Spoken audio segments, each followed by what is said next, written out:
that's all prepared. I'll try. This is the result of the result of the extra week. I call to order the regular meeting of the Berlin Township Trustees for April 14th, 2025. Please join me in the Pledge of Allegiance. I pledge allegiance to the flag of the United States of America and to the republic for which it stands, one nation, under God, indivisible, with liberty and justice for all. Thank you. Please call the roll. Trustee O'Brien. Here. Trustee Renner. Here. Trustee Ward. That takes us to public comments. Anybody who would like to speak, please come to the lectern. Hearing none, we move on to the approval of minutes. The first one is January 23rd, end of year meeting. December 23rd, end of year. I have not had an opportunity yet to make the changes that Trustee Rail had suggested to that. I have the January 6th special, January 13th, regular, January 15 special, all drafted, but I haven't had a chance to proofread them yet. I'm about an hour left in the January 27th meeting. A point of order here, Mr. Chair. I think that we approved the organizational meeting minutes last meeting, didn't we? No, I wanted to have it for tonight. And I sent them right after. So I've sent, were there any other adjustments? I actually saw none. There's some things that we need to sign once we approve it, but. Okay, and then, yeah, the end of year meeting I have also had, but since I really like if only the meeting minutes to approve are ones that have actually been sent to the board to review moving forward, because this alludes to the fact as if our board can take action on meeting minutes and we cannot because I have not been sent the draft to review. Would that be okay? I think that would be good. But let's go to the organizational meeting minutes. So, were there anything of substance that? The only items were, I believe that there was one or two places where it said to insert the document that was being referenced in the resolution. So that's persistent from September through January. All the edits are made and we approved pending the insertion of those attachments. Okay, so it's just the insertion, but they're really ready to go. Because I would like to take action on that one. Yeah, and all the other ones have been approved pending the acceptance of my track changes edits, as well as the insertion of any additional documentation. So I can actually move on both the December 23rd and the organizational meeting minutes based on that. Let's do that. Move to approve the December 23rd end of year meeting minutes and the 2025 organizational meeting minutes pending all acceptance of Trustee Rail's track changes comments and red line additions, as well as the insertion of any documents referenced thereto and dispense of the reading at this time. Moved by Trustee Rail, seconded by Trustee Bullard. Discussion, please call the roll. Trustee Rail. Yes. Trustee Bullard. Yes. Trustee O'Brien. Yes. So that takes us to fire department. Thank you. Training requests. I'm sorry, Mr. Chair. Could we have a commitment on when we can see these minutes available to residents? I have a number of questions about the meeting minutes. And I'd like to have a commitment for when we can have them up for the public on our website. Well, I can't read the future. I've been very busy and I'll do my best to get it done this week. Okay. I'll do my very best. I mean, 7 months is an excessive amount of time for that, so thank you, I appreciate that. All right, my apologies, Mr. Chair. Thank you. So, training requests, fire department. Yes, sir. Thank you. Good evening. I have a training request to send myself and Captain Shaw to attend the Command Officer Boot Camp in Pensacola, Florida. That is outlined in the requisition 2025-027. There's no cost for tuition for this program, as my tuition has been paid prior to my appointment here as fire chief. And Captain Shaw was paid for as part of the mentor membership that I purchased, the township purchased last year, that got us several different conferences for a very little amount of money. I guess that the request is asking for approval of the requisition for 2025-027, the county fire tactics for that. Okay, well, those some more than because of, or did we pay them and they paid the hotel room, et cetera? No, the hotel room hasn't been paid yet. None of that's been paid. We just have a hotel reservation. Okay. And then one other thing we did note, under meal, there's a discrepancy under our meal reimbursement between the collective bargaining agreement and the organizational meeting minutes. Okay, so, I just wanted to kind of bring that to your attention. so in the collective bargaining, it says $50 a day, as opposed to, $35 a day for the organizational minutes. okay, I think they ought to, in my opinion, they probably shouldn't hear each other, but that's, you know, for you guys. okay, so, if you could, maybe have it in a future agenda item, repeat it in place of the organizational, because they really should align. Okay, move to approve, requisition 2025-027 for an amount of $2,597.86. Second. Moved by the chair, seconded by trustee Rail. Discussion, please call roll. Trustee Bullard? Yes. Trustee O'Brien? Yes. Trustee Rail? And then this afternoon, related to training, I provided you just with a memo about, you know, where we're at since I got here, who's gone to what trainings, where they've gone, and that sort of thing. So just kind of, you'd ask for a training plan to make sure things were fair, equitable, and I just want to assure you that the things that we're doing moving forward are that. I'm working on more of a succession planning kind of document that will outline, hey, when you're in this place in the fire department, these are the trainings you should attend. So I wanted you to see, you know, who's been going to what trainings and where they've been going and all that kind of stuff. So This looks great. yeah, Appreciate that. it's past and a future that we've somewhat committed to. So some of it is part of that membership that I got last year, and some of it's stuff we've already taken care of. I just wanted you to have that document. Thank you. And is everyone that is a full-time firefighter participating in some kind of professional development? Is that the goal? Yes. Okay, and currently, it looks like maybe just a couple of people are missing from the. Yeah, currently planned. we've got a couple that haven't had the opportunity to really do a whole lot, but we're working on getting them. Looks Working good. on getting them moving. So yep. Okay. So is that all for? That's all for the training. Yes. Okay, so requisitions. There's two remaining requisitions. One is to Heritage Fire Equipment for Helmet. for the helmet and hoods. I move to approve requisition 2025-026 to Heritage Fire Equipment for an amount of $2,520 for red helmet and particulate hood. Second. Moved by the chair, seconded by trustee Rail. Discussion, please call roll. Trustee O'Brien? Yes. Trustee Bullard? Yes. Trustee Rail? Yes. And then the last requisition I have is 2025-028. Would be Pencare Medical Products for AED batteries and electrodes for our 6 AEDs. I move to approve requisition 2025-028 for an amount of $2,988 to Pencare Medical Products for AED batteries and electrode and electrodes. Second. Moved by the chair, seconded by trustee Rail. Discussion, please call roll. Trustee Rail? Yes. Trustee Bullard? Yes. Trustee O'Brien? Yes. That takes us to touch truck.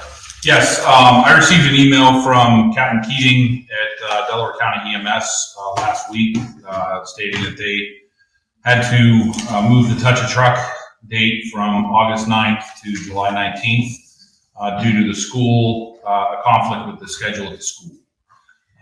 So why did the school contact EMS instead of us? he's the point contact for that. Yeah, but really it should be us, because at the, I don't know if it was an organizational meeting or prior to that, we said that we wanted to make sure that they realized that it wasn't a county event, it was a township event. Okay. I don't know who he works with at the school, but I can investigate a little bit more. So Him and I have been, who is he? Captain Keenan from EMS.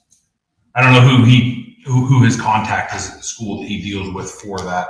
You know, what I'm saying is that we should be the person of contact. I need to find out who he's contacting, and then I can make contact with them and make sure they're talking to us. Yeah, because didn't we have the date confirmed Yes, multiple for times. us multiple times? Multiple times, yes. The school district The has. a school conflict district with has a the event. conflict he was unaware of.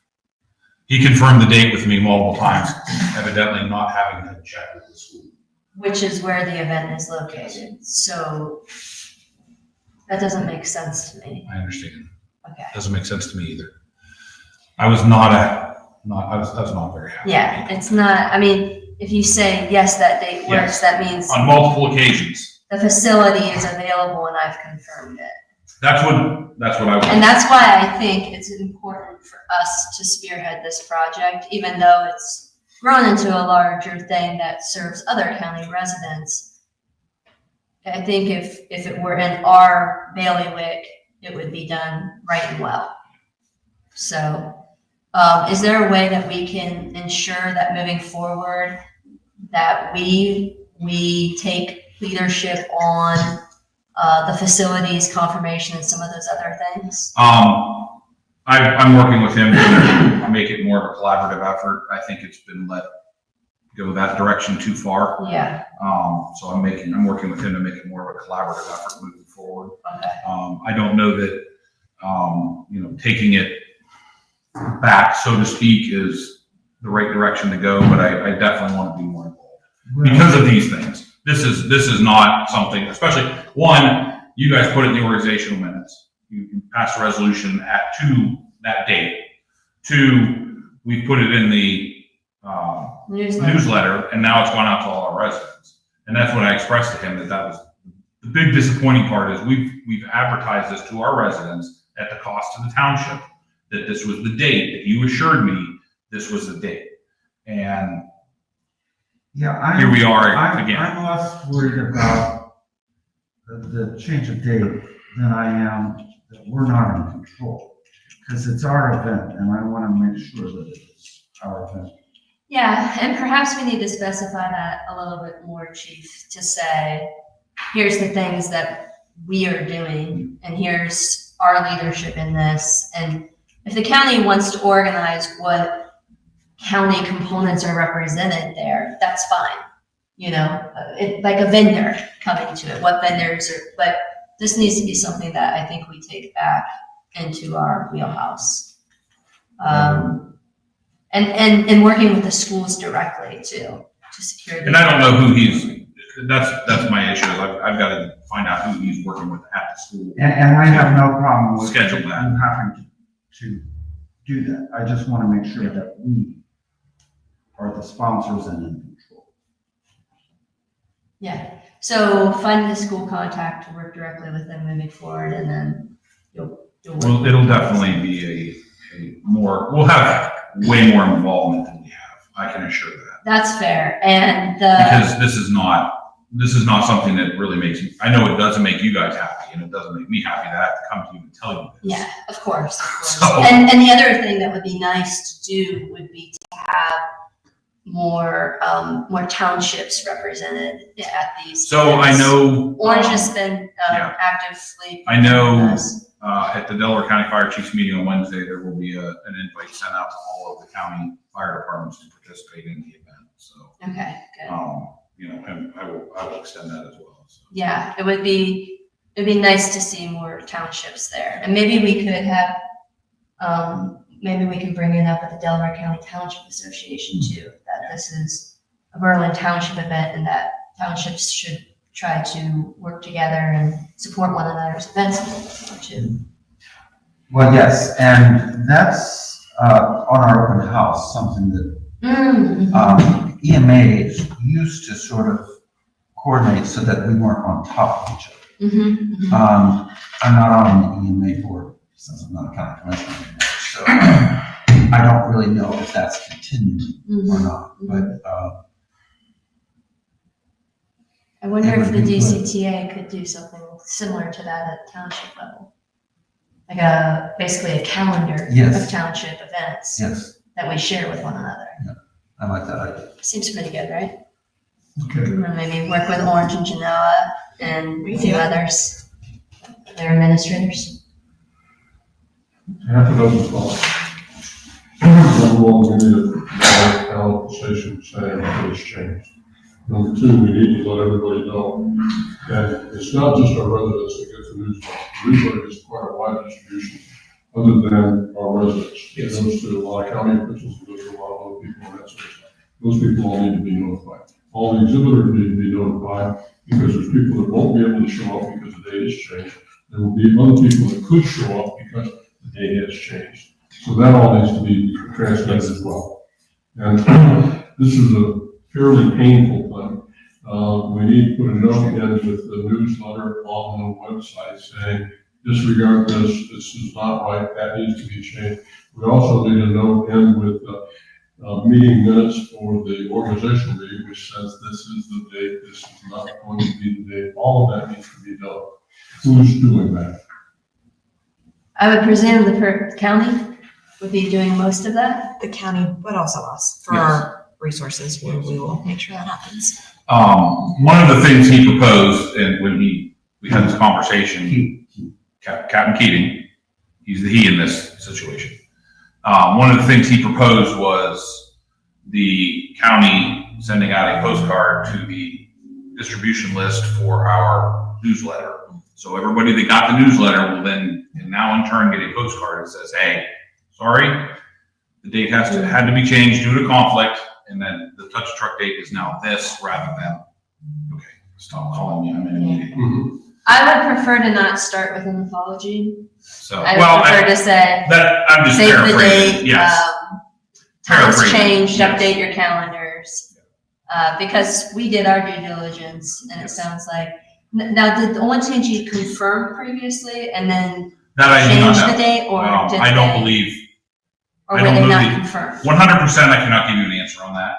I don't believe that it was confirmed when I asked him for the dates. Okay. That would be my guess. But I don't, again, that's not 100%. Okay. That's an assumption. So. And that's my question, who's doing this? I'm working on it.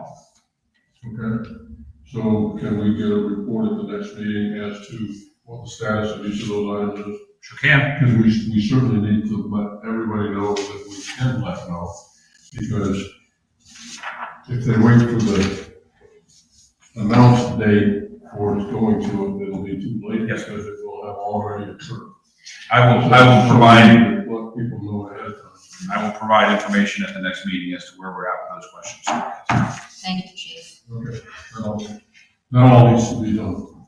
That takes us to the resignation that we are not accepting. We are not accepting this resignation, so you can strike it from the agenda, please. And I will have him provide something in writing that says he does not wish to resign from the department. Anything else? He's for- decided to stay on as a part-time, to continue on as a part-time employee. Thank you. Anything else for fire department? No, sir, I have nothing, thank you. This was okay.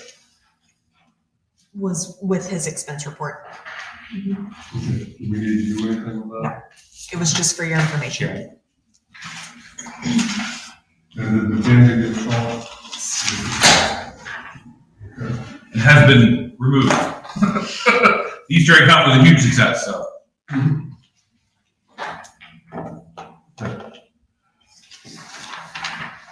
That takes us to road department, Preston Field Road. I don't see anyone from Preston Field Road area. And so I wanted to give an opportunity for the community to give input on Preston Field Road if they had. This would have been the time to deal with it. So I'm assuming that since nobody is here, that it's taken care of, and If things need to be addressed, it'll go through our road supervisor and it'll be addressed there. They had an opportunity to come and they chose not to, and it may be because everything's fine now. Okay, that takes us to town water issues. Trustee Fuller, do you want to start us off on that? Yes, we have a road in Canton, which is a couple hundred yards long, and there's quite a bit of flooding going on right at the end of that road. And the road itself is not flooding, but it's acting as a dam to keep the water from moving out. And there's a lot of flooding going on with homes and stuff in the area. One of the things that we were talking about was potentially putting in a drainage on the railroad track side of the roadway that would allow the water to transmit and get to the outlet and go away. Right now, there is a way for it to get out and you just stand up everywhere. And correct me if I'm wrong on any of this, just the one lady that's there has two sump pumps running in her basement.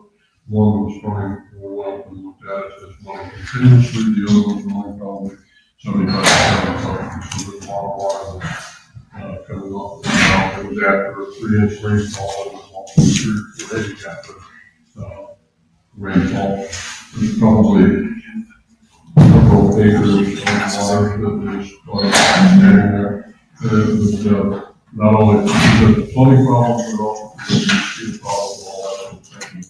And so it's just we'd like to look into draining that from the east side of the road. So I did drive by, and I was wet. A question I have is, would the natural flow of the water across the road if the road weren't there? If the road wasn't there yet, it would be. There is a cross pipe and under the, so the cross pipe is behind where our right of way is. It's actually in the driveway, the blacktop driveway, back of that last house. There is a cross pipe, so the water is even on both sides of the driveway. It just now needs to get from where the water is standing to Berlin Station Road. There is a little rise as you go toward Berlin Station Road that prevents the water from going down the wall. So what is your recommendation? We would put a drainage in there, drainage ditch, and work with our contracting people and take out a little bit of dirt, not much, but create a ditch or a swale along that east side of the road. That makes sense. On the west side of the road, there's 2 driveways and the culvert's been enclosed and all that sort of stuff, so it's kind of difficult to get to do anything. And that's the reason for choosing the east side of the road. You can say, why not do it on the west side? Well, that's the reason, there's a couple of driveways. And if you look at the driveway, the second driveway in, you can see where the water had been up and actually flowing across the driveway.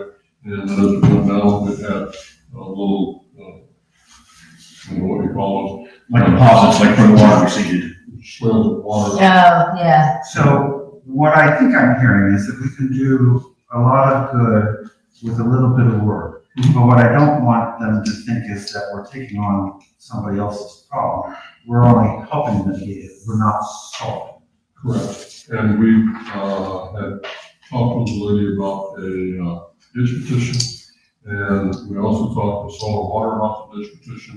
And there was a ditch petition initiated last year, but it was not followed up by the person that initiated it. So that kind of fell on the wayside. And we're saying that ditch petition really needs to be revived and something done there to make an outlet for the water. Okay, so my position is to do I mean, if it's in our ability to help a little, and it really helps the stability of the road, we can justify it. But I don't want them to think we're solving their problem, because it sounds to me like it'll be a larger problem. But we can help mitigate it, and we should do that, is my view. Whatever we do, I want it to be fair and equitable, and what we would do for any resident impacting any road of ours in the township. That's right. If we can say that, then let's do it. And in this case, if we're concerned about the integrity of the road itself, then we should take care to ensure the preservation of the integrity of the road. But I don't want to get into something where we end up doing more than, like going a little bit further, doing a little, like, take care to ensure the preservation of the integrity of the road, and then really push that ditch petition. It's easy for the road, it's easy for the road project, it's easy for the responsibility to be put in the wrong place and all that. Yeah, and we're responsible for the road and the road right away. And that's, we need to hold that. And for the township right away. Yeah. Let me also say that last year we had quite a bit of flooding on the property in front of that, and it was due to all of the drainage along the Berlin Station Road. And the Berlin Station Road is county. We're working out here to get the ditch fixed alongside the road. That was all we did. That was a county road, and again, working with residents and trying to help the whole situation. But we didn't take on any responsibility for something that was wrong. Yeah, and I appreciate Jesse connecting folks to the county and when it's a county issue too. Is that stated correctly? Now, what I'd like to do is to move forward. If you all want to assign me that and give me some money to work with, that's one thing. If you want us to put a budget together, put some communications together, and do that, and then bring it out. So approximately how much? So my lease is $115 an hour. Is what they charge. My lease charges $115 an hour. So about how many hours? I can get it done in less than a day. So if we do 8 hours, So it's going to be less than 1,000. So does that include the equipment? That's for my lease, and then everything else will be already township owned stuff. So that's for my lease and the track code. And then we provide the dump trucks, get rid of the dirt, everything else. Because I can run the grade, I can do all that. I'm not worried about it. We just need, since we do not have a track code, I just need Ryan or Bruce in the track code. And where will the dirt go? Either we'll bring it here and put it back in cemetery dirt so we can haul it off, or if there's a resident close by that wants to sign an agreement to take the dirt. That one worries me. Because if somebody wants the dirt, but you didn't give it to anybody, that one worries me. The equipment back here in the cemetery, I have no problem with. Okay, which I can do either one, it doesn't, I mean, Dirt I can free. Put it back in the cemetery. That's not right. but eventually we still have to get rid of the dirt in the cemetery when the pile gets big, so this may be a bit coming across sooner than. Yeah, but it needs to be more systematic than if Right. somebody wants free dirt, come and get it from the township. Because then it can be, are you guys gonna have a free dirt event again? I try not, we just stick with Easter eggs. Let's stick with Easter eggs.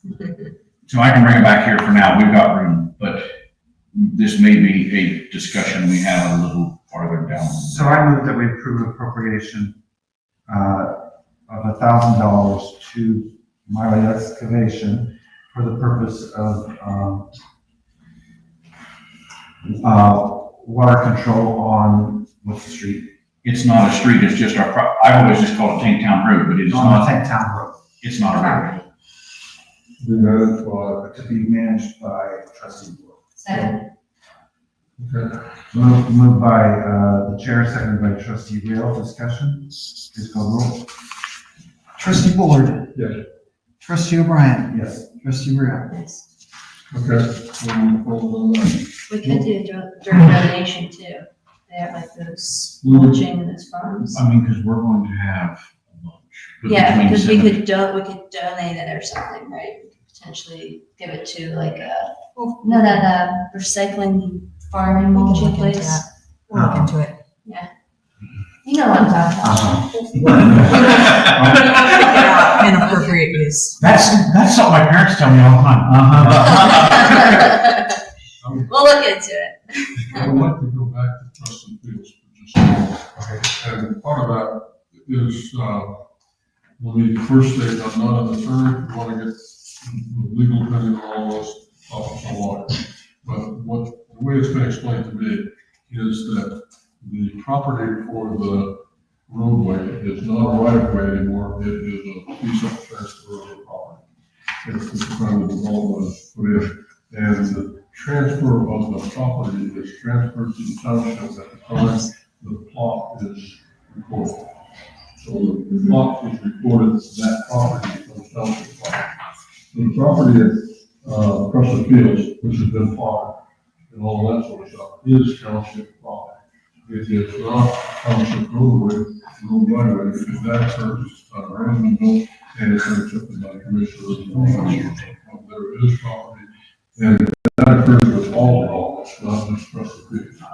So it used to be that the homeowner owns in the center of the road or thereabouts, and we had a right of way. It's not that way now. Now it is, we have a piece of street property that is township property. I thought that went to the county. I'm told it goes to the township.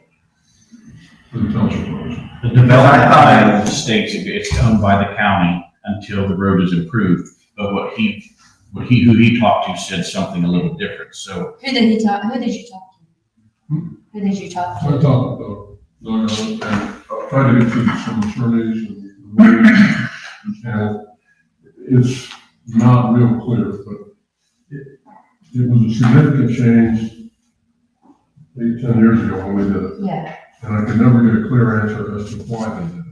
But what happened is it makes it a piece of property that is transferred to the local government. but the development plan clearly identifies the county as the owner. And it occurs at the time that the plating occurs. Yeah, which is the county's deed to do. So the way that I interpret it, but I'm not sure either, Understand. is that it's the county's own, but if it's improved, the commissioners can always turn it over to us. Correct. But my understanding was that road was really to be an extension of Berlin Station Road. They were gonna route it a different way to get to the high school. What I was looking at was, the dog line, whatever you want to call it, on Berlin Station is not adequate for school buses or semis or any of the other vehicles that goes through there. And what I was looking at was a piece of property that is between the high school and where Berlin Station Road goes to the dog line. This would have made it possible to put a roadway in and go across that piece of property, tying the Berlin Station in up with a straight out road onto Lackey Old State Road. And knowing the county, then they would turn it over to us. And I think that's correct, but the property never developed and all that sort of stuff. The piece of land, I'm told, is township land. I don't believe that, but Understand. everything else you said, I totally get it. It could, so I would like to push back on Doug a little bit on this, because there's been a couple of the times that we've been informed that townships have authority that townships do not explicitly have. And I believe that it could be a township road if the county gives it to us. If the county gave it to us, we have no knowledge privy to that, so. And we can't say no. It's one of Right. those things. I mean, they either It's need to you move to cannot give it to refuse. us or it's theirs, but I'm not really interested in the space of saying like, it's yours, but there's nothing that you can point to say that it's yours, except for the development plan that clearly identifies the county as the owner. And where it also would come out would be Reed Parkway. That one we're stuck with. Reed Parkway would be the same thing. Yeah, Yeah, that one we're stuck with, I think, because the county made that road, but they didn't make the Sutherland road. No, they didn't. There's no plans at this point to make it a road or anything else.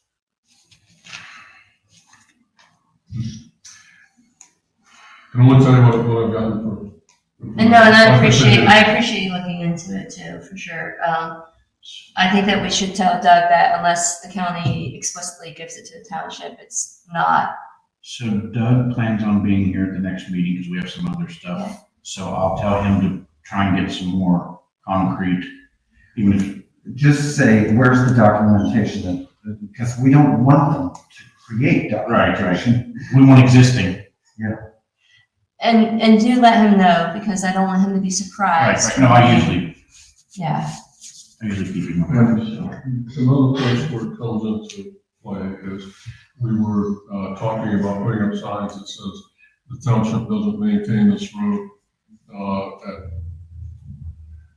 Developer maintained before we can get it. For location, and we revised that we couldn't put up signs because we didn't own the property, we didn't own the road. we didn't- No, but what we need to do is put that in the zoning text, For what?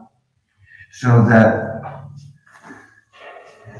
developer, controlled roads. Oh, yeah. But, Yeah. but I've we been can't working put with it up And yeah, without that being in the zoning text, and they need to put it up, not us.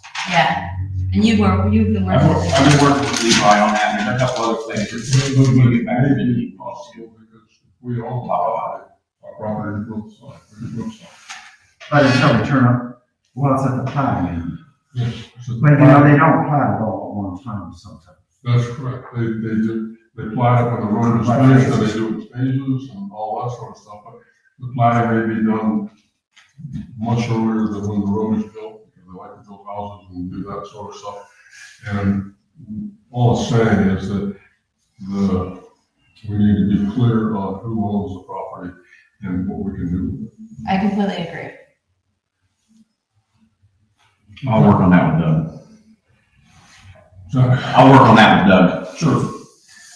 Okay, anything else with Tankytown or Preston Field? Okay, so snow and ice control policy, I read that and I appreciate you sending that to us. Did I receive an electronic copy of this? It's only in the packet. It was finalized for this. Oh, okay, can I receive a Word document? And would you gentlemen mind if I took a little bit of liberty on some of the editing and brought it back? Nothing changing in terms of content or just in grammar? Sure. Okay. I have no objection, Jim. Okay. There's,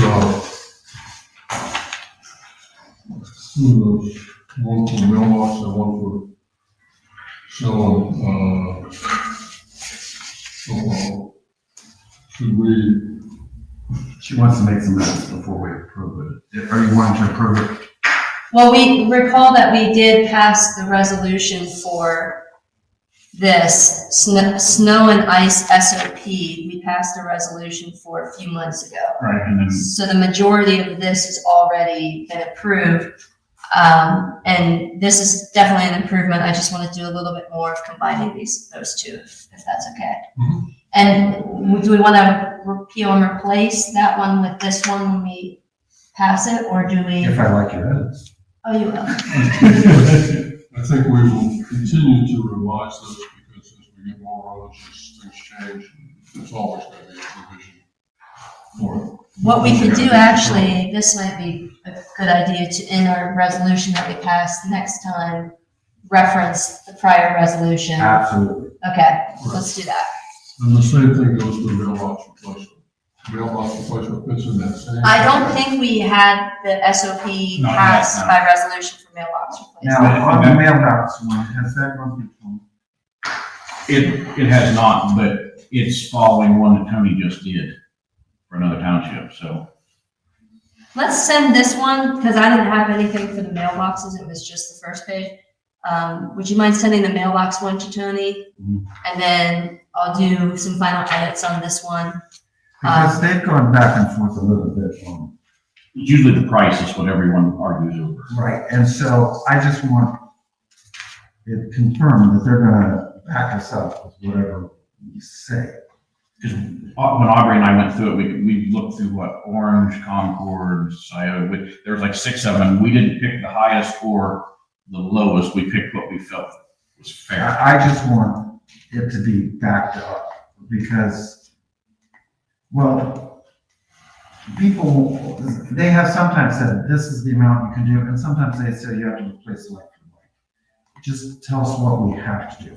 But if they have something illegal, there's no way they can make us Right. replace. So the like for like is kind of addressed in there because it says we'll replace it up to a certain dollar amount. And then if you want to replace with something more, we will provide you the funds to replace something more. That is, You mean give them the funds and they can upgrade? do whatever they want. Okay, so I'm okay with that. I think, if Tony's okay with that. Okay. I'm okay with that. But I want it to be explicitly clear that if their like was illegal, that We we're not can't paying replace it. anything. Right. Because if they put a monument mailbox or something like that, that's not legal, either by our standards or the US Post Office, I think we should do nothing, and I think that should be explicitly clear in the policy.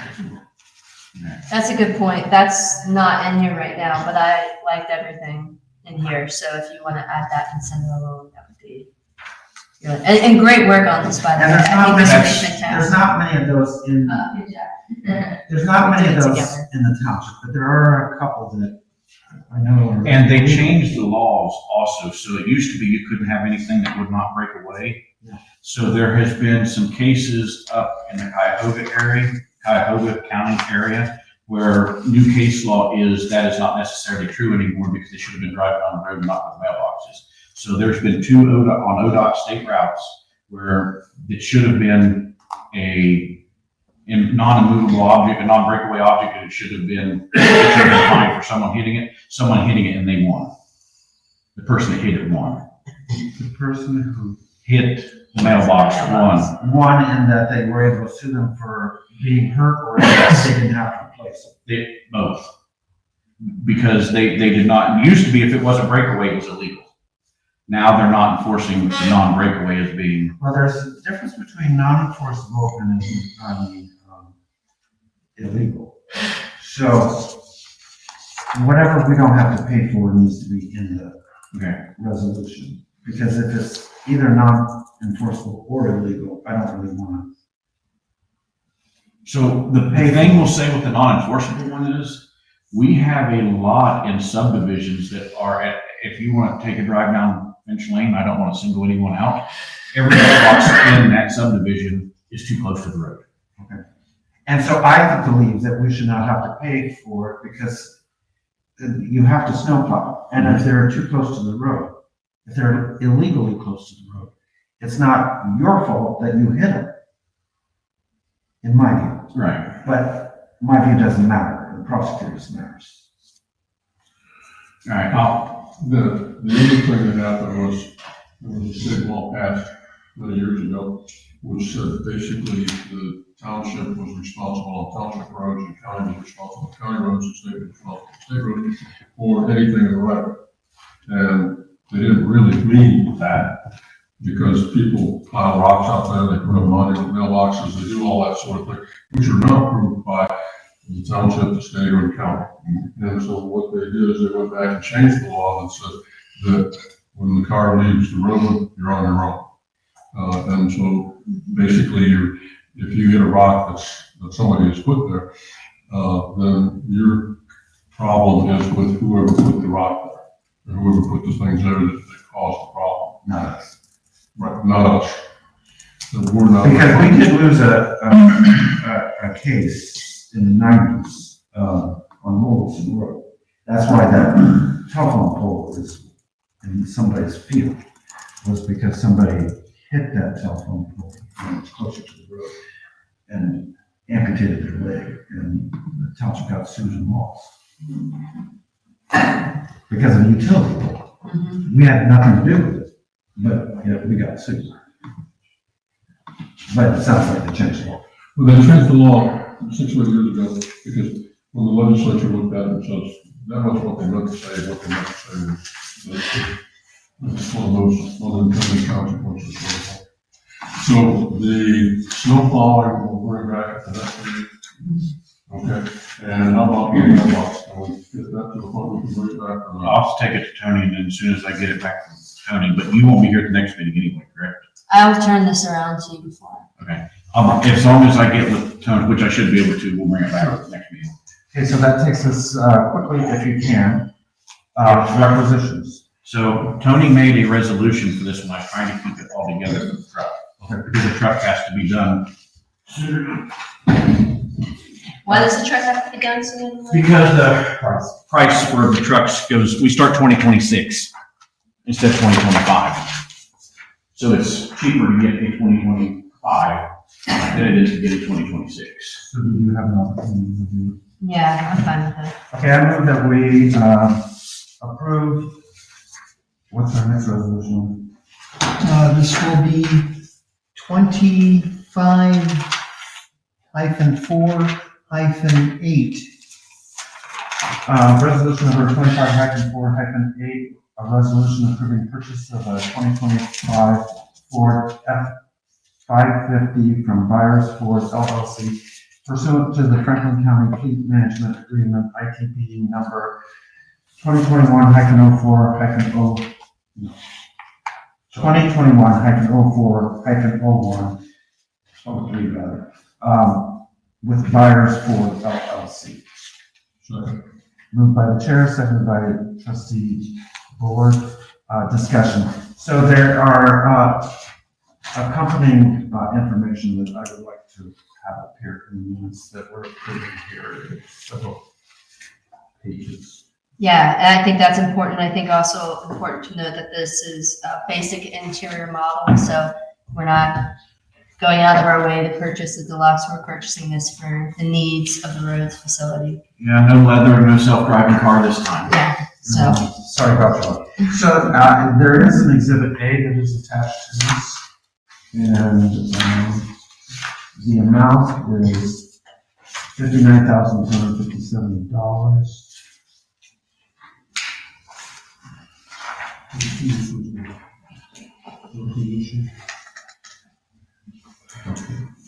So I put the extra amount on the requisition, but I put the sale amount on contract. Okay, so let's first approve this, and then we'll do this.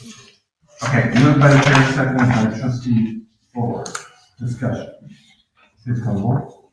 Trustee Rail, yes. trustee Bullard, Yes. trustee O'Brien. Yes, and so in order to make sure that if there are any ancillary costs associated with it, I move that we approve requisition R0401 for an amount of $65,182.70, which is inclusive of our previous resolution 2504-8 for an amount of $59,257.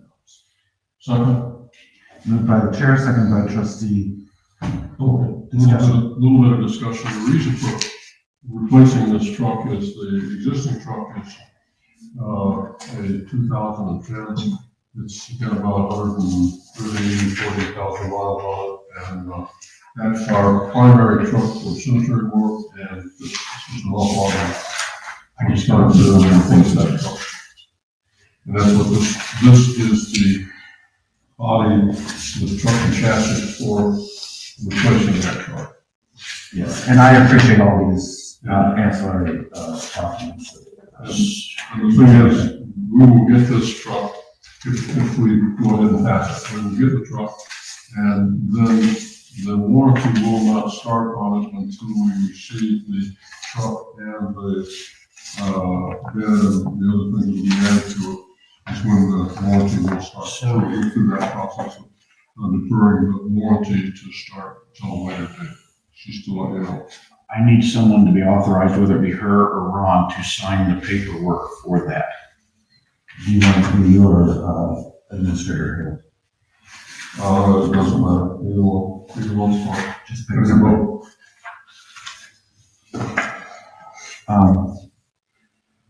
Let's get this Have done. Let's get administrative. this done, and then we'll get this done, and we'll do the next one. So it was moved by trustee O'Brien, seconded by trustee Bullard. Discussion. Please call the roll.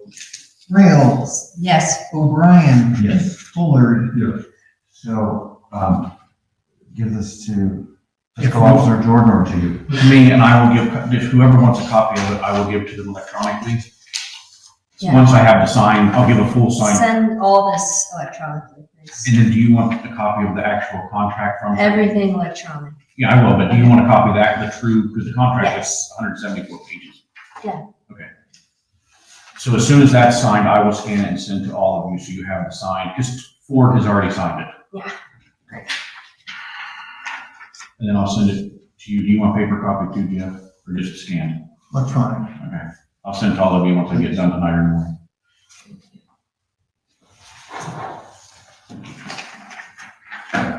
I move that we approve Administrator Hale to sign any execution and ancillary documents necessary to procure the Ford F-550. Ford F-550. Moved by the chair, seconded by trustee Hale. Discussion. Please call the roll. Trustee Bullard, Yes. Trustee Rail, Yes. trustee O'Brien. Yes. There's a couple spots he's got to sign too. So, that takes us to requisition, R0402 to the Dexter Company That's the bid for the truck. for amount of $42,130. I so move. Second, Moved by the chair, seconded by trustee Brewer. let me explain a little bit. What this is the ordering of the equipment that's necessary to make it into the dump truck to be used. And it has the dump truck body, the ladders, the things that are necessary. For that. The delivery of this, the delivery of the truck will probably be 3 or 4 months, something like that. The delivery of this is more than 8 to 10 months. Right? So, and what we want to do is we will probably pay for this completely before it's ever delivered to us. It's be the whole price that we're paying here. Because the expectation of the price will go up dramatically in the near future. So we're looking at holding on to this price and being able to buy something for this price, not having to come back and pay the higher price. If the tariffs go into effect, it'll affect quite a bit of that because some of that stuff comes from Canada, and of course, a lot of the pumps and stuff are now made overseas. So we're trying to get it locked in before. Very thoughtful. It's a good job. And I appreciate Administrator Hale getting us all this information so that we don't have to go over it now. Because normally I want to pick it apart, but we've got it, no need. And so that's the reason for stating. So moved by, was the chair, seconded by trustee Bullard, further discussion, please call the roll. Trustee Rail, Yes. trustee Bullard, Yes. trustee O'Brien. Okay, and then another statement on this is the existing truck that we've got, we plan to use that until we get this truck. And then at that point, we're going to be able to install Good idea. that's the plan. We're not at that point yet, but that's the plan for the new truck. I'm just trying to be communicated so everybody knows what's going on. Okay, so, do you need to be here for anything else? I do, there's quite a few things I gotta be here for, so you can keep going, I'm fine to stay. Okay. As long as you guys aren't legally staying, I'm fine to stay. Well, we do have a 6:15. So at this time, it is 6:15 or slightly after, and we have a time certain for PCC case 24-104. OCPUG amendment request. This was recessed and continued from a previous date, and I call the hearing to order. Okay, so the applicant had requested some time to accomplish some additional information and requests for the board. Does the applicant want to go ahead? Very happy to. Okay, please, if you will.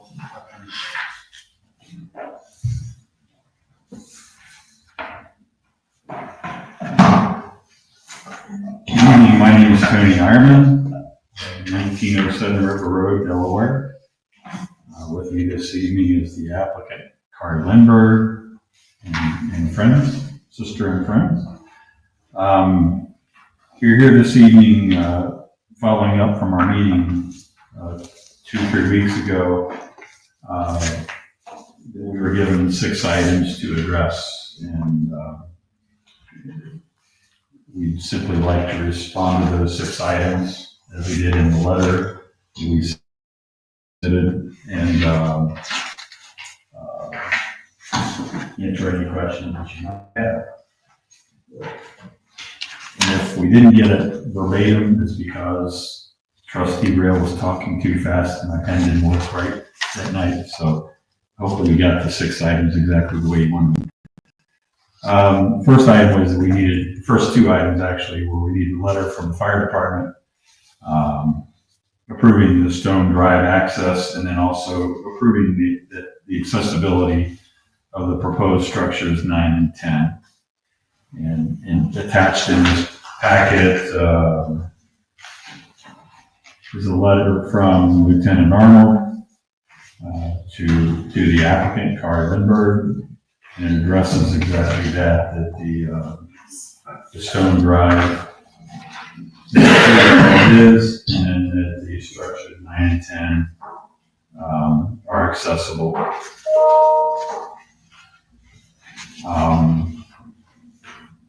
Moving along, item 3 was they provided a description of residential structures, exterior materials, and we probably elaborated on this a little bit more than what was requested, but I thought it would help for the township and for the applicant. There is an attached document in this package that is the development plan amendment. The following residential dwelling unit standards shall apply in the Shire. And basically what we did is we went through and added 8 items that would help to govern the architectural quality and assure, at least address and assure that everything that will be proposed here would look very nice for the community very quickly, and I can go slow and get into as much detail as you like. But the items are that we would require 4-sided architecture for all units in the Shire. Item 2 would be positioning, coverage, and setbacks to be compliant with the local zoning requirements and setbacks. 3, that snout houses are not permitted. Garages for all residences, attached and detached, shall either align with the front of the facade of the residential structure, like in a cracker box style house, very New England look, or behind the front facade of the residential dwellings. But we would not allow for any snout houses at all. Item 4 with single family dwelling shall have a maximum roof height of 35 feet, complies with the township requirements. Item 5, we get into the exterior siding materials, exterior materials for the house in general. It'd be either stone, manufactured stone, brick, stucco, wood, smart siding or hardy siding. Item 6, we would prohibit vinyl and aluminum siding in the Shire. It would not prohibit aluminum gutters and vinyl fascia for trim, things like that, and garage doors and et cetera. But the siding itself would not be able, vinyl and aluminum would not be permitted. We got, item 7 was that the exterior colors would be natural colors and or white. And item 8 was that asphalt shingles shall be medium grade black.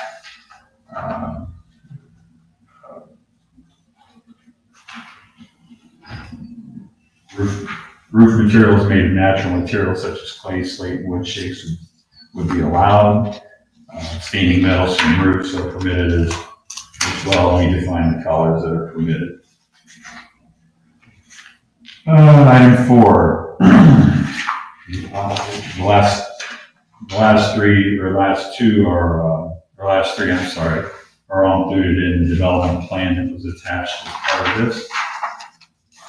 Item 4 is relocated parking spaces are located at the barn drop-off loop, as we had discussed in our meeting. It's off of the main Road A drive coming in. Instead of the previous version that had been head in off of Road A. Item 5 is that the mail kiosk is to be, show where the mail kiosk is to be located, which we've done that. It takes it off of Cheshire Road, which we never really wanted to be there anyhow. And Lisa, the applicant's sister, has even gone as far as talking with the Sunbury Mail Department, the U.S. Mail Office, to make sure that this was acceptable. This location is acceptable. And then, show building envelopes for structures 9 and 10, which we've done.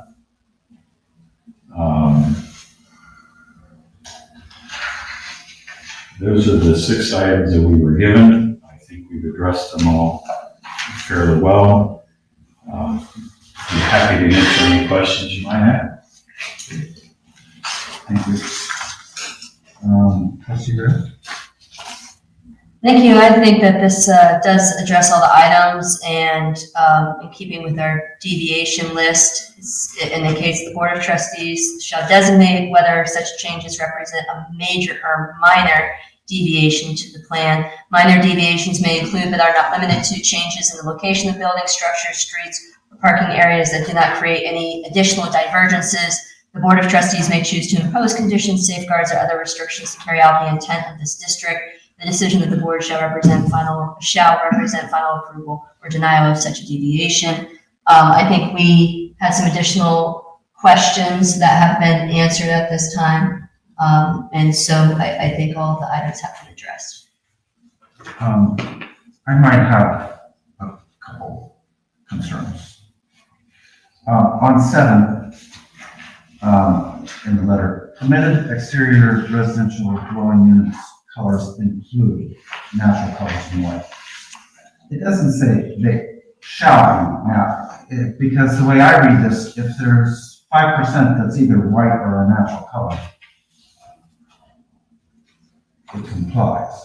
I think the intent is that they're limited to. It's been a minute since I reviewed the original development plan that was approved, but is this language the exact same as the originally approved development plan? The original development plan wasn't that specific, and I don't think we actually addressed the colors that were permitted. That's why we added that in there. Okay, so this would be going above and beyond what was even approved initially. So perhaps that specification would end up being beneficial. So permitted. Shall. How about unit colors will exclude all colors except natural colors. Yeah, same. That's the same as It's kind of a shall. reverse negative, but if that's what makes you happy, Yeah. I'd be happy to have it that way. Because if you think it includes it, Yeah. yeah, it's included, but it's not limited to. Yeah. It could be, How about if we just say, get rid of the permitted, because I think that might be part of the thing, exterior residential. no, I like the way he colors. worded it, if you're okay with that. That's fine. Okay. You're gonna have to give that to me again, but that's, we can So agree with permitted that. exterior residential dwelling unit colors will exclude all colors except natural colors and white. Except natural colors? Except, so it has to be a natural color or white. I had to say that again. So it has to be a natural color or white. The way that it's phrased, it kind of opens it to, that's your intent, but maybe other colors would be permitted. This is just an exclusive, that is what you're going to use. It's just a little bit of a refinement. Permitted exterior residential dwelling, I'm asking if I got this all. Permitted exterior residential dwelling unit colors will exclude all colors except Yeah. natural colors. Oh, I and see. white. Okay, Yes. got it. We're good with that. Okay, now, I know what I mean by foresight, but it's not defined here. So all structures in the shire shall provide four-sided architecture. One could argue, well, there's 4 walls, it's four-sided. So, you understand what I'm saying? I I know- understand what you're saying. I think that the plain meaning of the text in this case is a little bit clearer than maybe. So what's excluded on the four-side?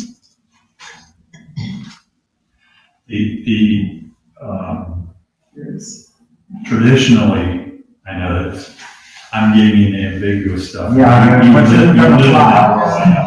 But tract housing for a long time had like a brick or a wood front and had aluminum or rhine vinyl siding on the other three sides, and that's not what we're doing. What we're proposing is that those materials that are permitted are included in the design all the way around. So why don't you say that? It says four sided. Yeah, it just, sometimes I have fun with it. We can say that if you want. Yeah, I won't. Trustee Gold, do you have an additional? No, I'm okay with everything that's put there. I appreciate it. The only question I've got is, how do you define natural color? Oh, we're not gonna go down this route. We're not going down this route, and we're not gonna get into fruits and flower colors. We, What I mean is, I'm okay with it, but I don't think we're defining anything as natural color. well, the zoning inspector would be the one to interpret the zoning of this, and I think by natural colors, we've gone through this quite a bit, and we're talking grays, we're talking beiges. Neutral. Because otherwise, you know, I'm fine with saying neutral. Are you earth tone neutral colors? Is that what you mean? Is that what you mean? well, I was just thinking that there's some algae that are orange fluorescent. I know, yeah, and that's what we brought up. Plum is a Yeah. fruit color, So, Every color really is natural. so that's where it is headed. So could we say neutral earth tones and give a couple examples? Beige, gray, We're just- brown. we're defining the color, and I think what we don't want is like neon green or neon yellow or something like that. But those would kind of If we say, That's, yeah, and do you feel like if we say neutral earth tones, that resolves the extreme colors? Yeah, Okay. I do. Yeah, and so I'm okay with it, but it's not very definitive, and it would be better if we had a better way of defining it. And maybe, I mean, that's a good point. I mean, maybe we should be saying moving forward, if you are trying to say earth tones, which most are, neutral earth tone colors such as are acceptable. And I'm okay with the tones and actual. Yeah, use one. Like the color, we can define, we can give colors an American definition of color, but we can't say what the tone should be, if it's a neon or a sharp color, that's not what we're looking for. What we're looking for is not I don't know how you define it, I really don't. We'll call it a neutral earth tones here.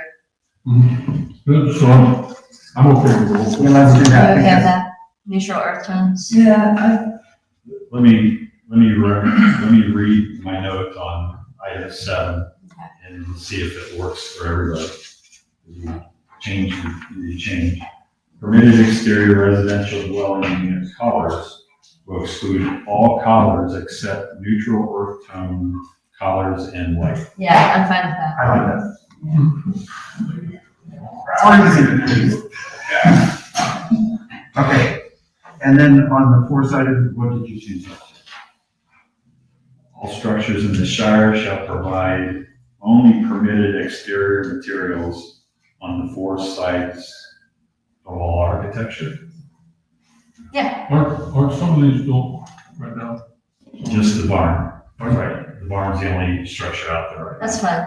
No, and so if we really want to know what definitions, just to look at what they've got. Yeah, but they could do something totally different. So, But the point is, on all sides, the same rule holds. Yeah. And that's what his revision states And more that's- clearly. and I find that acceptable. I do too.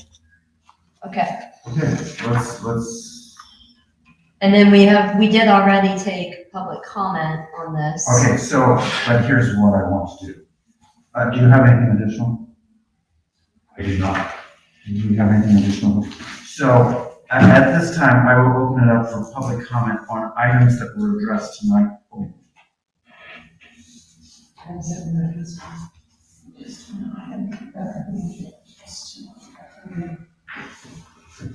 Is there any public comment on those items? Okay, hearing none, ready to move. Do we want to accept as a modification? Well, first, you're asking for these, correct? We're asking for this to be approved, yes. You're asking for these modifications to be in your application. Yes, Okay, so let's, with, as amended from our discussion this evening, yes. and if you'll sign that one so that it can be. I'll rewrite it. Because I'm not sure you can rewrite this one. So we should accept that as an amendment before we vote. Right, so go ahead and rewrite it and we'll take a minute and wait. You can continue with your business, I'll be 5 minutes tops. So, with that, we'll recess the, hearing for 5 minutes, give or take, subject to call of the chair. And, Rose. Do you want to do the requisition for the escape now, or do you want me to go over some quick, I've got some quick updates that we can't do any action on, but you guys need to know about. Okay, let's do that, because Okay. that is gonna open another can. Oh, that's true. Plum Road is the detour for the Worthington Road, Lewis Center roundabout. The county may have dropped the ball in communicating with a couple of the townships, mainly us and Orange, that they were using Plum Road. But I've talked to Doug, and he has talked, if we find anything that is detrimental caused by the detour being implemented, that it's top priority for them to take care of. So what I'm going to do tomorrow is go videotape it. It's only been closed for 2 weeks. But I wanted you guys to be aware there was a drop ball. So we have a resolution from, I don't know how, when I was trustee the first time, that says we do not accept any detours from states, federal, state, county,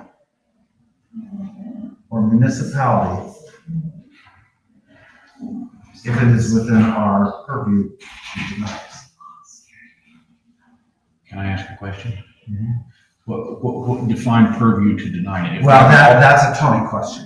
So if it's legally not, that we have to approve it, it is not approved. If we don't have the purview, so for instance, when the sheriff reroutes, there's an accident on 3637, the sheriff detours it onto Curve Road, does $50,000 worth of damage, we're just out of luck, because the sheriff has that authority. But if it's planned, I don't know that they have the authority to do that. So how, because so for us to approve a detour, we kind of have to do what we did with ODOT last summer, Yes. like we did 3Bs and K. Yes, and then we have to approve it. So let me ask you this then. So I will go talk to Tony first, then I'll talk to Doug. Well, before you do that, see if we want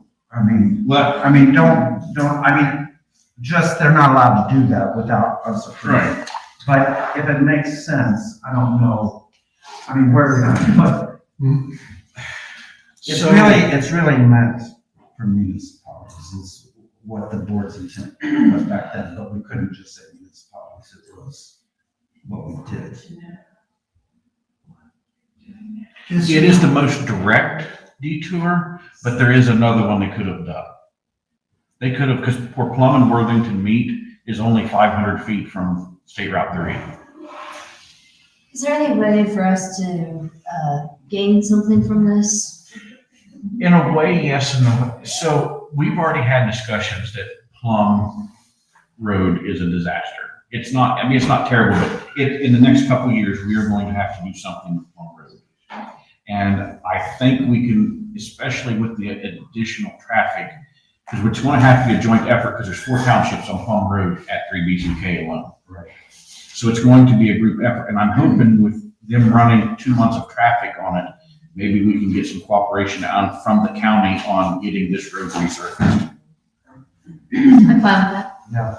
I can't guarantee it, but I've at least got that in my back. Well, but bring it up as Yes, part of yes. this. And even if, I know we're gonna do an OPWC for Shanahan, but maybe for the following year, if if we could get an agreement from them to do a joint application. Like you see, Orange may have a different application, Berkshire might have a different one, and so that just might not work. Right. But even if just the county would join us, we would get it. Right. Um, So that's the only quick answer I can give without doing some, but I think it would be a legitimate avenue to try. I mean, if they're gonna use that road, they should help participate in the resurfacing of it. And they know we need to do something with the intersection because the intersection's narrow, buses can't navigate without going on traffic. And there's a bus garage 2.5 miles.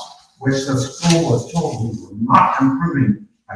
So no, we are not improving trees, so that's not a good place to put a bus garage. But it's your property, you can do whatever. And they chose to do it, and they expected us to widen it. Sorry about your. I think the county is also looking at that. There's some stuff that I don't want to say in open forum that's been discussed because I don't know how far down the pike it is. But there is some stuff being discussed for Plum Road. I don't know. Plum Road is on the swamp. It'll be awful expensive. If somebody else wants to pay for it, I say, let's let them do it. If we're paying for it, I'm not interested. Right. So there's If that. they're offloading traffic like they are without even getting our permission, we should, the least they can do is help pay for the resurfacing. So I would broach that subject sooner than later. Okay, but you want to take action, so you're not denied access to the detour. Yeah, no. So how do you want me to? Right now, they're operating without our approval. Correct. Which they may be allowed to do, Right. but they may not. I don't know.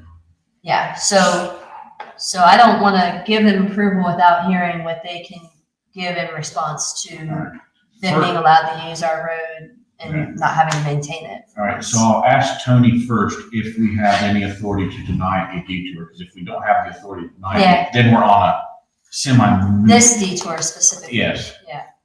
And then, once I get that, I'll let you guys know, and then we can decide, we may have to have a special meeting then to approve that detour. That's fine. Because, I'm okay with that. and I don't want to approve something that we don't even have the authority to approve anyway. So I don't want to take action unless we know what we have the authority to do or not do anyway. Let's not forget that the motoring public will decide which way they're gonna go. And there isn't, there's other solutions, that you could take 3 down to Freedom Road and come back over to Withington Road, and you can do that, or you can do, there's half a dozen different ways. It is the direct route, because really the Africa Road meets Worthington Road down at Acorn Farms. So that's, I think, why their consultant chose it, because it's only one, instead of turning on Worthington Road, they just come to a dead end and turn on Africa, and they take it to, so it's not like they picked this as a punishment or I've got you, but. Right, and the concern of the most traffic isn't that troublesome. It's the cement trucks, it's the stone trucks, it's aggregate, really. So I will work on that, and I will send you guys something as soon as I get an answer from either Tony or Doug. I'll just send it to everybody. And I would rather have the county looking at it and, taking movies out of that sort of thing. At least you've got someone to go back against if there's a problem. If for some reason we don't agree on doing it, we don't have any way to go back against it. I was going to video it tomorrow. Pardon? I was going to video it tomorrow. Hmm. So we got it. Okay, good. That's one thing off my list. So I call back to order the BZC, case 24-004. That's the amended 2 items.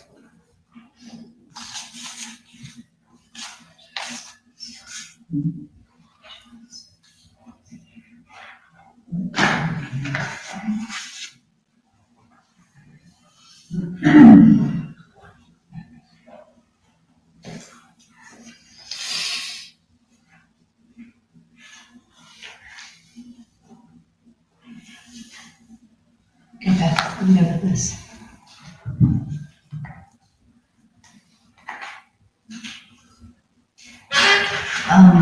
Fiscal Officer Jordan, what amendment number would we be at with this case? Do you have any?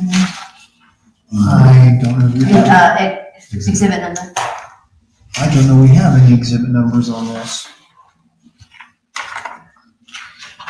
I guess it would be exhibit 1 for the A for the exhibit. Yeah.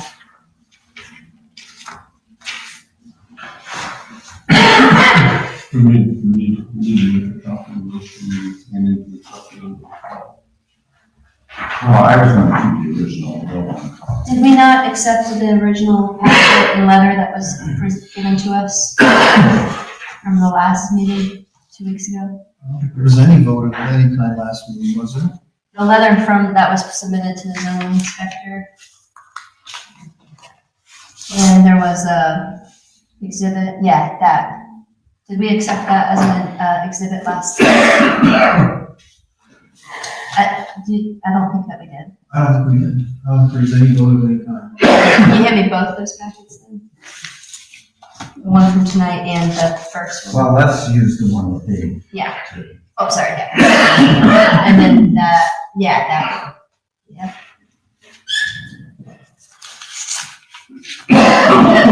You want to mark them as Do you want us to exhibit A and B?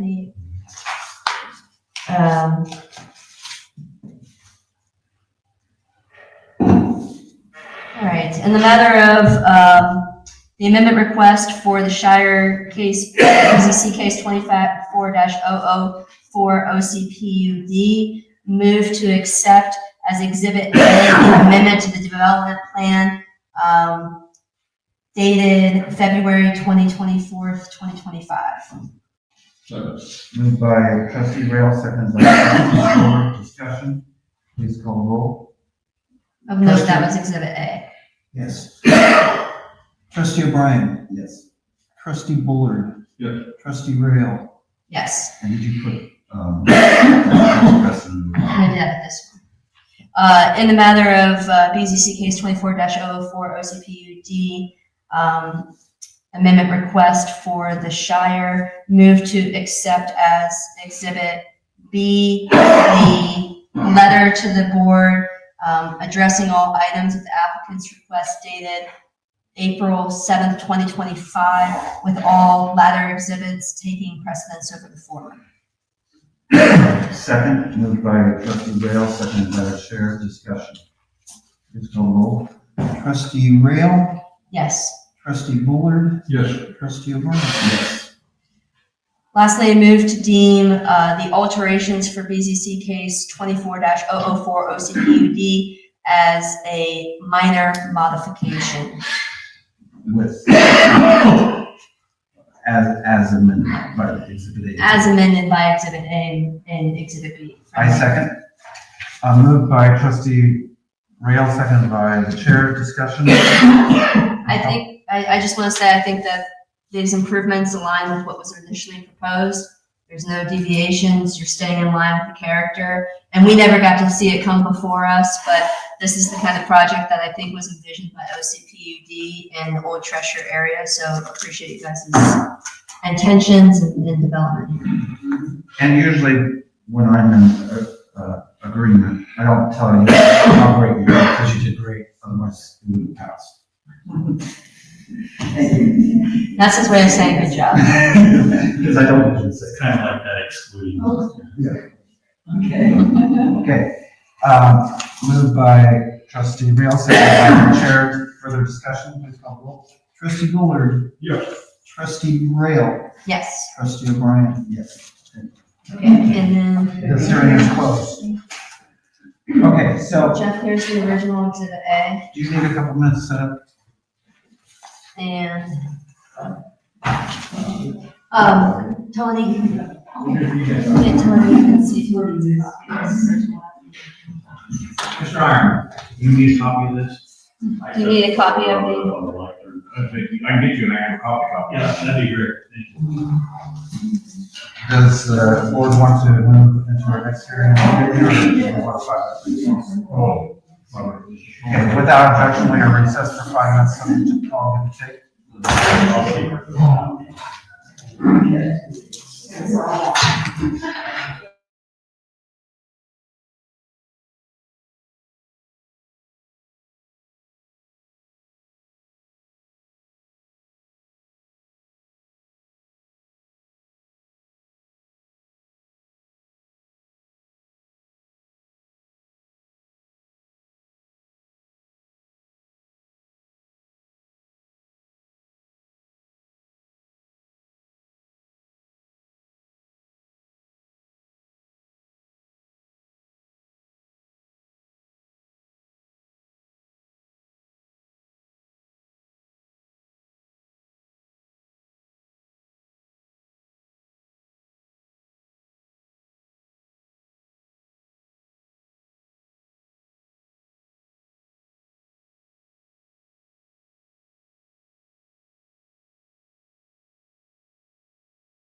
Kind of like talking about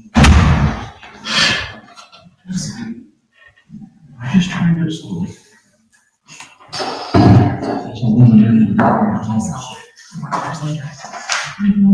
Something it is.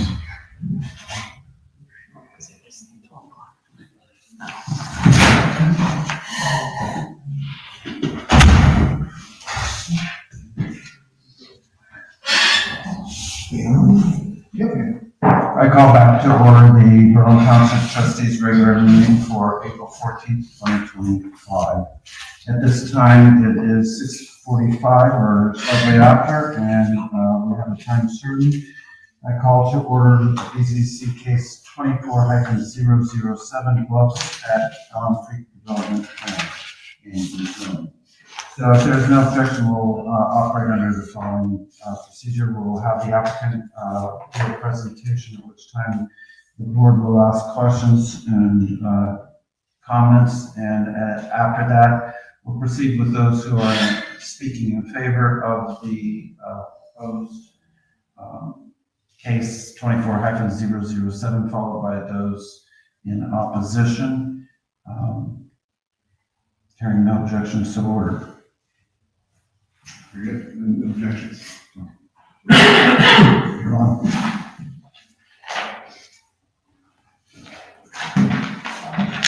Good evening, trustees. My name is Aaron Underhill. I'm with Underhill and Hodge law firm in Albany. Zoning attorney. I've seen you before. It's been a little while.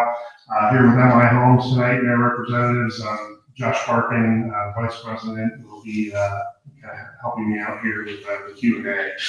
But excited to be here on another project. This one's a little different than MI has presented to you previously. We've got several projects that are in the works or have been built, including the Pines and what do we call it? Berlin Farm, yeah. And this one is actually the result of about 6 months worth of work to date.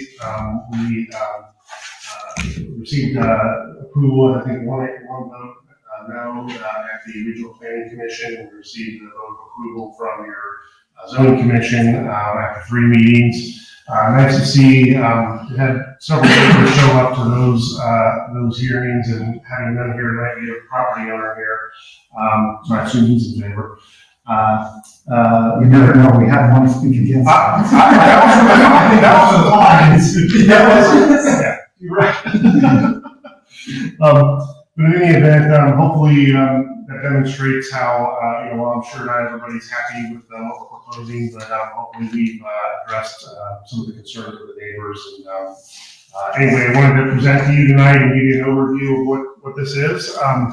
We're proposing 106 condominium units that are detached product for sale. This will be a condominium form of ownership for this development. When we looked at this, we knew that the overlay district applies, and we had the ability to pull that down onto the property. But as we look closer at that, the overlay calls for part of the property to be R4, up to 4 units an acre, attached product, and also a good portion of it is R10, so up to 10 units an acre attached product. And that would allow, obviously, multifamily and various commercial uses that a lot of them are kind of retail in nature.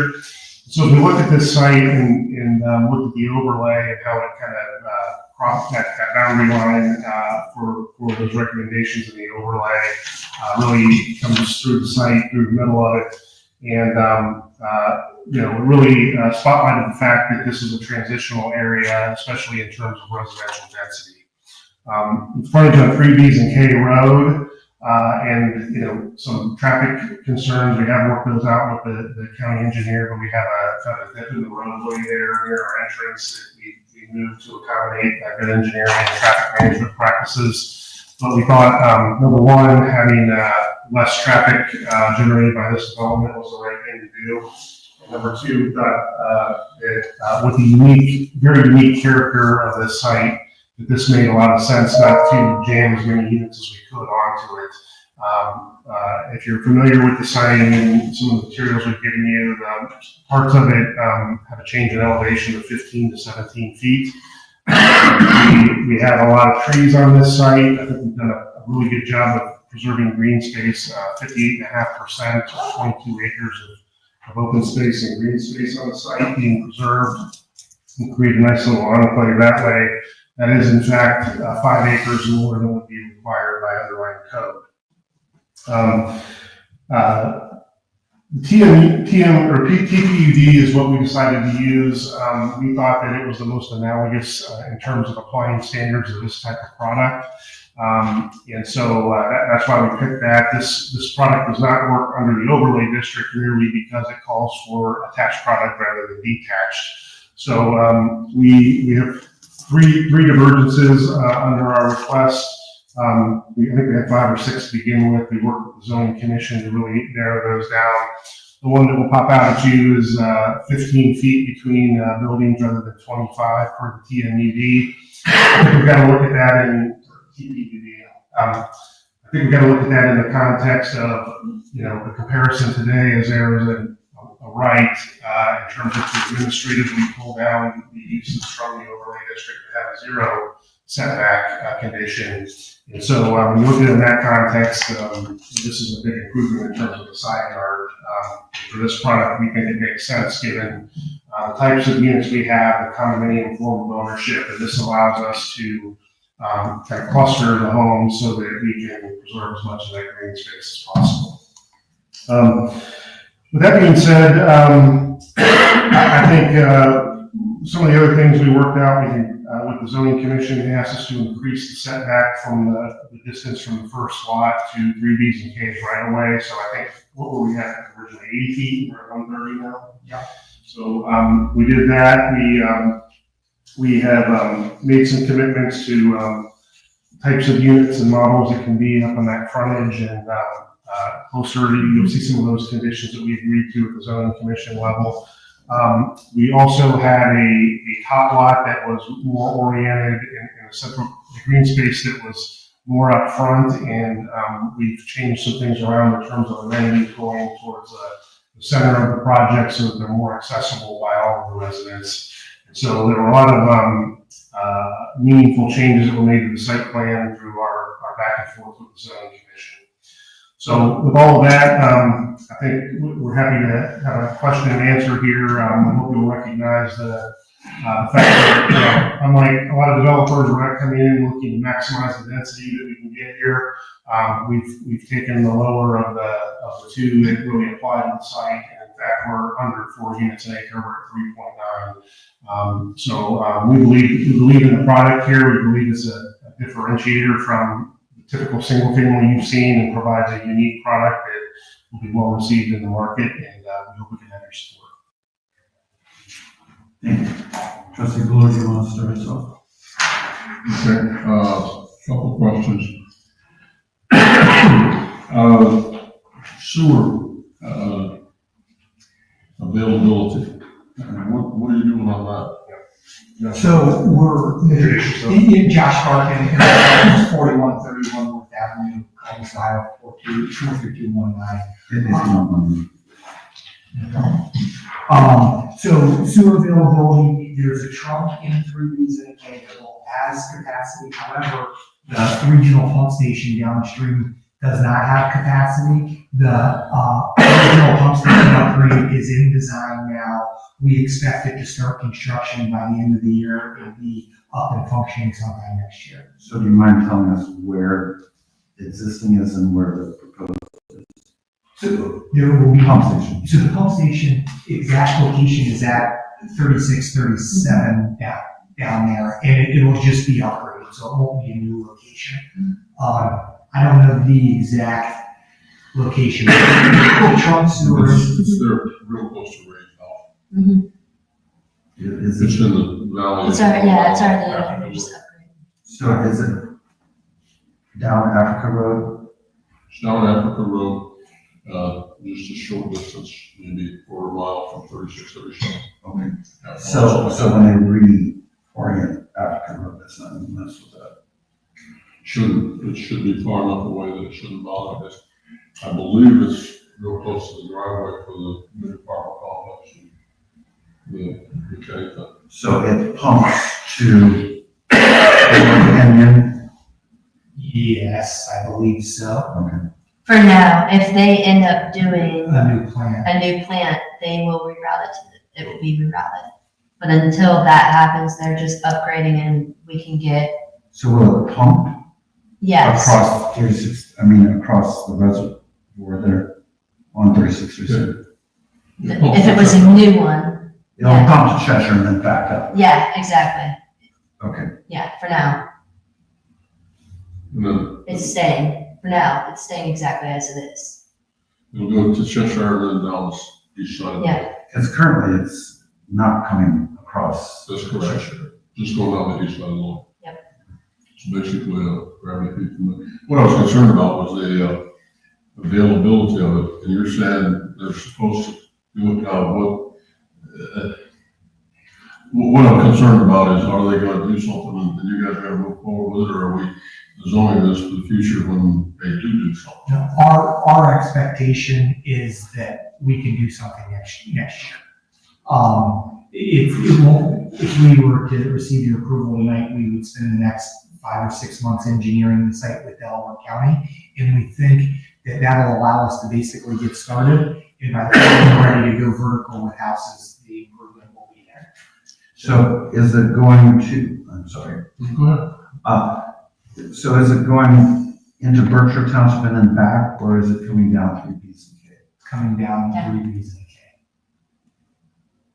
And so you're building all that? That's all there. The trunk line is already in the ground on 3 Bs and a K. It goes all the way to Brown Township? I don't know the answer to that, but where's the Brown Township one? North? They're real close to it. I don't know the answer. Baker Road, I'm Baker not- Road and 3Bs and K. Yeah, I'm not sure. I know we go in the trunk that is existing Baker and we go to is- the regional. It's Howard, Is- it's before Howard. Howard is in Brown Township. But Baker is It's where the basically sewer, Heaven Road. yeah. The sewer only goes to Baker, I believe. Well, but Baker doesn't touch you. Yeah, It touches the state. but in the line, it only goes up to about where Baker is. Well, that would be kind of at the Yeah. top. It only goes up. I didn't realize it went that far. I think it's right before that. And that was, do you recall the apartments that got approved there? That the gentleman mentioned that he lived there, around that area. You don't remember this? Okay. Couple years ago. It's, I guess, not germane. My concern is that they're going to have sewer at the time, because it says they want to move dirt this year, and they want to move forward with it and all that sort of stuff. And so it says to me that you need sewer by the end of the year or something like that. And have you got commitments from anybody, or is this just wishful thinking? No, so we're working through that. We've talked to the county. We actually have a meeting with the sewer department next week. They're, like I said, they're finishing up design. They're going out to bid. They're working towards that. Our expectation is we don't actually need it until we have to go vertical on the houses. So in theory, infrastructure work, even if we move dirt in the fall, we're a little aggressive based on it. I mean, if we're able to receive your approval tonight or in the next meeting, we're gonna still need 5 or 6 months to get engineered on the site, work through everything that you might miss fall dirt season. So you're looking at the first quarter to start dirt. You do infrastructure through the first part of the summer. You have a paved road, call it next July or August, and at which time we're going vertical and we'd hope to have sewer there. And as of today, we believe that that's very doable. Certainly does the project maybe delay us till September or October next year possibly, but I feel good about where it's at. And this is certainly also with MI, we're not really in the business of being a land speculator. I mean, we don't buy land that we can't build on, and we really don't own land that we can't build on. So our goal is to be moving with the sewer as quickly as possible. So, the letter that came from the sewer district is kind of weasel wordy, or it doesn't say that you really got sewer, or that you really got capacity, or that you that sort of stuff. Is there anything more than what that letter has? So there is capacity in the trunk line. There's not capacity at the regional pump station, which needs upgraded. And then through other conversations, we know that it's been designed and their plan is to get it out for bid this year construct it sometime next year. So we believe that it all is adding up with the county schedule at this point. Is there any commitments from anybody that they're gonna do that? From the Yeah, county or someone of that range? I don't think I was either the commissioners or, the solid waste or the sewer district should be saying that. at this point, they spent the money to design it. It's in their improvement budget. I mean, it certainly could change. However, we don't anticipate that. And now certainly with us and our relationship with them, I anticipate that this will move on that. I would think so, because Berkshire and Sunbury don't seem to that conversation. That's right. It's way bigger than just for our site, certainly. I think even something And Berkshire has approved a ton. in Sunbury too for that. Which says that it's gotta have the upgrade in order for this to move forward. Right, so what I'm thinking is that what has to happen, this is speculation, but their problem would be waiting too long because it's first come, first served, and the upgraded one will reach capacity. Mm-hmm. But there's like a certain amount of the business park that they say support in the upgraded capacity. Right. Yeah. But if they waited too long, there would be others that Well, and what I'm saying is that the time frame of the upgrade before it gets sent to the new plant. would be. Oh, yeah. Because who knows if that plant, if the Corps of Engineers is a pain in the butt, which you know, the Corps of Engineers.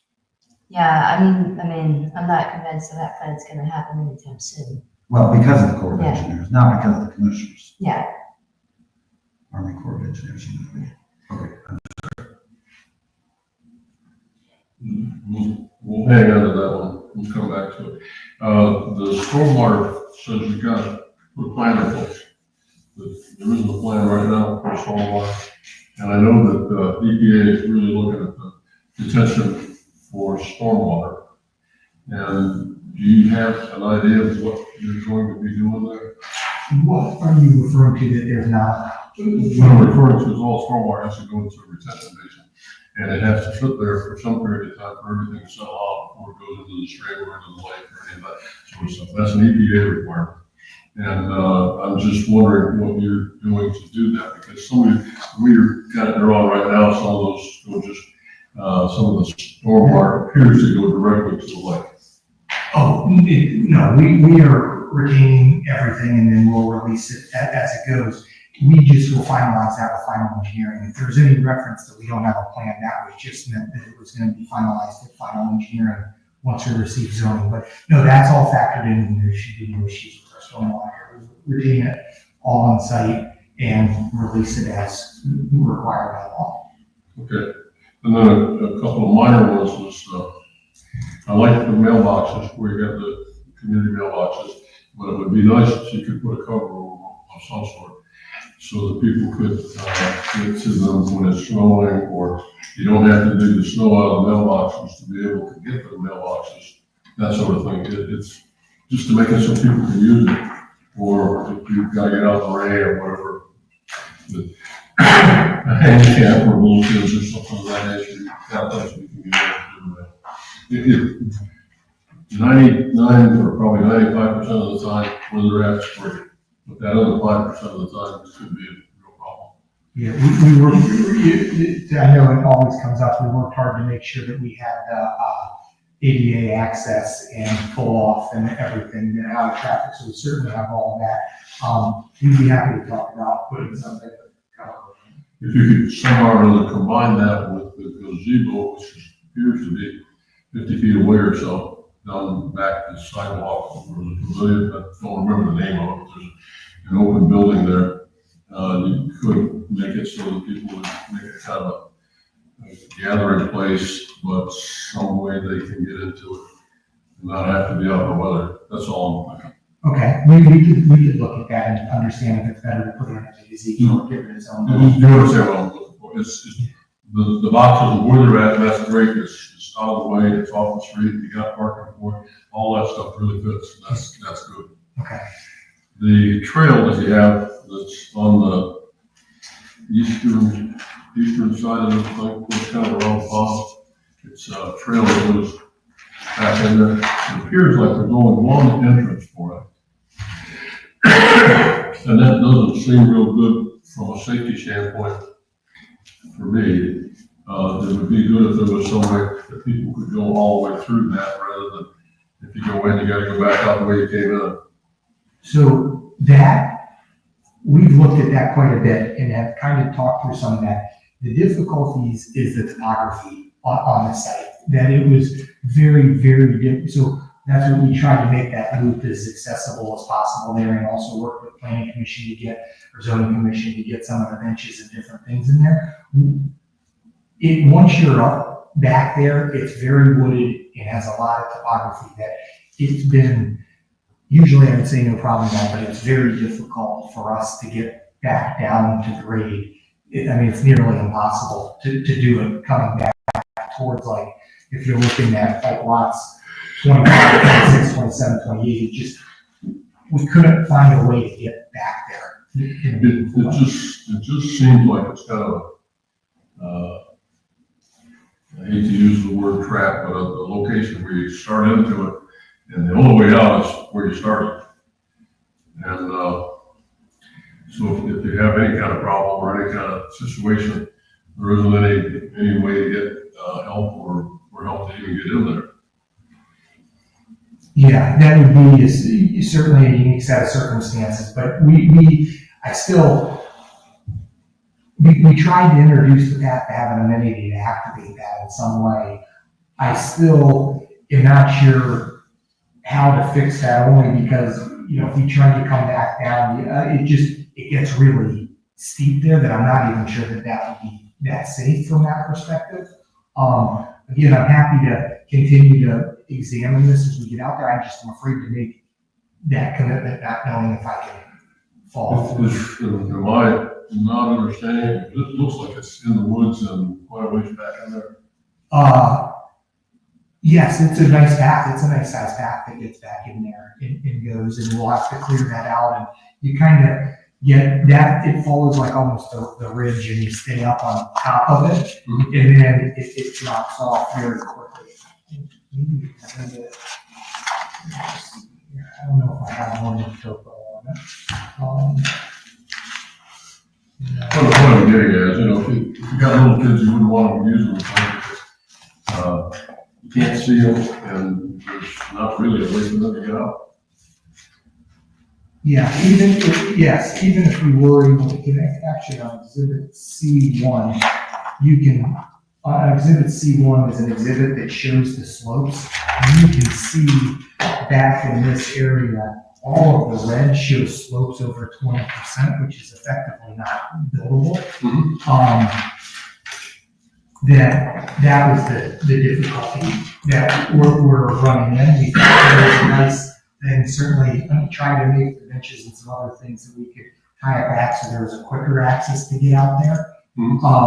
But building it is really difficult, obviously, because of how steep the slopes are. So, I continue to commit to look at it as we get out there and try to adjust it in the field.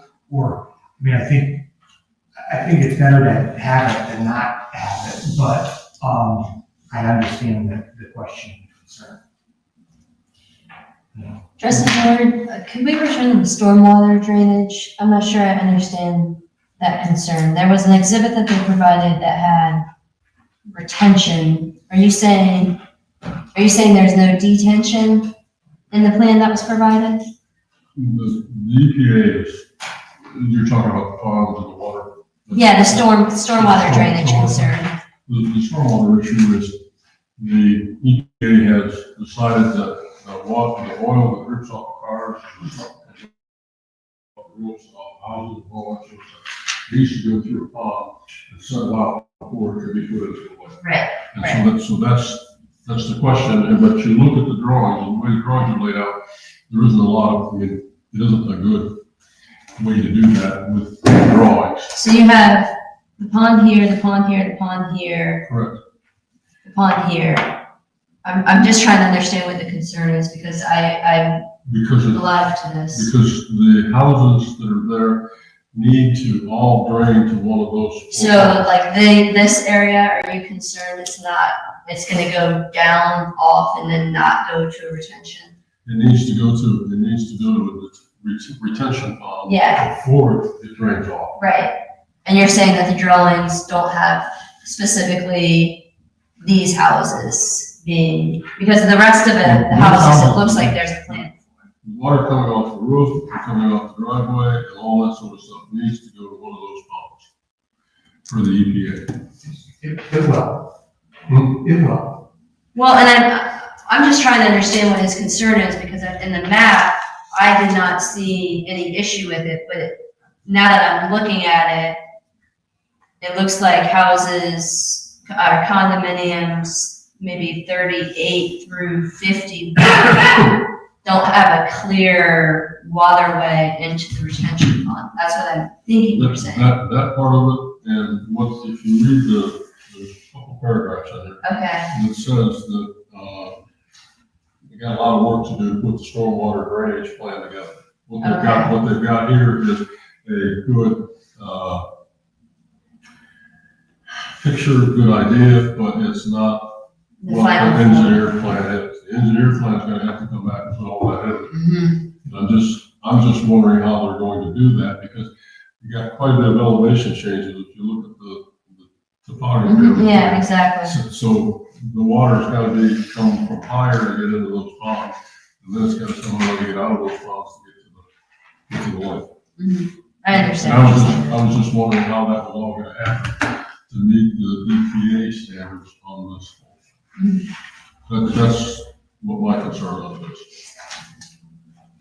If I don't know what I'm talking about, that's fine too, tell me and I'll talk. No, I hadn't even. Yeah, that was my concern. When I reviewed it, I thought that the stormwater was addressed in this exhibit F1. So well, one, it's not entirely addressed because it doesn't get addressed until engineering, but if you look at the lot you're talking about, 950 is actually up at, near 950 elevation, and that bottom quarter is at 940.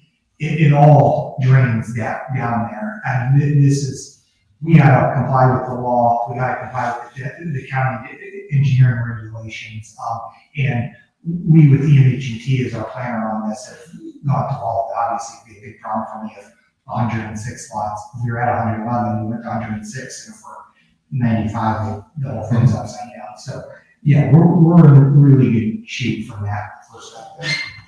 And we just should notify and try and understand it. But back to the trail, I would like you to really investigate that, because you're obviously making the development very family friendly by putting a top lot in and doing that sort of thing. And want to make sure that it's safe for kids to be able to go and use the things that are there, that they don't have to have someone with them all the time. It's just it just seems like that trail is a pretty isolated trail. Yeah, it certainly is isolated. I think it'll be really pretty back there, and it'll be a great amenity for everybody, and it'll give them a place to walk that isn't directly into the park to the west. I'll take a look at it, but certainly this exhibit is what gives me, on C1, gives me pause that it's buildable. I mean, 20% slopes is steep, so we'll see. We certainly can see what we can do, and maybe we can make the loop come back farther so it's not as long. One way. There's some way for people to be able to understand what's going on there. Okay. I actually had a question about the audience. You meant, is this, what is this market that you're going for? So that's a good question. I think there's a couple things. This site is really interesting from a transitional standpoint, right? Like even if you have Berlin Township just to the east and the one Shadow Homes project, but then it goes Berkshire quickly, and then it transitions to the business park in 36, 37, right there, and everything that's going on. I think that you get a little bit of a family buyer, partially a family buyer that's looking for a way to get into Olentangy schools in a smaller house at a lower price than they can in a lot of the rest of the township areas. But I also think here, given the condominium style, the location, the proximity to the park, the easy access to 71, you get a lot of empty nesters too that downsize into this product. So the condominium is nice in the sense that it will be HOA maintained open space. You won't have to own a lawnmower. And you can kind of do that. You can have great proximity to the park, great proximity to the freeway, and do different things. So I think we're going to see, and frankly, I think we'll see, single individuals and other people that want great access to the freeway and to the surrounding areas. And that area is just changed so much. I mean, Aaron alluded to it. This is a very different proposal than we've done in Berlin Township in the past. And I don't know if I would have made, certainly the business park overlay wasn't in effect 5 or 6 years ago, but even with where 36, 37 is at, I'm not sure I would have made the same proposal. And watching it evolve, it felt like this was really appropriate for our use, really. It strikes me as an empty nester community. Single story, low maintenance. Yeah. And then I took the tot lot as like grandkids. That's certainly a possibility. Okay, we don't- but it wasn't marketed as that, and you're not gonna market it as that. And I thought that was interesting, because it seems like that's what this product is. So, we often aren't looked at as an empty nester builder. However, we probably sell more ranches in any given year than anybody in Central Ohio. We have a ranch in all of our lineups. Where did that come? Yeah, probably on a gross basis, we were 950 homes last year, and it's, 10 to 15, 20% of our business. You're talking about 150 homes. That comes probably, it's not really close to that, give or take a few. They just do it solely targeted at that. We'll have that here, and if that's what the buyer base chooses, we'll build a handful of it. But I think also how these plans live, there's another plan in here that has a master down with a second floor. So you have 2 actually with the master on the first floor, and then you have 3 plans with a traditional bedroom, you're living upstairs. So I think we'll get a little bit of both, but that I agree with you. I think it's set up to be maybe more than that, than our other subdivisions. Very currently, if you don't buyers. Trustee Moore? That's all I got. Trustee Grant?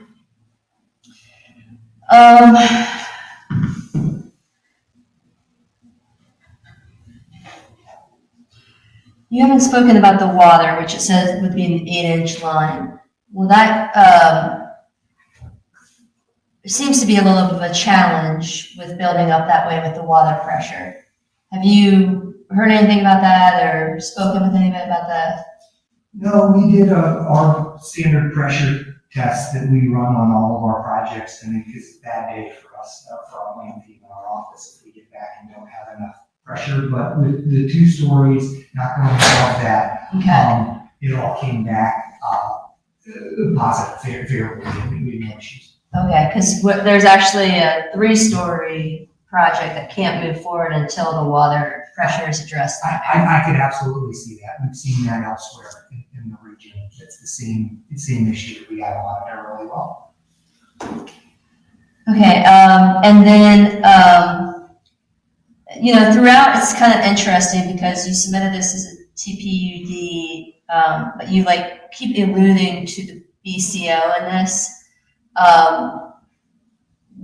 Did you switch it or did you not? I mean, because I for a little bit, I was like, why are you guys bringing up the BCO in this? Because this is a totally standalone, different product and different request, right? So I got a little bit confused reading through this proposal. We can go talk to this. Yeah. If we were under the BCO, the proposal would have needed to be for townhomes, attached Yeah. product, and Yeah. it would have been at frankly a much higher density than what was proposed. And I think as we met with the neighbors and we went through zoning commission, the idea that, being conscious of the density was still important. We also felt with the topography out there, some of the townhomes would be a challenge.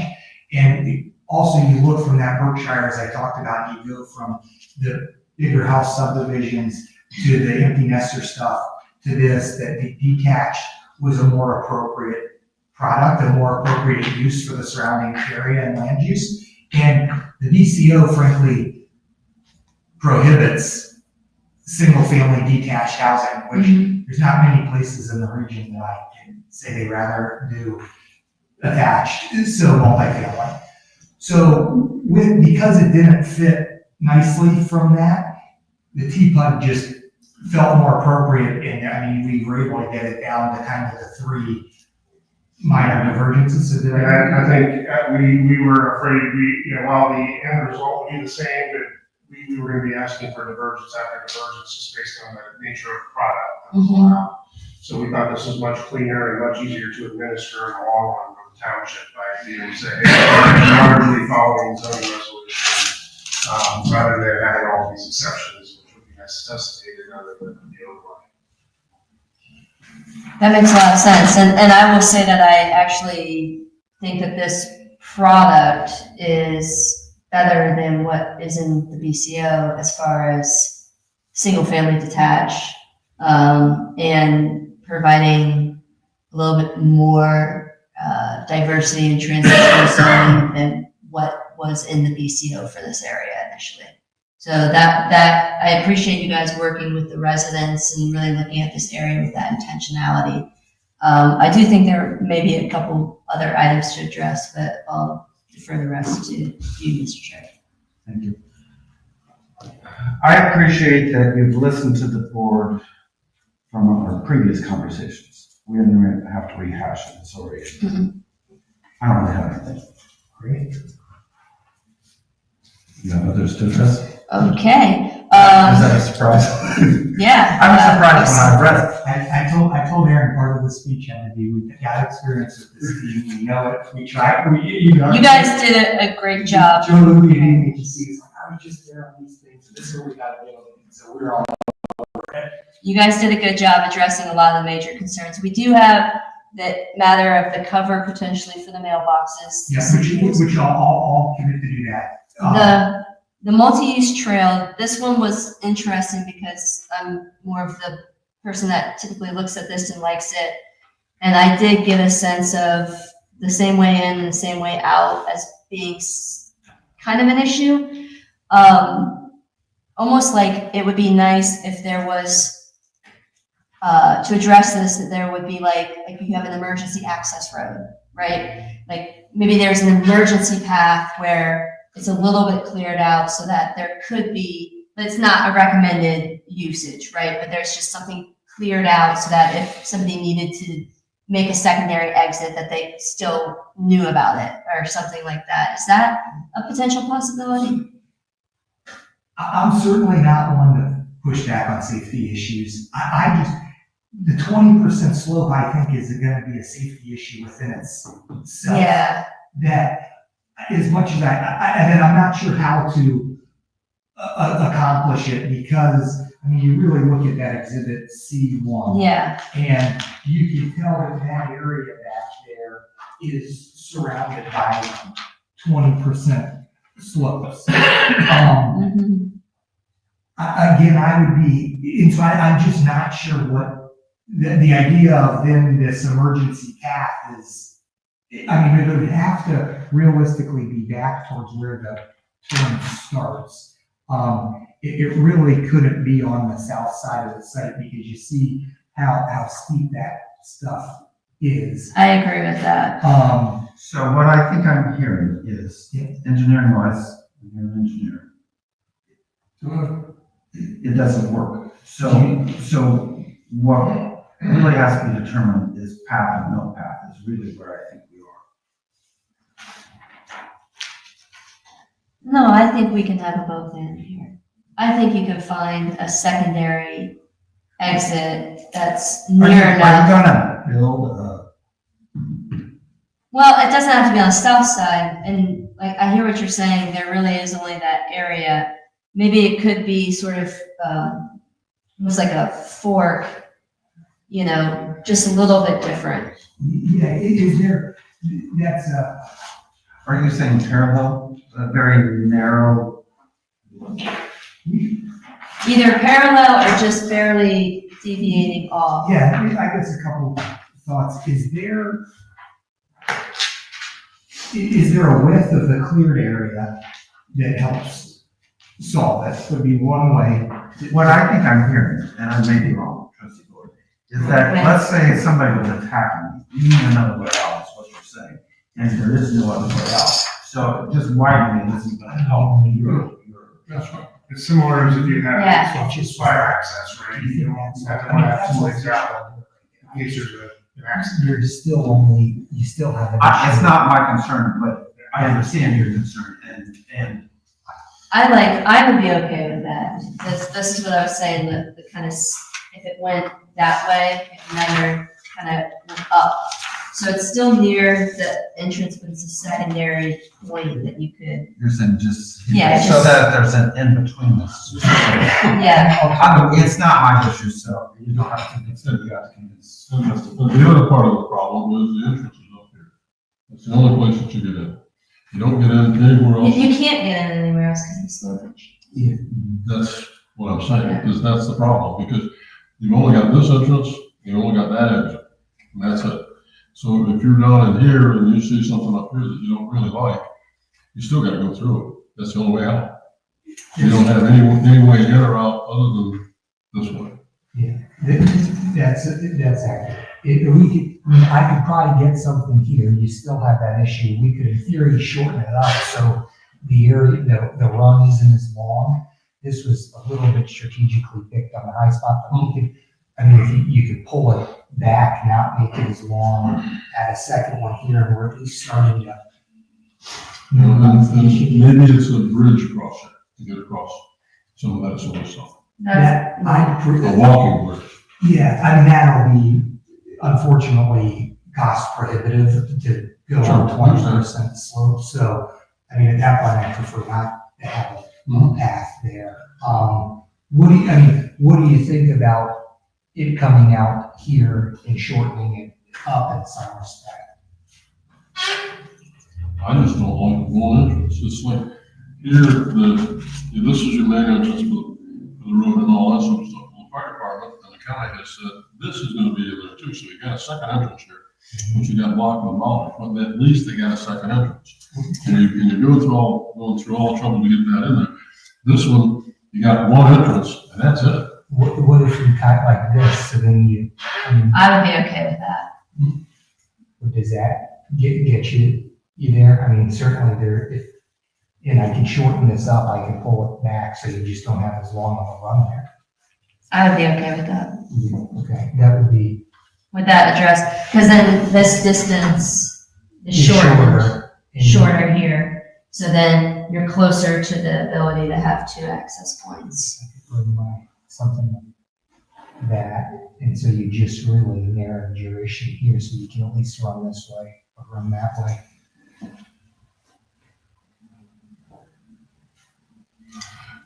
It's a nice idea. I think it's just gonna have very limited use because you get the mother with the stroller, she's not gonna wanna go back here. She'll be walking around these streets. Yeah, it's certainly limited use because it's not open to anybody else, and, these are estate lots out here that aren't gonna be back here, you're really not back here unless you live here from that perspective. And one of these estate lots down through here, it's not here, but a little bit farther down is a halfway house where people get out of prison. Okay. So it's down here, so you got that in the neighborhood. So that's something else that didn't. I don't think that that's operational anymore, but it could be. Yeah. So, all right, so if we add and shorten it up would be, we could do that. I'm not gonna be able to overcome the slopes associated with getting back down here in a meaningful way.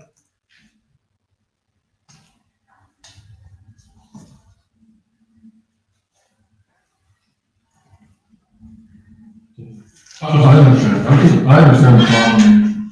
Okay. Okay, so, that at least, that resolves it for me. I know if it doesn't for you, that's understandable, but having it shorten distance, escape, All good. The renderings of the pictures that are included in here, there's descriptions that I can understand the likeness, but it will say like things like architectural colors and the timeless beauty of the clapboard and handcrafted old world charm. I mean, I see the picture, but I'm going to be candid in saying it looks like vinyl sidings with black borders around the window. Oh, you're reading from the Charter Oak. Yeah, like, but there's numerous examples of that where, like, you know, there doesn't really give a sense of like what colors are you going to actually use, or, you know, what features specifically, like an old world charm, classic beauty look is not necessarily. So if you're in the pamphlet, Yeah. so the pamphlet was included as part of this to talk through the divergence of vinyl, and is just an example of the product. Same product we use at Berlin Farm, same product we used at the Pines. And this, on this page 6 of the pamphlet, these are their colors. But yeah, so on that's a perfect example. So that in the pamphlet, those colors are the only colors permitted. Is that correct? Or were you just giving an example of what colors could be permitted? We were giving examples of what colors could be permitted. So that's the only issue with, I think, including this pamphlet is, like, if we're saying these are the colors that are approved, that's one thing. But if we're saying, here's some examples, and by the way, we can use any other color we want, then we don't really have a definable way of describing unless you don't want to include the pamphlet at all. The pamphlet was really more included to describe, because we're only Okay, asked. so let's just address the issue instead of going through all that. So what I have experienced before is if you say it's these colors or earth tone colors, that apply, correct? Yeah, that's fine. Those colors or earth tone neutral colors. That's fine. Colors in the pamphlet, Yeah. in pamphlet for earth tone. Neutral. Earth tone neutral colors. That's fine. Okay. That's good.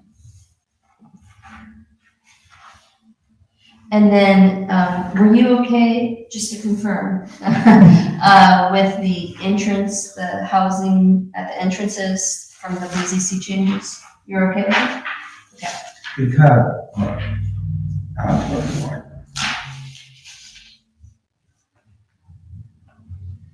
but I think we need to be explicit if we get to a point of approval that the BZC changes are. Yeah, I do have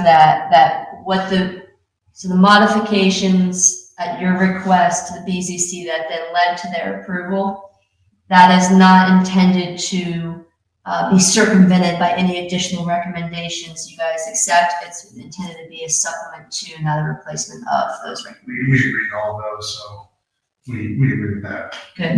Wasn't that in the, didn't we resubmit it? I mean, we won't go into why.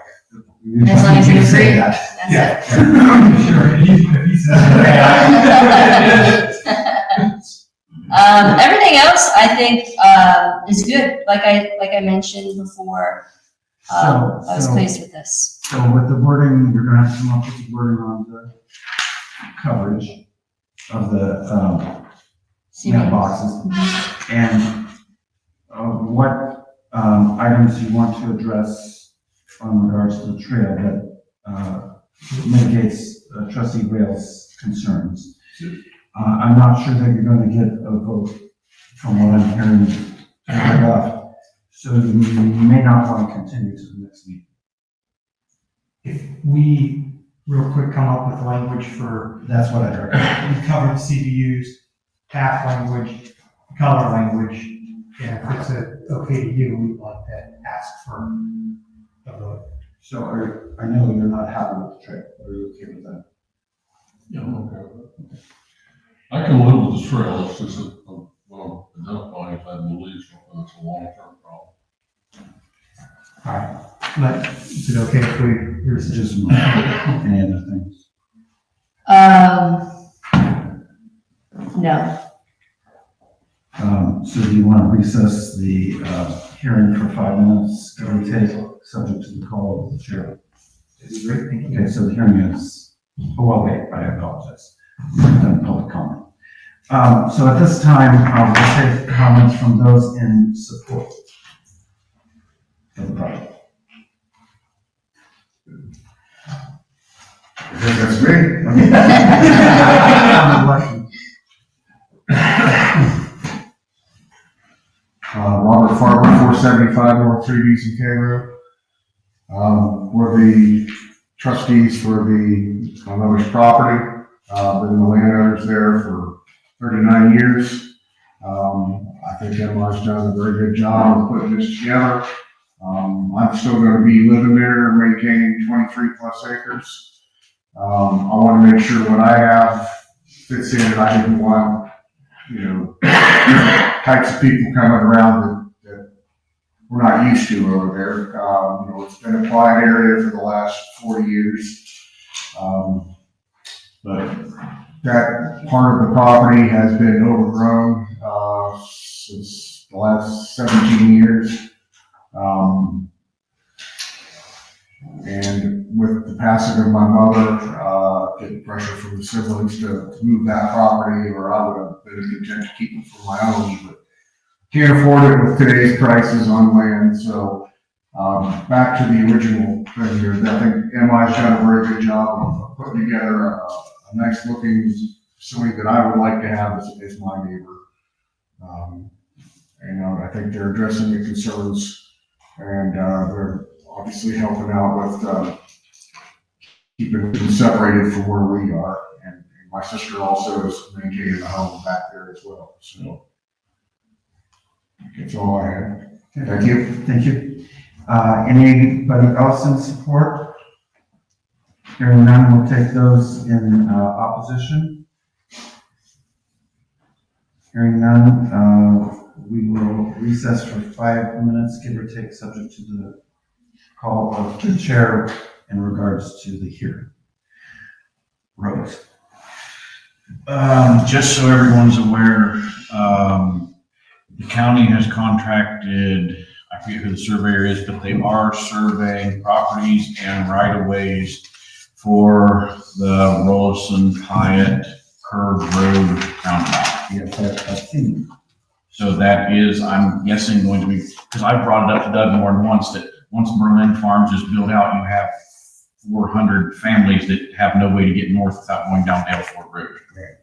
So with the way everything's progressing, I think that will come forth sooner than later. And I think that's a wonderful thing, because Daleford Road has more foot traffic than any road that I've ever seen in my life. Right. And it's constant. I mean, dogs, baby carriages, stores. And they don't always wear bright colors when they're walking. And they don't always walk on the edge of the And they walk 6 a.m. to 11 p.m. And it is highly traveled. Now, it is a low speed limit, but the problem I have with low speed limits is it's so low, nobody follows it. But I am pleased that they're following up on. So the only thing the reason I'm bringing this up is something we need to consider for the future. When that does go through, I don't know what the plan is from the county, because Doug really doesn't know either. We may have to do improvements to Rollison Road because it is narrow with a deeper ditch on either side. And if people take and go straight across to get to 37, we're opening a new can of worms for Rollison Road on that end. So my hope is that we do another Shanahan agreement, which is we improve it, they take it over. Because, It would be ODOT, continuous, yeah. and ODOT has talked about doing a flyover there. So I would really like to facilitate that. Now, that's gonna cost us $1 million or $2 million, but It would be a half mile from the from 36 to Lewis Center Road. Everything would be in place to go down to, except for a half mile down that. Which is really to, Evans Farms is working on yeah, all the way to Liberty High School, because it's gonna connect to Home Road over the overpass. And So I Would you just, like to work on that over the next 6 months? I would love to, but they won't pay any attention to me. They'll pay attention to the trustee board. Oh, okay. I mean, they really will. I mean, I have shelf life. You have new uses. Okay. just to bring that up so we can plan for the future, we should. And it also will affect the Berlin Business Park, I think, as well, so we need to.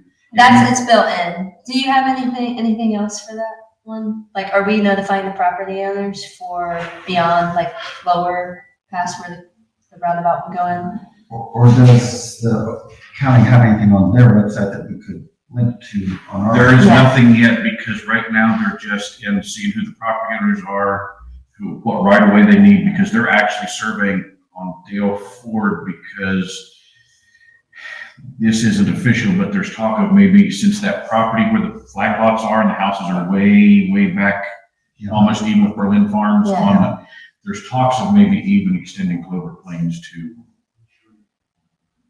Rolls and Pyatt. Who would pay for that? We would. The county would, because, If the county does it, I don't care. but I don't know that it's going to benefit anything, because that's, I think, what they're surveying to see if it would make buildable. Because the problem is now, you've got all them flag lots, and once you put Rolls and Pyatt, and basically make their new address Rolls and Pyatt, not Dale Ford, you've got 6 flag lots that become unbuildable because they're too small. Because you just have the right of way. And that's the county's. Right. That's what I think they're exploring. Well, and the way the law is written, when you split a property from itself, it's a huge, Right. cost. You have to pay. Because you're basically losing all that. They're losing it. And even though they own it and sometimes doubles the value, you have to pay as if it's totally condemned. Right, because they can't. So I can see what a county wants to build. Building a road might be. The cheapest alternative. So that's, nothing of that has really been set in stone. They're just now doing right away they went clear around Ron Ford's house. They went clear down Dale Ford to Clover Plains. They're clear down Curve Road. Yeah, they're not to me, but They're getting close to the Scioto Gardens. Yeah. And so that, if anyone asks, it's all preparing for the roundabout coming. I kind of guess that because where you see the flags. Right. What else would it be? But for people that may not know what our future road program or our future road ways are, that is what officially that is what it's for. But I think it's a safety issue that'll be. I think it's a good thing, but I think, I'm glad that they're being on it now instead of after Berlin Farms is built, and then that could become an issue if Berlin Farms gets built out a lot faster than that roundabout, because there's no other way in or out except for 3B's McKay to head north. That would be an issue. Jesse, where is this roundabout? Wilson and Curve. Wilson Curve. So I have that, and then the last thing it come up the other day. I don't know if you know Charles Dukes at the county, or at the delegate. He used to be in charge of what I was for the city. Now he's right-of-way manager. He is putting on a traffic control class through the Public Works Association in LTAP. We're getting to where we need to start training our people on properly setting up a work zone because of the traffic we have now. Us just going on a road and working is not, we're going to start setting up official work zones. Okay, so do you have a proposal for training? Yes, I have a proposal for training that is Delaware's putting on. The only reason I bring it up, it's cheap enough, but there is a lunch. So since food was involved with the training, I wanted to bring it up before it came up. That's the proper way to do it. It's $35 per person. It's at the Armory, the National Guard Armory on, I can't say that, Hope Street there in Delaware. And I'd like to send the road crew to it. So how much? So it'd be 140. I know there's a approved appropriation of $140 to It's to the city of Delaware. the city of Delaware for the purpose of training for safety for the road crew. Second. Moved by the chair, seconded by trustee Rail. Discussion. Please call the roll. Trustee Bullard? Yes, Trustee O'Brien? Yes. Trustee Graham? Yes. this is really good because we will be working with the City of Delaware and being trained with the City of Delaware else. Well, I mean, it's just a good plan. No problem. And it's good to have a good cop, bad cop. And it's also good to have people that know what they're doing when they're standing out there tracking. And I figure it's a lot cheaper than us going to Columbus, because LTAP does put classes on in Columbus, but then you have to drive to Broad Street. This is, I mean, So, and you know, you need to work well with the city. Yeah. We may not work well with the city, but you need to work well with the city. yes, Because you do. yes. You fight yours and I'll fight mine. There you go. But other than that, the only other thing I have roads wise is the car, and I think you want to wait for the. Okay, so, and for the board's indulgence, I'm for the car with the exception that I want a policy that no employee is to respond from their home to anywhere and thus are prohibited from taking a vehicle to their home. Now, I know where you might go, and I could see an exception like 5 times a year, because if, let's say, you have a train in Cincinnati and you're starting from south, that's different than taking it home every night. Understand. But let's say that what we need is a discussion on that. Yeah, but a reason why I want to do it now is because it forces the issue. If we wait, we'll wait forever because We can do it I now. have a shelf life. We can do it now. We really can. I'm okay with figuring out what our driving policy is first before we move forward with the car. But as we talked about this in the capacity of, determining who would be able to take home a car or not take home a car. Yes. And what I want to do is I want to make certain that whatever policy we have in place is kind of a standard what other townships do who are growing like us and doing, I want to be in alignment with that. I understand that. I don't. And that's fine. So for me, and so it would be up to him. Yes. If we can agree. But for me, if we can't come to an agreement on it, then maybe we should work through it. If we can come to an agreement, or we have trustee boards. I just think we need to decide it and then we move forward. I can get outvoted and I can handle that. Yeah. But I want to vote. Well, but I want to discuss why we would do the things that we do, because some of the reasons why, like, we had this discussion, I think, a while back, and there is a policy in the handbook, Yes. and I didn't like the policy in the handbook at the time, because I thought, well, I want to make certain that we don't have, like, exceptions for being, people taking advantage of the driving policy. But I do want folks to be able to respond in emergencies. So how do we find an appropriate balance, and how do we do something in a standardized way? That's what I want to explore Well, before I'm even ready. I do want standardized, and we're in alignment with that, but I don't want taken home. So what do we have? We have a driving policy now. Can I say one thing maybe? So on, Just one page. Yes. I've already did it. so this follows under the same thing with the truck. I have the motion and everything to do it because it's going to 2026 pricing. I don't want, or in my view, I don't want policy to cost us more money, so we've got 4 to 8 weeks. We've already voted on that. No, I'm saying the car's under the same. Cars on the. So if we prove the car, you have 4 to 8 weeks to come up with a Oh, policy. I'm thinking I want to have this fight now. Well, And then if I lose, I lose, and then I move forward. If I win, we move forward. So I see we moving forward. It's just how we're moving. I just don't want to ignore this. I want to have a vote.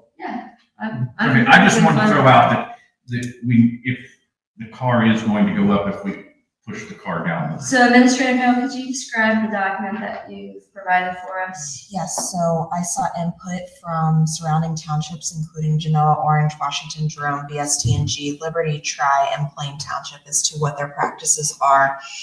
They all, currently, the only position in question that would be taking home is the fire chief. They currently all allow their fire chiefs and additional positions other than Tri Township to take their vehicle home. They do restrict usage of the vehicle strictly to and from the home outside of responding to calls. And there are only 2 of them that have distance or residency requirements. The rest of them do not. So there are 2 of them that have a distance requirement. Yes. What does that look like? Washington Townships is 60 miles or less from the administrative offices. Plain Township is that you must reside in Franklin County or a contiguous county.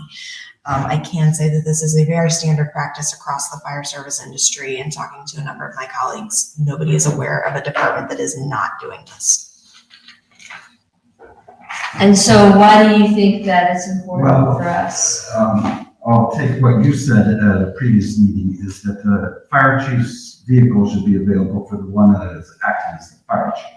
So if the assistant fire chief is acting fire chief, the car should be available to him. I do not want to buy the assistant fire chief a car too. I don't want to buy then, when he's not here and the fire chief's not here, I don't want to buy the IC, incident commander, a car. And so could you help me understand how do they overcome the vehicle restriction if one person obviously drives it home and somebody else is acting as chief? What happens then? So it depends on the jurisdiction. Some, if you're on vacation for an extended period of time, then they leave the car for whoever is acting as chief. But if the chief is taking it home, no one is acting as chief, he's still chief. Well, no, but if there's an incident. Sure, somebody may be incident command. However, the chief is likely still going to respond on serious incidents. So they may establish command prior to the chief arriving on scene, but you're ultimately going to want your chief fire official to respond to that incident. So, but it's. If he's responding from Picklewick County, Right now, By the time he gets there, I mean, I'd rather have the assistant chief really be in charge of what's going on. the assistant chief driving 45 minutes down here. well, so it's whoever is acting as the commander commander. at the time. But they also may be arriving in an engine. So if they're establishing command, it may not be a separate vehicle that's establishing command. It could be us, it could be, depending on where the location is, it could be someone else establishing command. Well, and we also, didn't we just purchase a truck? Well, that's limited to the fire limited? inspection. It can be, Is it? no, it can be driven by other employees if needed.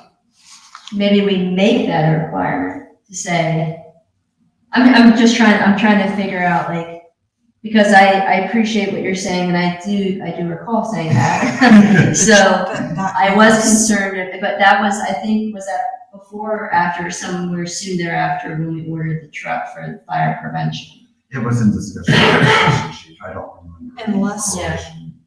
Unless we are sending somebody to training in the vehicle, that vehicle remains at the station.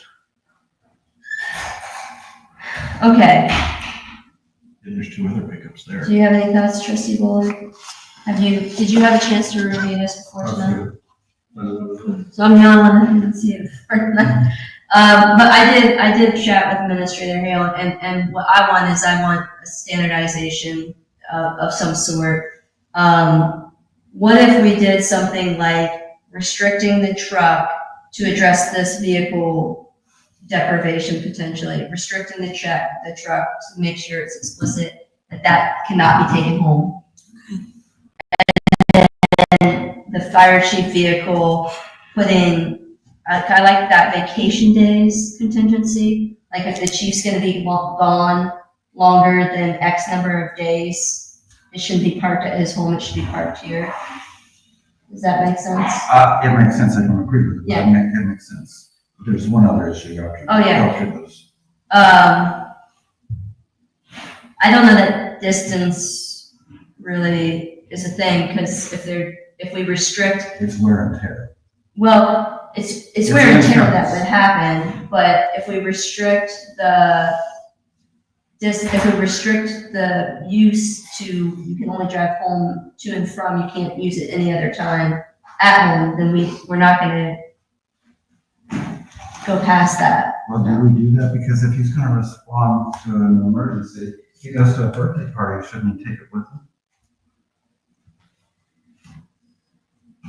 So you're saying I'm saying the chief problem with your. responds to it, I mean, otherwise, what you're saying is, oh, he's gotta respond from home. But now, when he goes to the bank, if he doesn't have it, he's gotta drive home to drive here. So now what we're doing is providing him a car to go everywhere. It's a personal vehicle.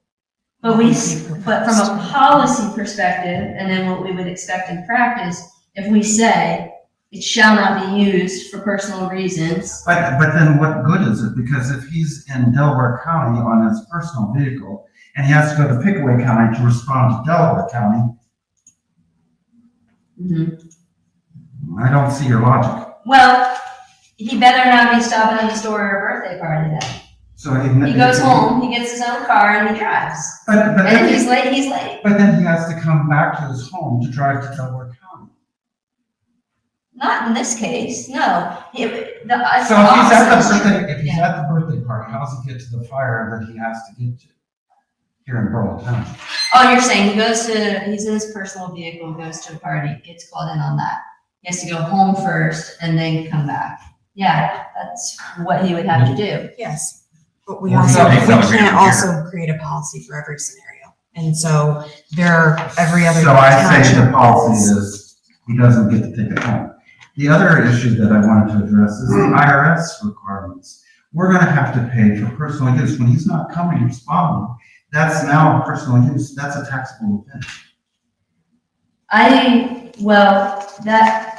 But we're in alignment with the policy being you can't use it for personal reasons. I think we're all three aligned with that. There is a component, but it's, a lot of other agencies do it, and so it can't be. Well, how do we get around that? I mean, It's not insurmountable.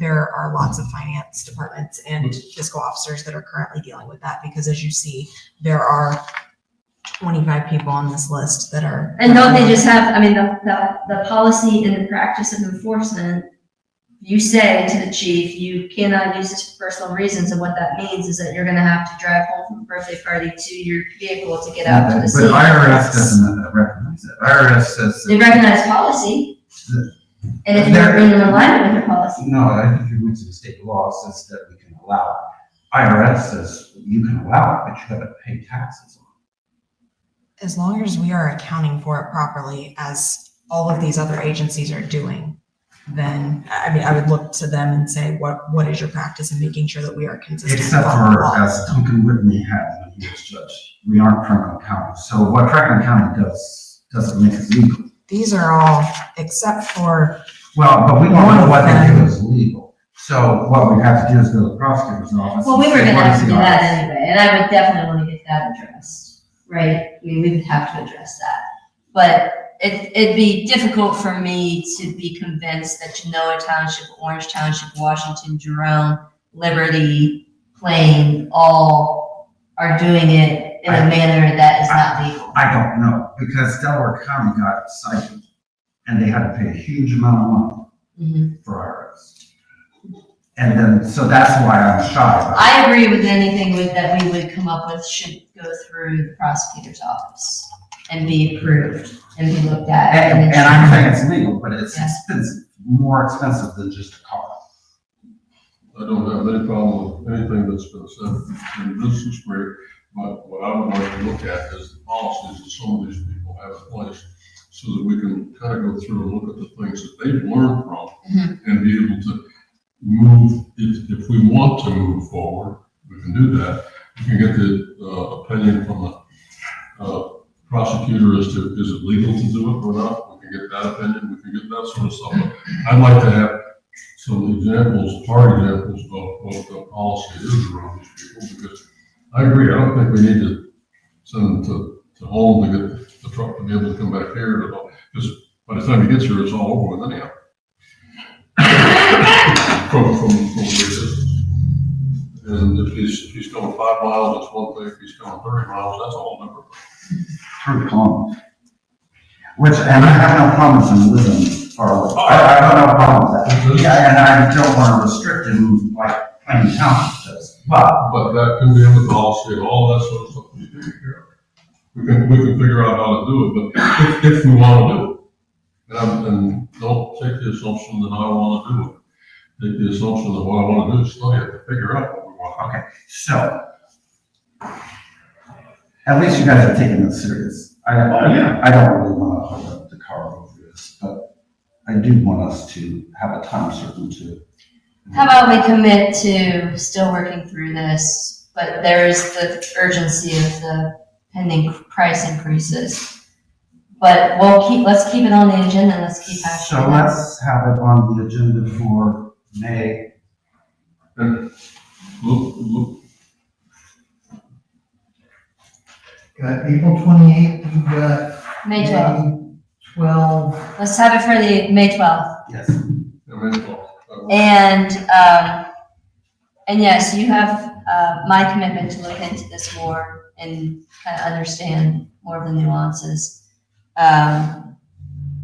For sure. And in the meantime, the policy that we have in the handbook does not take that position. So understanding that we're operating under current policy. can I But that doesn't mean we can't change it. can I ask a Yeah. Well, I'm asking how to operate tomorrow. Oh, we haven't taken the vote, so it's as it is. Yeah, that is. Can I ask? I'm not trying to cause trouble, I'm trying to get my way. I'm going to ask. I'll change my vote. We agree that the chief's question we're looking at, no one else that I see in the rural township are we talking about to take a car. And that's fine. So that kind of takes the question of the car that we've got here that we're looking at and purchasing it. We could make a decision on that because we're deciding that nobody else can do it, but we got to decide on the profit. We got to figure out what we're going to do with the fire chief. But everybody else, we've already made up our mind that nobody else gets a car to go home. Yeah, I mean, I did wonder, Well, if it applies to the chief, does it apply to potentially roads, superintendent or the administrator, you know, and I'm not saying that it should, or I'm just wondering if. So I agree with you, however, the policy doesn't say that. So unless we make a I said, we can figure out a way to make it so that it does. So, Well, I don't want to correct what's wrong right now. I just want to go on to what we want. You know, No. I don't think we need to. but on the 12th, I want us to adopt something. I even can't if it's- guarantee we're gonna. Even be if able it's to- exclusive of Yeah. the chief. I think we're, Oh, okay. Yeah, yeah. are you okay with bringing something forward that includes and excludes the chief as a policy about not taking? I don't know that we'll be prepared to do the chief that night. That's what I'm saying. Okay. Oh, I'm saying having it available for us to adopt doesn't mean it'll get adopted. Yeah. Would you need more direction before? Yeah, I need to know with the driving policy because we have a lot of other people that are driving. And so what in the vehicle policy, what is it specifically? What revisions is the board looking for so that I know what to bring forward? Well, it sounds like we can all agree for now that no other township position and no other car goes home Unless approved by the board. unless explicitly approved by the board. Which might happen if, let's say you. Yeah, that's why I didn't want to leave that out. So- Unless explicitly approved by the board Pre-authorized. by resolution. Let's do it by resolution. Yes, prior to the event. So, because if somebody lives in, let's pick a county nobody lives in, Licking County, if they're going to St. Clairsville, who's, if they're going to St. Clairsville, it doesn't make sense for them to come here to go to St. Clairsville. Yeah, we're fine with that. I mean, Okay, so that's, we can speak to that, and then let's have a separate section built in for first responder, fire chief position only. And I don't know that we want, like, yeah, we're gonna have to talk about that. I think. and I can handle getting out of it, but I want to have a That's fine. Well, I can't guarantee we'll vote on chief. Because I don't think that we should vote unless we have enough information to be able to vote. Okay, so if it's continued to a next meeting, I'll be okay with that. I'm not okay with taking it off the agenda. Oh, that's fair. And you have my commitment to working through it. I wanna And vote when it's. I believe, but it needs to be voted on before, we're gonna have a Sometimes meeting before my shelf life expires. Okay, so now I'm hearing 6 months. So what I was trying to do was to keep the car moving. Yes, And so that, why don't you make a motion? Hold on. I got the same thing for the car from the prosecutor. So what is our next, resolution number? 25-4-16.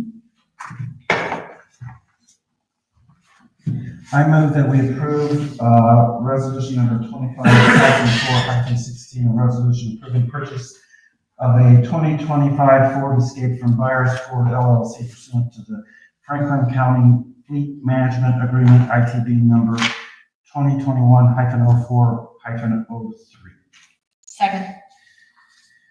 Moved by chair, seconded by trustee Rail. Okay, so this is for an amount of $28,872. Right, then there should be a requisition for that, for the 10% more. And, we'll do that as a separate resolution. So I think, really, separate what you want, what we're voting on, and then we'll put the other one as a separate motion, but get them separated. yeah, so we have that. I think price-wise, we're not gonna do any better. No, and that's a good, proper vehicle. We don't have.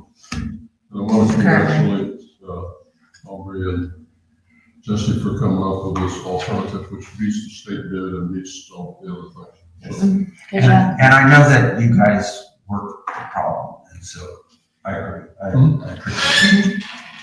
And just because I'm trying to get my way doesn't mean that I'm not appreciative of this particular. Of the efforts, yes. Okay, moved by, the chair, seconded by trustee Rail. Further discussion? Please call the roll. Trustee O'Brien. Yes. Trustee Rail. Yes. Trustee Bullard. Yes.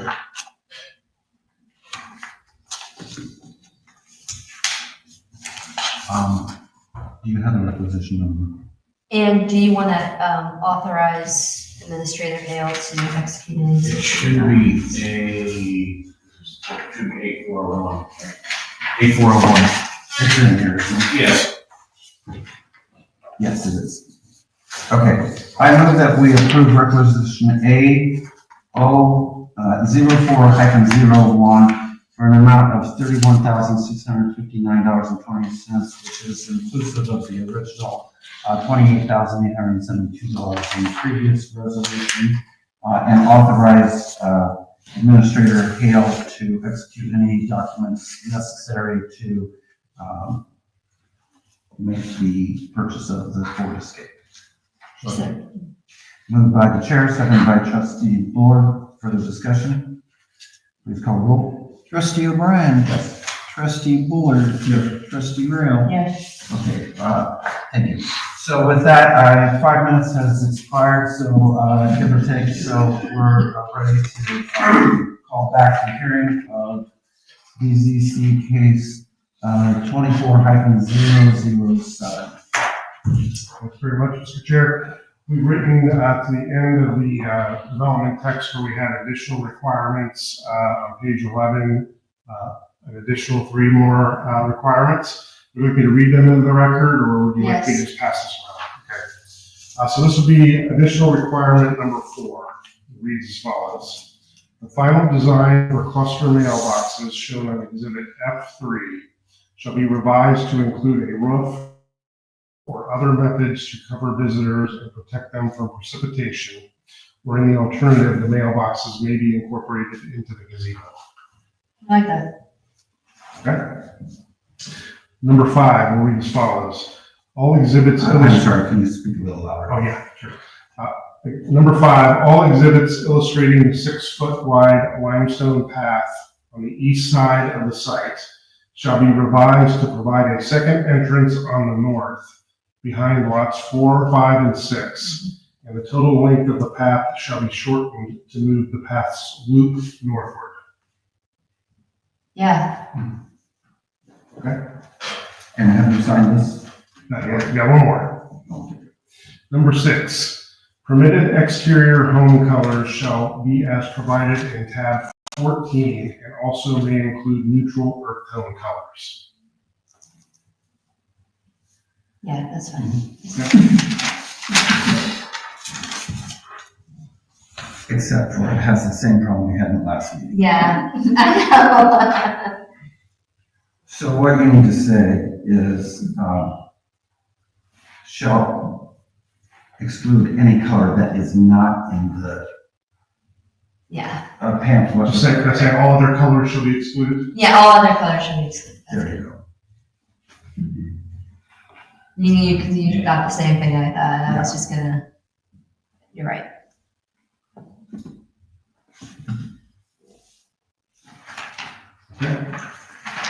And your signature? Yep. The Josh signed. You want to make that a little bit.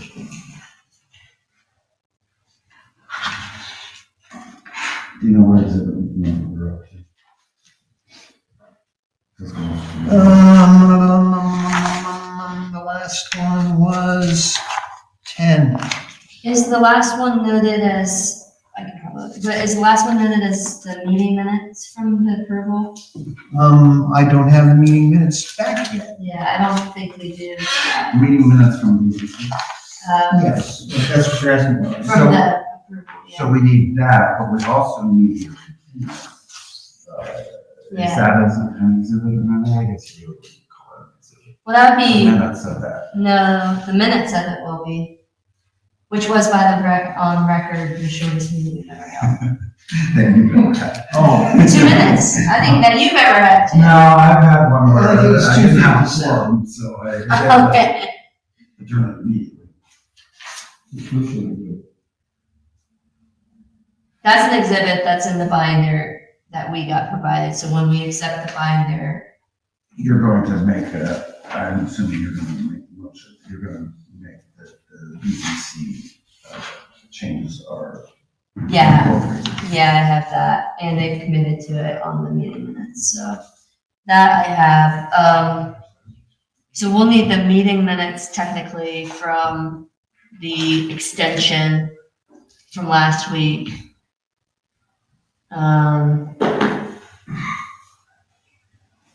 Maybe we just define it all as one exhibit, and then that way we add to it. Just as long as it's incorporated.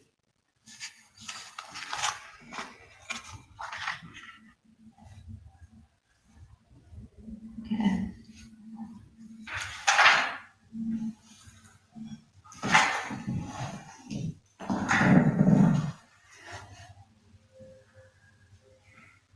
Okay.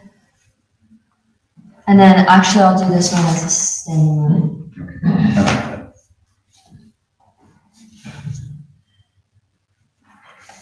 Did you at the meeting that I wasn't at accept the binder at all?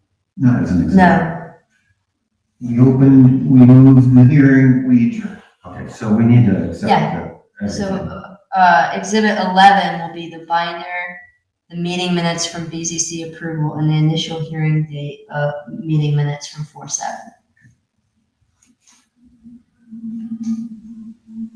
That will be exhibit 11, and then exhibit 12, applicant requested changes to the development plan.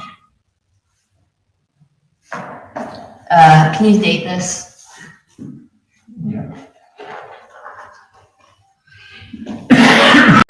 We need to make a copy of that, or Yeah. Well, we're gonna keep the condition. Yeah. They generally, the fiscal officer generally requests that you actually send an email and a Word document of this so that he can just copy paste it. I think you did that before, right? Figured out if not. Just because sometimes the handwriting is creative, we'll say. So it'd be good to have it in email format. Okay, move to accept the binder for BZC case 24-007, preliminary development and final development plan revisions that were submitted.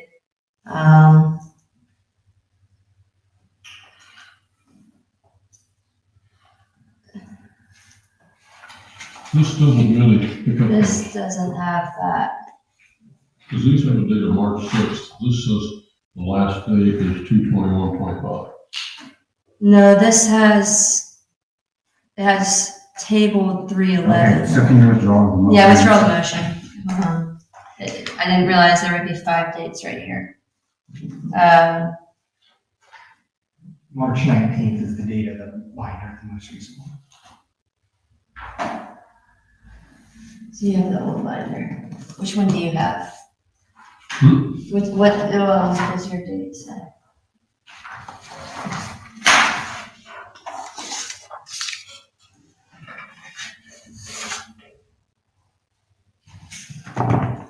If I look at these dates, that's actually these dates. Yeah, but this is table 311. I think that I think you did submit this one on 3/19, but you didn't update this date on February 21st because you have here that was tabled on March 11th. We did this. So I think either we didn't update it. Can I see your binder? I just don't want somebody to say. Because I know everything was the same because when you were referencing the exhibits, I had the same exhibits.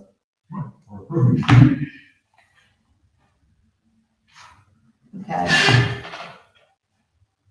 Just compare real quick here. So we didn't have the tab dated.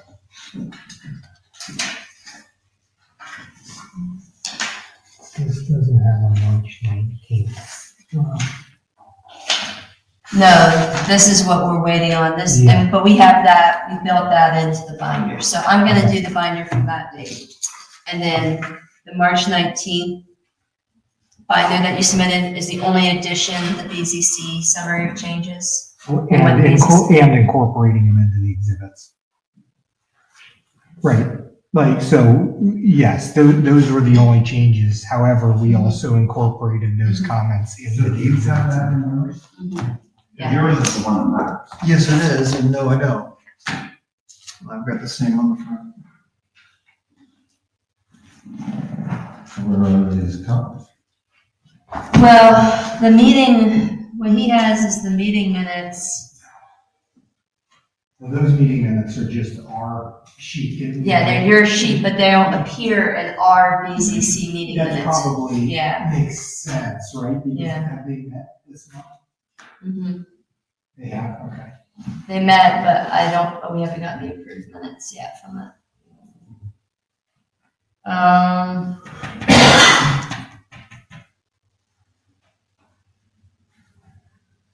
I think we need to accept the binder from 319. And then I'll add the meeting minutes in case, if we have them twice, it's fine. But if That's we don't right. have them at all. I totally agree, but he needs a copy of this 319. Where is the copy of the 319? My assumption is that Levi has that. I don't like assumptions. Can we He has that. Right. Can we get into the zoning office real quick? Because we can accept that as the one that we should do. Do you mind if I'm in recess? Sorry. Without objection, we're recessed for 5 minutes.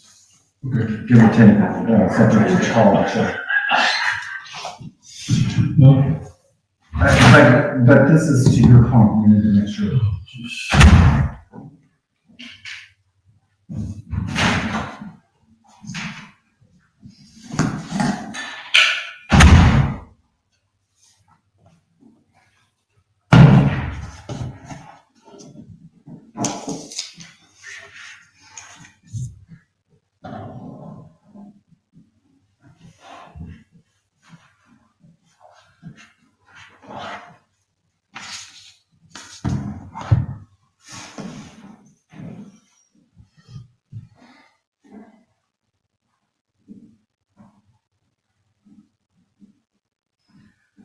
more stuff? Yes, so I got 2 cemetery and then, and IT. I'm just glad I gave you. No, they're all right there. And I'm really glad the exhibits still lined up, because all the exhibits you referenced were the same ones that I had looked at. Interesting. So if you made changes to the exhibits, I didn't notice. Yeah. All right, so they're not, We're not in session, so you can chat, but we're not in session yet. I'm just trying to fiscal officer. So, Jeff, this will be and then you can take the original, and then this will be your copy.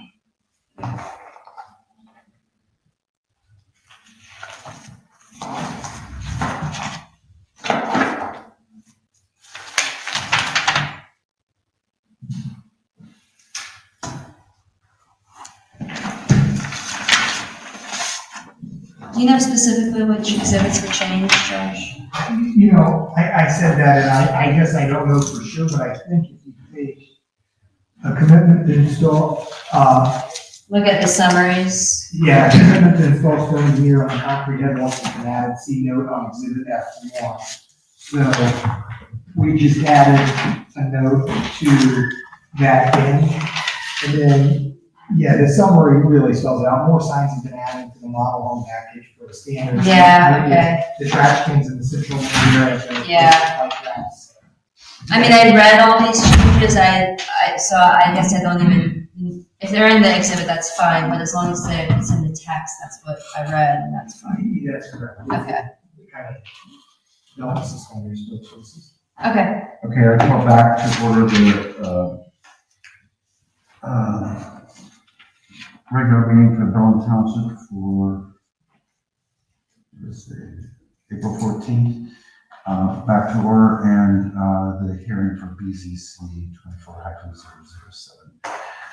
Okay, thank you, Mr. Chair. We did resolve the binder date issue, so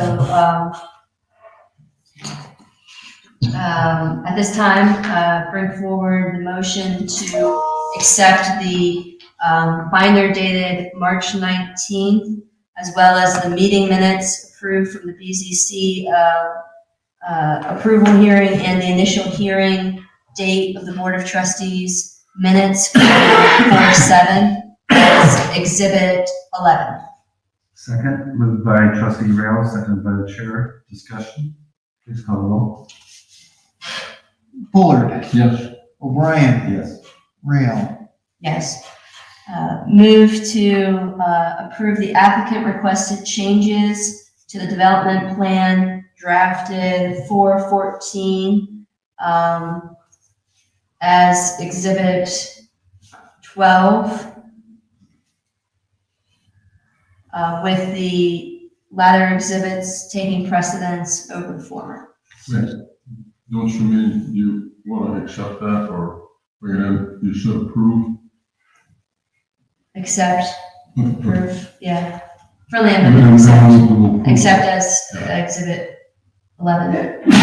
All right, that was 12. No problem. 12, sorry. So, Okay, moved by trustee Rail, seconded by trustee Bullard to accept exhibit 12. Discussion? Please call the roll. Rail, Yes. Bullard, yes. O'Brien, Yes. Okay, and is there anything else in the matter that we need to discuss at this time? And just make sure that what I talked about earlier about the BZC's changes. Yeah, let's, okay.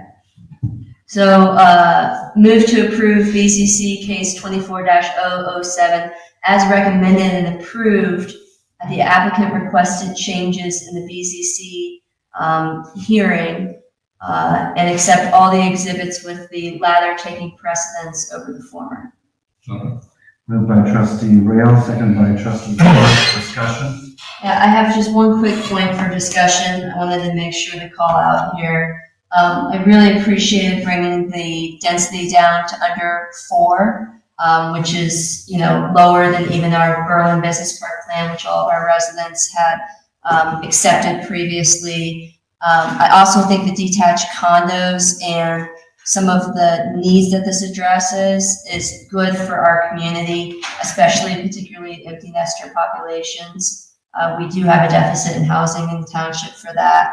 And so I really appreciate you working with the residents, the homeowners, the people in the community to make this a product that will be a benefit to our community. Further discussion? Please call the roll. Rail, Yes. O'Brien, Yes. Fuller. Yes. Hearing is closed. Thank you very much. Do we need a copy of that? Fiscal Officer Jordan, can you make a quick copy of that? For $1. And do you have his That's email? not real rate. Do you have his email too? Send it. Aaron, I'll figure it out. Yeah, Excellent. between fiscal officer, administrator, we'll get everybody on it.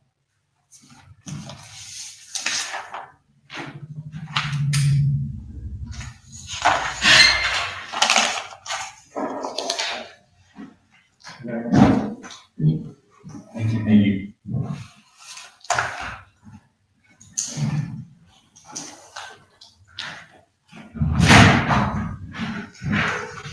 Okay, at this time, I'll entertain a motion to go into Executive session. So this is 12. Yes, that's 12. And then that binder that you have is your original, and that's 11. Do I have a motion to go into executive session? Pursuant to what? 3? yeah, I think so. Legal. Move to recess into executive session from regular session pursuant to RC 121-22 G3, imminent pending litigation. Second, moved by trustee Rail, seconded by the chair. Discussion? Please call the roll. O'Brien, Yes. Fuller, Yes. Rail. Yes. We are in executive session. Is monthly expenses over the half? I have monthly expenses, cemetery requisition,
make a motion that we come out of executive session and go back to regular session.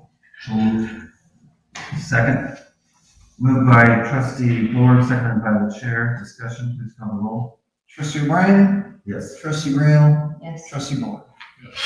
We did meet in executive session, no decisions were made and no actions were taken. So we do have a couple more items, with the road supervisors, so that's what we'll do next.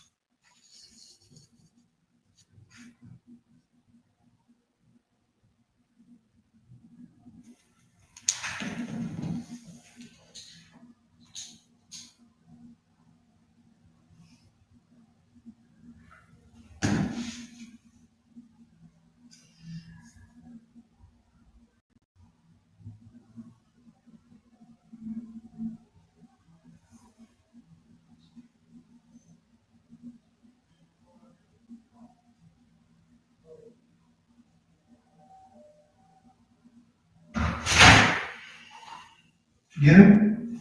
I got it. You said he was hovering around.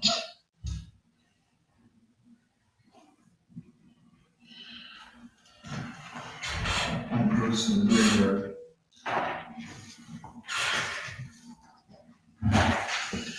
There it is. Okay, so the next item let's do is resolution E0401, which is the monthly expenses. And I appreciate the road supervisors taking the time to delineate it. I move that we approve resolution E0401 for an amount of $1,092.38. Second. Moved by the chair, second by trustee Rail. Discussion. Please call roll. Bullard, Yes. O'Brien, Yes. Rail. Yes. So, do you want to talk about cemetery next? Or do you have other road? I just know it's cemetery, so all we got is the PO for the mowing, and I have a question on that to help physical officer Jordan moving forward. Because there was some, do you want to talk about Jeff or do you want me to? I can't, go ahead. So when we do a requisition, does that automatically assume the PO is done, or do we have to come back and do a PO?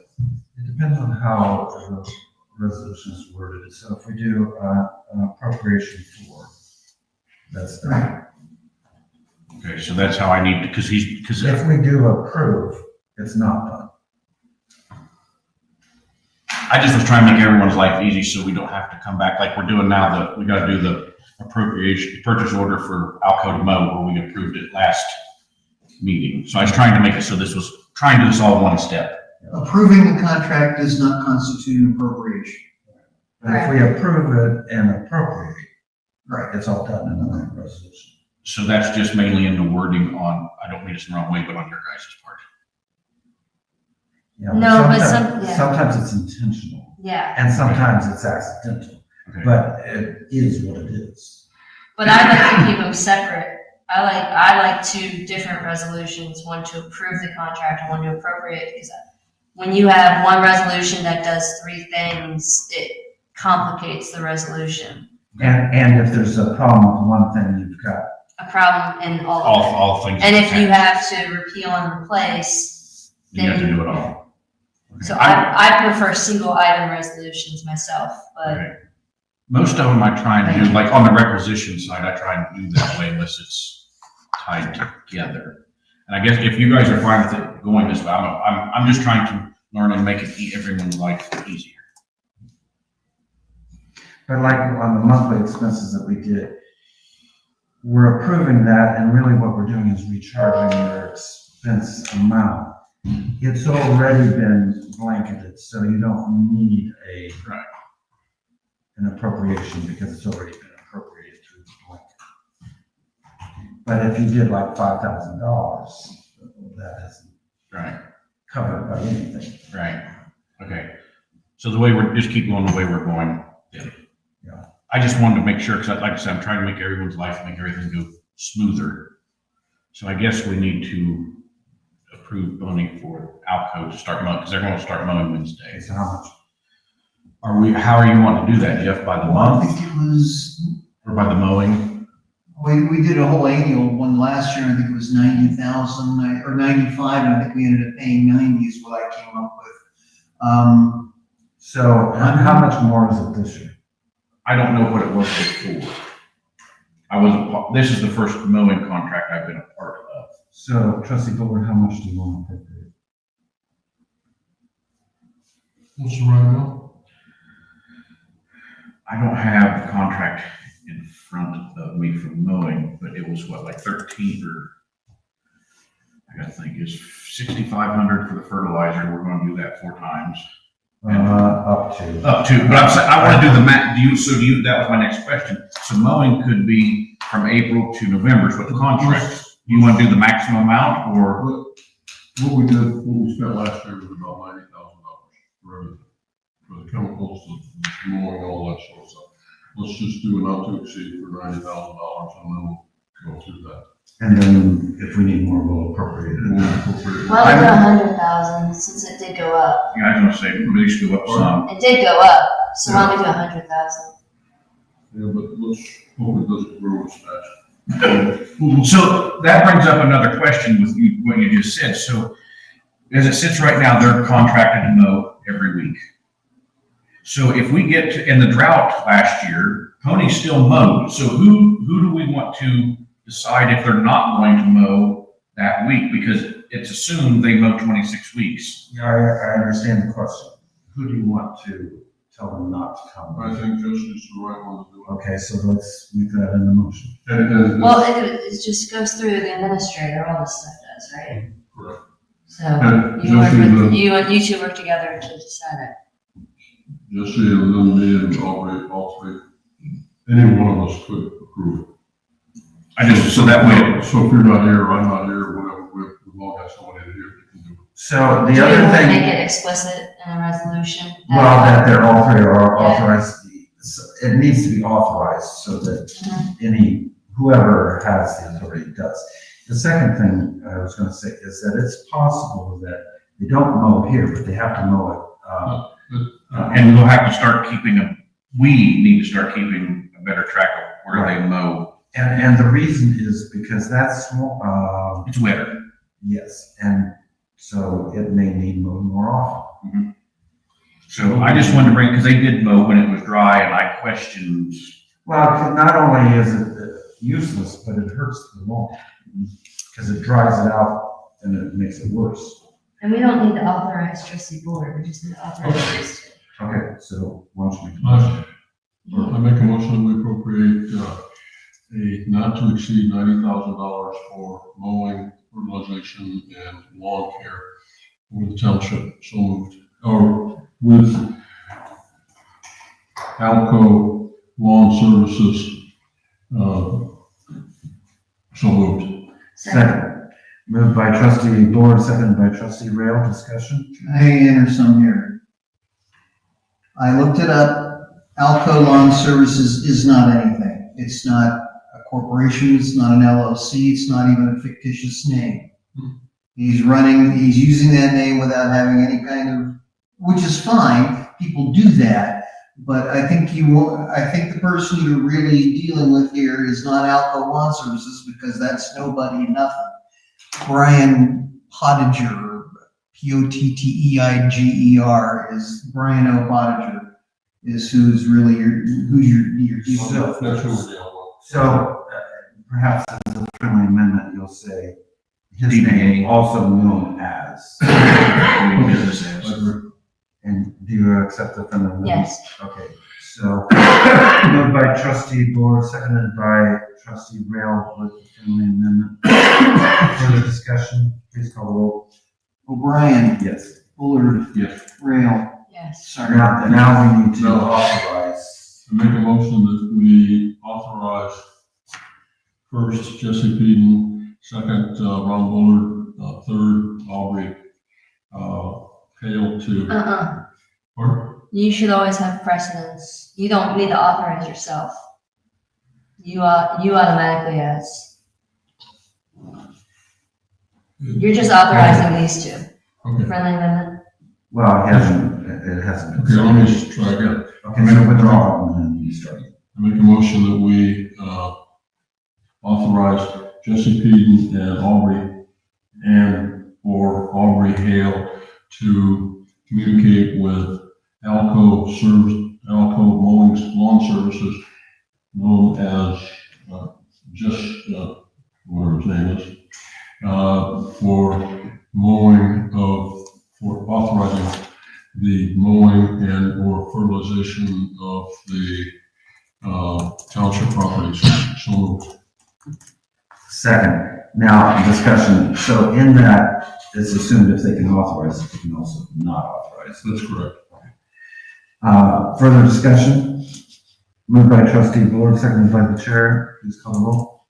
Bullard. Yes. Rail. Yes. O'Brien. Yes. I'd like to loop back around on this question of ALCO, because when I looked up some of this information, I had seen on the website that it said Lawn and Landscape LLC. Well, the answer is the Secretary of State. With the, yeah, and I hear what you're saying. So you looked them up like what we do Yes. usually. And it was,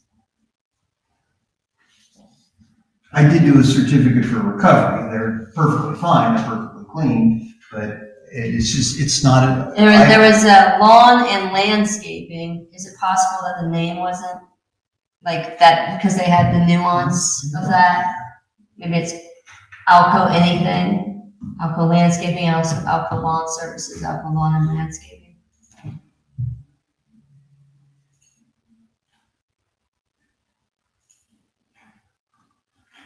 You can look it up since it doesn't matter for the resolution, but I just don't want to misrepresent the company that's doing work for us if there is something. If there isn't, then there isn't. So monument lifter? Next one's for, I think I put the same one as, it should be 402, but it's for a monument lifter. So Fairview, the double monuments weigh in excess of 400 pounds, and how we're moving them now is with a strap or by hand. And it's working, but I'd like to be a little safer with OSHA and So I move that we approve requisition number E04-02 two. To Kinco Attachment Solutions for a monument lifter and shipping for an amount of $3,041.50 with an expected amount being $2,765 and appropriating those monies. Second. Moved by the chair, seconded by trustee Rail. Discussion, please call the roll. Bullard. Yes. Rail. Yes. O'Brien. Yes. Okay, and just wanted to comment on the, one of the, I got two things, but, one I want to bring up is we received a call about, trash, and there was a second line in the, message. And the second line had to deal with the trees, the fallen trees that are involved, subject. Those are determined to be invasive species trees. They were planted 4 or 5 years ago. They were fine to plant at the time. They were legal to plant at the time. They're not supposed to be planted now. And the resident was asking, are we going to cut them down and get rid of them? And I was talking with Jackie, and Jackie says they're beautiful, they're great, we're not going to get rid of them. And the direction from the state is that since it's an invasive species, we're allowed to keep them. We don't have to get rid of them. We don't have to do anything with them. But the trees that are there, we wouldn't replace or put any more in. Okay. Just to let you So I think the key there also is that we're mowing so that they don't propagate. propagate. Yeah, we're just gonna keep an eye on it, that's all we do. But if you look around the township, there's thousands of them around the township. Oh, that I looked and there's more than 1,000. And they are very pretty, but I understand what's going on. And it would be real easy to say, wow, the dogwoods are blooming, but it's not dogwoods. This is way before the dogwoods. So are they the Bradford pears? Pardon? Are they the Bradford or are they the Calorie Calorie? pear trees. Well, if you look at The neighbor for the fire station right across the street, there's probably 1,000 in that open field there, that's growing. And I know he didn't plant one. They're just, propagated in there and, they're all, but again, they look nice. They're nice looking trees, pretty flowers, all that sort of thing. So do you want to reply to the resident, or would you like Administrator Hale to? I will go back to them. Okay. I was also talking with, gonna try to talk to, Mr. Grubb, who bought the trees from, who planted the trees and all that, and just make sure that they're the same trees, because they also look like, Bradford. yeah. Some of the trees, and could be a different tree. Could be that, we're not talking the same thing. Yeah. So I just want to make sure I got all the bases covered. Yeah. Do it right. Great. But I wanted to let you know about that, so if anybody else asks you, at least you know what the story is. Okay, that's all I got for cemetery. Right now, Road Supervisor Pete, do you have anything else? I'm here just to help with, if anyone has questions for IT that. Okay, so without objection, let's move to that item. Well, no objections, so let's go to that. So, Administrator Hale, do you want to lead us on this? So when I started, there was discussion about migrating to Delaware County for IT services using their IT department. And we have been working with our multiple vendors as well as the county on making sure that that transition is possible. So there are multiple requisitions this evening. There will be some supplemental ones to come that are more software in nature that are necessary, but the quotes weren't ready for this evening. The first one being for the cost of the equipment, which is from Microman. This has all been spec'd out by the county. They have been on site and evaluated what they need to facilitate that. So that is the first one before you this evening. And you recommend its approval? Yes. Is that for $37,362.60? Yes. I move that we approve appropriation to Microman for an amount of $37,362.70. Second. Moved by the chair, seconded by trustee Rail. Discussion, please call the roll. Bullard. Yes. O'Brien. Yes. Rail. Yes. Am I authorized to sign this? I move that we authorize trustee Administrator Hale to execute all items necessary in regards to IT and hardware, software for the migration to the county. And execute all documents. Moved by the chair, seconded by trustee Rail. Discussion, please call the roll. O'Brien. Yes. Rail. Yes. Bullard. Yes. The second is the monthly license subscription from Microsoft. We currently have 17 of these licenses, and that we are paying for mostly, they are affiliated with those who have computers. And so we have a number of email licenses that of those who don't have computers. This would take care of the rest of those individuals, because even though we wouldn't be providing them computers, they still have to be migrated to Microsoft. Do you recommend its approval? Yes. I move that we approve requisition for $2,464 to Microsoft for 70 monthly license subscriptions. Second. Moved by the chair, seconded by trustee Bullard. Discussion, please call the roll. O'Brien. Yes. Bullard. Yes. Rail. Yes. The third is from ClearPoint Technology. This would facilitate, what we discovered in the process is that there is not the proper cabling at the fire station, as well as there's a couple of issues with our external camera system. And so it would be updating the equipment for the external camera system, as well as providing the correct number of data jobs at the fire department to facilitate the equipment that was just approved from Microman to be put in. Do you So- recommend its approval? Yes. I move that Hold we. on. I have questions about this one. So this is only related to the fire department's It is. challenges that they currently have, and upgrading it to address those concerns as well as address the additional equipment from Microman. Microman was already taken care of, but we can't install the equipment Yeah. that's needed unless we do That's what I'm this. saying, Yes. yeah. So it's just those two items, but it's not addressing the items that we had at Township Hall. It is, so it also addresses the hard drives for the camera system Mm-hmm. for Township Hall. There is, That's what I see, the 2 hard drives for. so the camera system, essentially the hard drives need upgraded. And so while we're doing the other data cabling, upgrading that so that when the system is switched over to the new network equipment that the county would install, that the camera system would be able to move over as well. And will that address actually recording things and keeping record of them?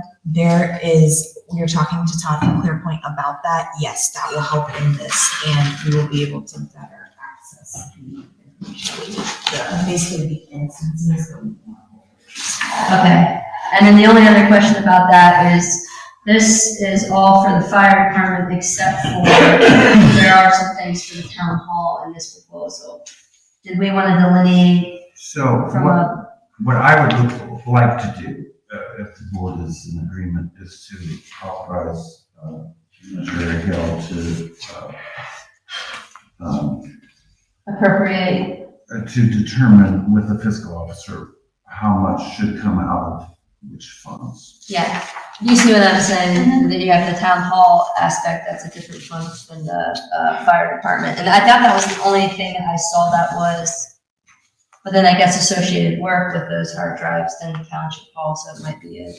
I can ask, what I can do is just ask Todd to split basically out the quote into Township Hall versus. So just in general, we have to Mhm. justify fire funds because it's a levy. Other things we don't have to justify which fund it comes from. It's all general fund. I will note that I will request approval pending just some legal tweaks to the terms.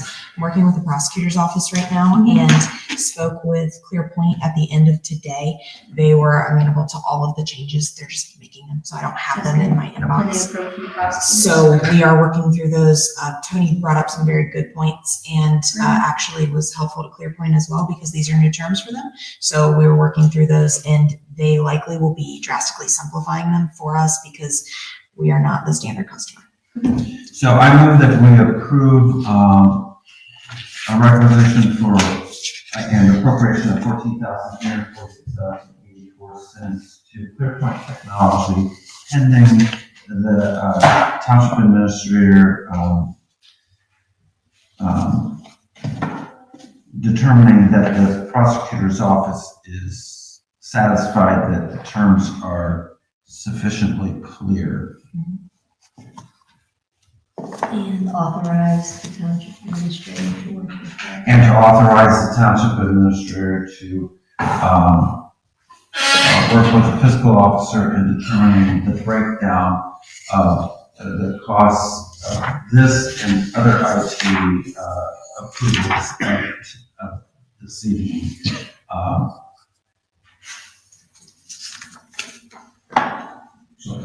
Moved by the chair, seconded by trustee Buller. Discussion?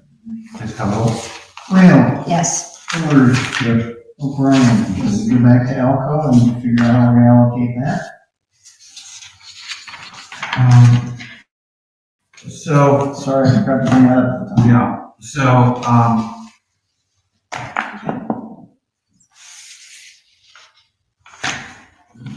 the cost, trustee Buller, can you refresh my memory? Was the cost broken down, for the different cemeteries and the fires, the Black Hill State Park? Yes, So we know how much the Black Hill State. The only thing that's not broken down is the fertilizer and herbicide.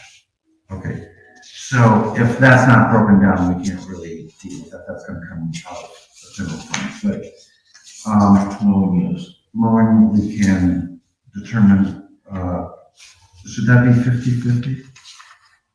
What's the board's thought? It's mostly used for fire, but we have the salt farm there, we have the wash bay there, we have the gas tank there. That's commonly used. last year, all the cemetery mowing was getting paid for by a general fund that was cemetery, a 410 fund. the like the old State Road property was coming out of a 120 fund, a township hall fund. So I tend to think, because they do use that whole field for training occasionally, Easter egg hunt and things like that. But I don't think it's appropriate that the fire department pay for all of that. I would think 50-50 would be appropriate. But what is the board's thought? I think 50-50 is fine. Okay, so I move that the breakdown of the appropriations for the mowing portion of the Lackey Old State property be 50% general fund, 50% fire fund. So, Moved by the chair, seconded by trustee Bloor. Discussion. Please call the roll. Rail, Yes. O'Brien, Yes. Bullard. yes, Did you have any other? I have one other requisition related to IT, which is the audio-visual option. While Todd was through the facility, we took the opportunity to have him quote a camera system that would be identical to the setup that is here, that would be in the training room, that could be used, should we ever migrate meetings down there for any purposes, training, etc., as well as provide a new display in the crew lounge. And went ahead and quoted it out. If the board wishes to move forward with that, certainly you can. And if you would like to hold off for a future time, we can do that too. So is the crew lounge broken out in cost? Yes, just TV in the mount. Yes. Because I tend to think that that is exclusively purposed for the fire department. The other, we could use that for a backup, and I wouldn't really do it without being a backup, and the fact that we may migrate down there. So I don't think that portion should come out of the fire fund, but I think the portion that is in the crew area is Okay. exclusively for the purpose of the fire department and would not otherwise be done. I'm fine with the crew area and moving forward with that. I'm not super happy with the system that we have set up here, though. Okay. I don't like the camera angles. I don't like the microphone. We've had numerous problems with the microphone. No, I thought this was the ultimate solution. I don't think that this is the right solution down there. This is not something we have to move forward with now. So Well, we can move forward with the crew display. Or does it make sense to do it all at once? I don't want to cause headache either way. with labor costs, it probably makes sense to do it all at one time, but I could also talk to Todd and see if that's an option. What option would the board, what, are you wanting like individual microphones that could be, what do you I'm guys? not prepared to go into that because I did almost 6 months of research on this, and I don't think that there were really good options. I mean, you see what other townships use and the way that they have the cables and the whole thing Right. set up, and then the individual microphones. That's fine, but that also comes with its own set of It does. problems. And if we have the microphones, we have to lean in, and I don't want that either. And then wearable mics, you get a lot of hot mic moments. Right. And that's why I liked the idea of this, but this picks up so much echo and feedback, and then it gets uncalibrated really easily. So is the problem our acoustics that we need some things to soften it to stop the echoing? He had mentioned that the HVAC does pose its own challenges, but that's why we installed it here. At one point we were talking about there or there. Yes. We installed this here to kind of overcome that, but it is the acoustics is the issue. And it's also, it's moving paper gets caught, coughing, takes it up. So it's actually picking up the volume, it's trying to magnify the volume for soft talking. So, But we've tried in all different modes. Like we've tried to change the mode, and then if you talk softly, it doesn't pick it up at all. so my view is I tend to like this over the wearable, because Yeah. that's cool, when you have a hard of hearing student, you wear that, and there are problems associated with that that are usually not there, but always happens. I agree on the leaning in because there are times we simply won't. No. We want to do something to try to, cut down on the echo and that sort of thing. Is there places where this system works? Did you go anywhere that had this system in before here? I did call a place that had used the system, and it seemed like the height was good. And part of it is the distance too, because of the way that we set it up. They said like within the 3-foot radius is really where you want to be, and anything else. And so we try to have residents come up when they speak, because if they're out there, it doesn't come through right. And even like in the middle, if you don't hear it the same as off the side. But we've tried a number of calibration items on this. I mean, it's something, that's the reason she opted to do it separate, so we don't have to go. We just brought it up because, one, I thought it would help with EMS fire training. If there was people that couldn't come from other EMSs, they could watch it on a video. If there's people, I mean, we could use it for a multitude of things, but if this system ain't the system. It's not the system. But something ceiling oriented, I think, would be good, because you don't have to set it up and take it down and those kinds of things. That the benefits were good in that regard, but I think it's the echoing and the distance from us. But it echoes, I mean, when you speak, it echoes regardless of it going through the mic. Sure. So the problem is the acoustics, a problem is the acoustics. Mm-hmm. Yeah. So we used to have. Well, anyway, I don't want to address this tonight, so can we move on to maybe bring back something? I'm sorry, were you saying you used to have what? It used to have those panels. I don't know what the acoustic panels are called, but. I think that's actually what they are. Sound deadening panels or acoustic. Yes, it used to have that, but it was not attractive. But that might help. I mean, not just in this room, but in general, if, you know. But there are other things. I mean, there's banners, there's all sorts of things you can do to help. I think this was the best solution that we could come up with at the time, but I don't want to do the same thing down there. When I was on the echo thing, the only sound that we got in the room is hard. Everything else is hard surface around there. We got these shares, but everything else is hard surface, so you get a tremendous amount of echo from that. We could go with some grapes, we can also go with some the big squares, you see them in rooms where you got big squares with the fabric on them, and that's done to get rid of the echo. Yeah. And we could do some of that sort of stuff in here if that would help us. It's interesting how even textured pictures did it. I mean, fabric. Well, and the ceiling used to be popcorn ceiling, and then it got painted.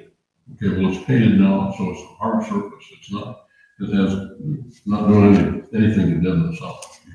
It's my understanding that the board would like to pass on this requisition for now. For now. Okay. Okay. So that's all for IT? That's all, yes. Thank you.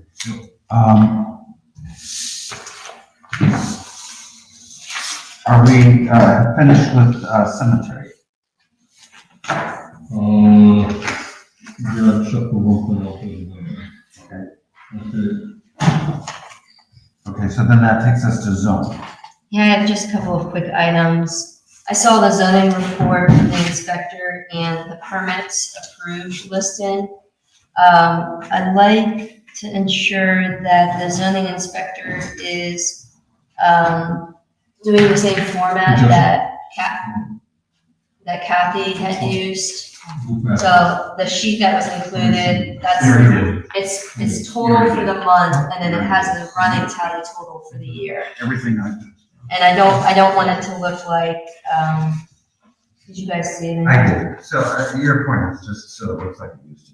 Yeah, so I don't want it to look like this. I want it to look like how it used to. Okay. And I don't know if you have to dig into Kathy's files, but I don't want to see this. This is not really interpretable going forward. And then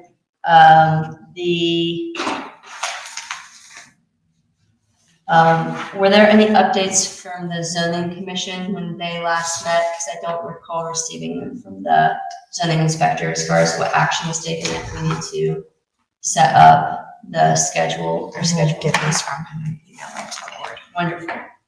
And I think he usually does email out the results of BZC, and I think that's helpful because I can set up the date for a hearing. It's imperative. Exactly, so, If I recall, one may have been approved and one not, but I will let him Yeah. facilitate that. and it doesn't matter, even if something's not, if nothing's approved, he could even just say, nothing was approved for the board to take action on. But I really want to avoid having A date issue. to have a date issue and having them make a special meeting. Okay. And until we're informed otherwise in writing by the prosecutor's office, we have to do that 30 days once it's approved. Although I still think there might be some wiggle room in once we receive notification of I acceptance, understand. but we need to get that in writing. It's been an ongoing fight for, Years, yeah. 2003 is the first time I knew. Was it before that? Yeah. And then finally, HB 315 is now in effect as of April 1st. And I would like to have something in place sooner than later for us to make certain that, like, we should be operating under HB 315. We shouldn't be Yes. paying for newspaper Yes. notifications. We should have a formal notification policy. And I'm thinking that it would be that we post the hearings on Facebook and our website. And then, of course, we still have to inform the property owners too. That's Right, I think, the resolution should say shall on the, website. website and may. May, yeah. Is that good? Okay. Something that, just as a suggestion, is, I'd like to see a file folder. And the file folder would have printed the things that need to be filled out for a particular type of application. Like if you got a house application, you need to have the, location, if you gotta have the drawings, if you gotta have all that sort of stuff. And that all ends up in that file folder and categorized so that when you pick up that file folder, you know what's going on there. And It's my understanding we have that. and you've also got the checklist of everything that needs to be there Yeah. in that file. Do we have that? It's my understanding we do have that. But For not to permits. us. Are you saying to us? But it doesn't have to come to us, but so that we've got our records straight. If somebody says, hey, what's going on with that house? You pull that file folder out, it's got everything there.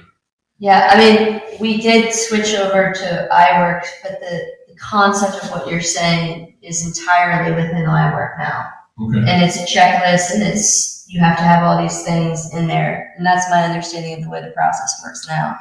But maybe we can work, if it doesn't exist, let's get it. But my understanding is we are absolutely doing that with the iWork and the If permits. we're doing that, that's wonderful. I'd like to see Yeah. one or two, just to Yeah. see what you get. Can you connect? Mhm. Yeah, it's not an urgent thing, it's just a curiosity thing. Yeah. Well, I would liken it to like, I wanted to know where every paycheck, how it was divided. But once I found that once, I don't need it every time. I just need to make sure. When you gentlemen both have iWork accounts, so if you really, you should I know the expiration expired if you didn't set it up initially, but you really should be connected to that and be able to have access to all of that information whenever you want it, you know? I mean, I'm not asking for anything to be made public that shouldn't be made public or anything, but just to have All that stuff. someplace where everything's just in one location. Have, work with Levi and have him show you. And if you have any recommendations, bring them back to the board. I'd be happy to, And Jerry's actually pretty proficient with that work. yeah. Jared I mean, when I go to the doctor's office, which is fairly often, but when I go to the doctor's office, they got a file, and the file's got my name, the numbers, all the insurance, all the things. Yeah. Everything I know that we're doing that with the goes with permits. that. Yeah. And I'm saying we should have something like that for each of our zoning files. We have that for the permits. Well, we have that going forward, but that we don't have a history of that. Let's say Well, 10 Jenna years is ago. even uploading the history of it. Remember, we approved the addition to be able to load the historical permitting by the file number at the time. So, but how far back is that? I don't know how far back it goes. I think we're 2024 forward right now. Okay. It's back I a don't few know years, so. exactly, yeah, it's within the last. She's been working pretty good at that diligently. And I don't expect it overnight. And she's scanning the documents that are. Well, see, that's what's into important. it. Yeah. So like what you're saying, it's all online work now, but. And yeah, work with Jerry or zoning, and that would be great. That's all for zoning. Okay, fiscal officer and payment list, I have that from you. I move that, we approve the positive pay file report dated 4/13/2025 at 2:15 for an amount of $14,986.24, warrants number 32769 through 32793. Second. Moved by the chair, seconded by trustee Rail. Discussion, please call the roll. Trustee Bullard, Yes. trustee O'Brien, Yes. trustee Rail. Yes. And then the electronic payment list you have back there, right? Yes, took all the payroll off. It's still pretty long, like 12 pages. Thank you. That takes us to assistant to the fiscal officer position. Oh, thank you. This was the position description brought forward at the request and discussion of the board. So, I appreciate Administrator Hale's work on this. I'm not really in favor of it as it's written. I mean, I understand it. But I think that the priority of the person hired first should be more towards the administrative, details such as the, taking minutes and organizing bills to be paid and things like that, but not actually inputting that data.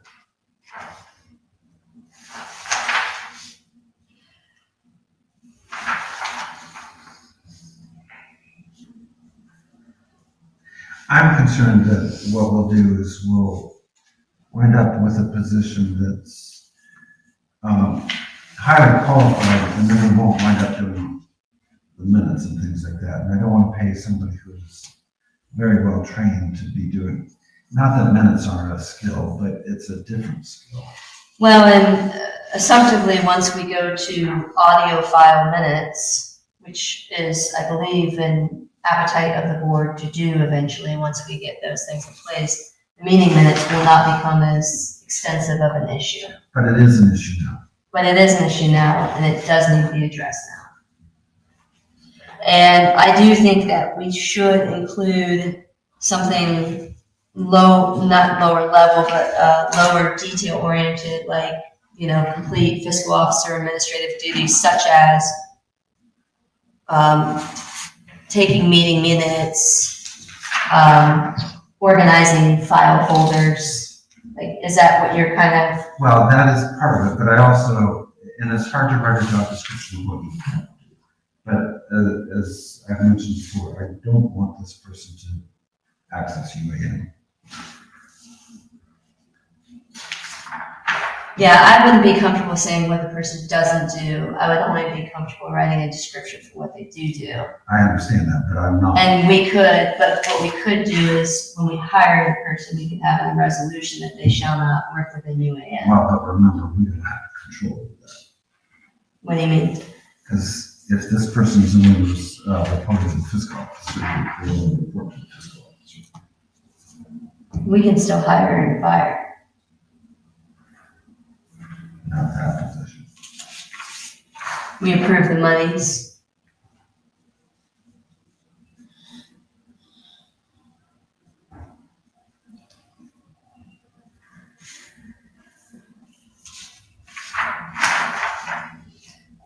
Fiscal Officer Jordan, are these the things that your current temporary assistant are helping with at this time? Or are these things that you foresee needing help with in different capacities as it come in, like the end of year books, that kind of thing?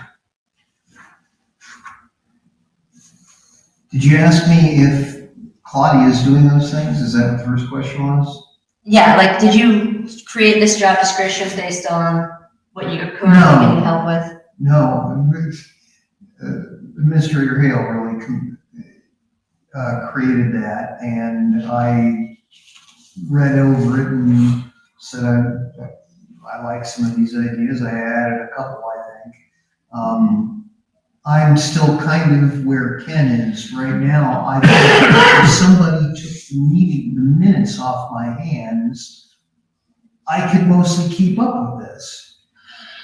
The minutes take twice as long as the meeting to type up. So for every 5-hour meeting we do here, I spend 10 hours on minutes.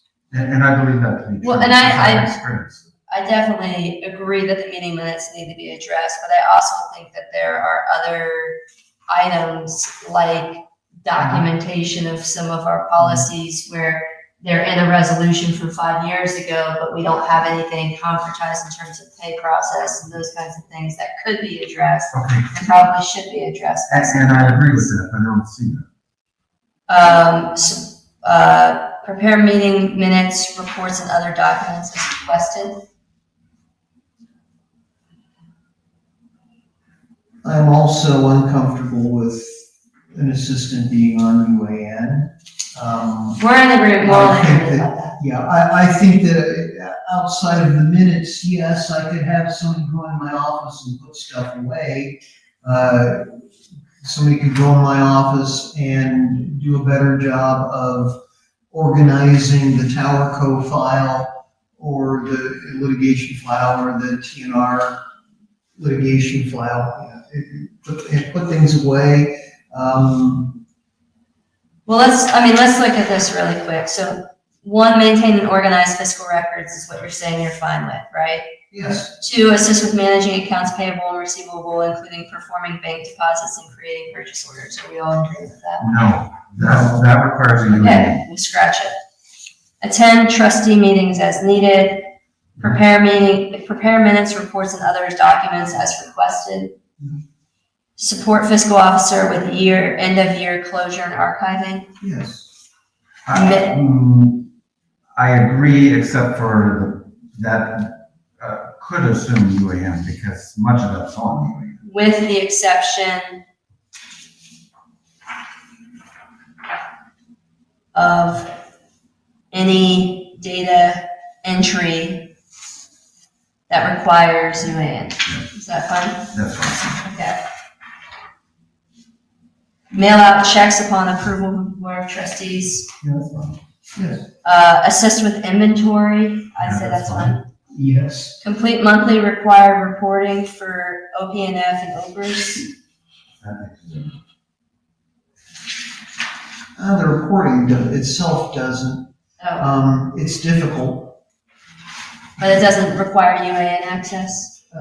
You have to enter what you do, but the report to you OPNF and the report to OPRS, well, HR Butler's doing OPRS. I'm getting on OPNF's website and creating a report that has nothing to do with OPNF So, or with UAN. so if they don't have access to UAN, I'm fine with it. Yeah. The number that comes up in the end that we pay goes on UAN, but it's We reported. will say assist with report creation that does not require UAN access. Like it.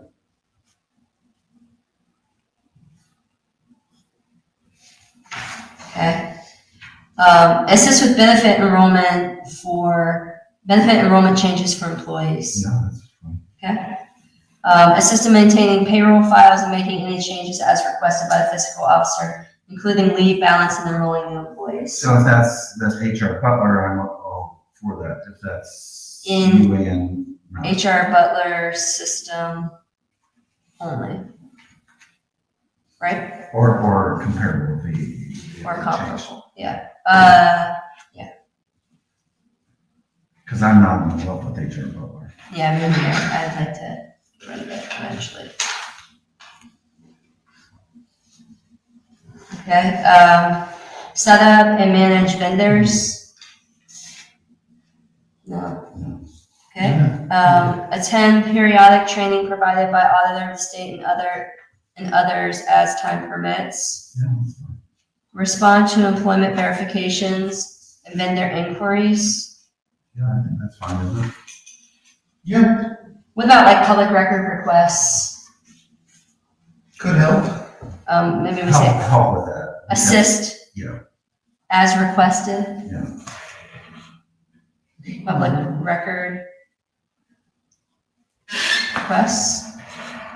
Okay. Complete necessary documentation, including but not limited to Delaware County Regional Planning Commission packets. Okay. Other duties as assigned, and maybe what we say at the here though, we could either remove that or we could say other duties as assigned,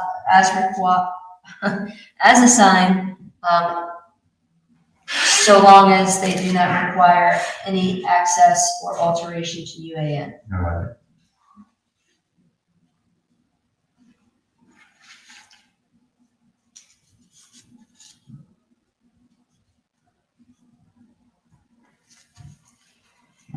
So based on these now revised functions, and great work on this, by the way, Administrator Hale, gives us a good starting point. Do these qualifications still make sense? Associate degree in accounting or business field preferred, a minimum of 3 years of records management, bookkeeping, accounting, or administrative experience preferred. What are your thoughts? Do you want those as listed for qualifications? I think it makes sense.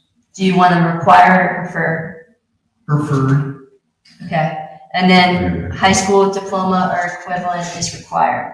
Certainly. I'm just gonna tell you right now, you're gonna get influxed with hundreds of applicants if that's the only requirement. We may wanna require at least some bookkeeping experience for you, like 2 years of bookkeeping, but then the associates is as preferred. You wanna do that? Yes. Say 1 year of accounting or bookkeeping experience and demonstrated demonstrable evidence of being good with numbers or something like that. There are just some people that are gonna apply that have no business applying. Financial acuity, yes. Yeah. So, do we have, accuracy, there's a, Detail oriented. well, we need that they're actually accurate because they cannot make mistakes. Well, I mean, everyone makes I know, mistakes. but what I mean to say is, well, you make a math mistake, but you don't really get it wrong because you go back and you check. So they need to be able to check themselves. I mean, we would So probably say accuracy- high level of detail. I want orientation. accuracy in this somehow. Because you make a mistake, that's fine, but you fix it. I mean, it's like in bookkeeping, you have a double entry or whatever, you know that you're not balanced, so you go and find your mistake. It's okay that you made a mistake, but it's not okay that you keep the mistake. So how would you phrase that? Maybe a skill in,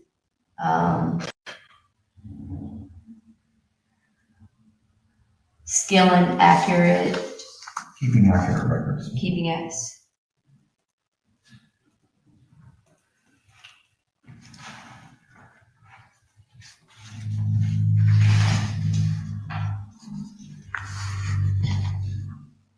Skill in accounting and or bookkeeping.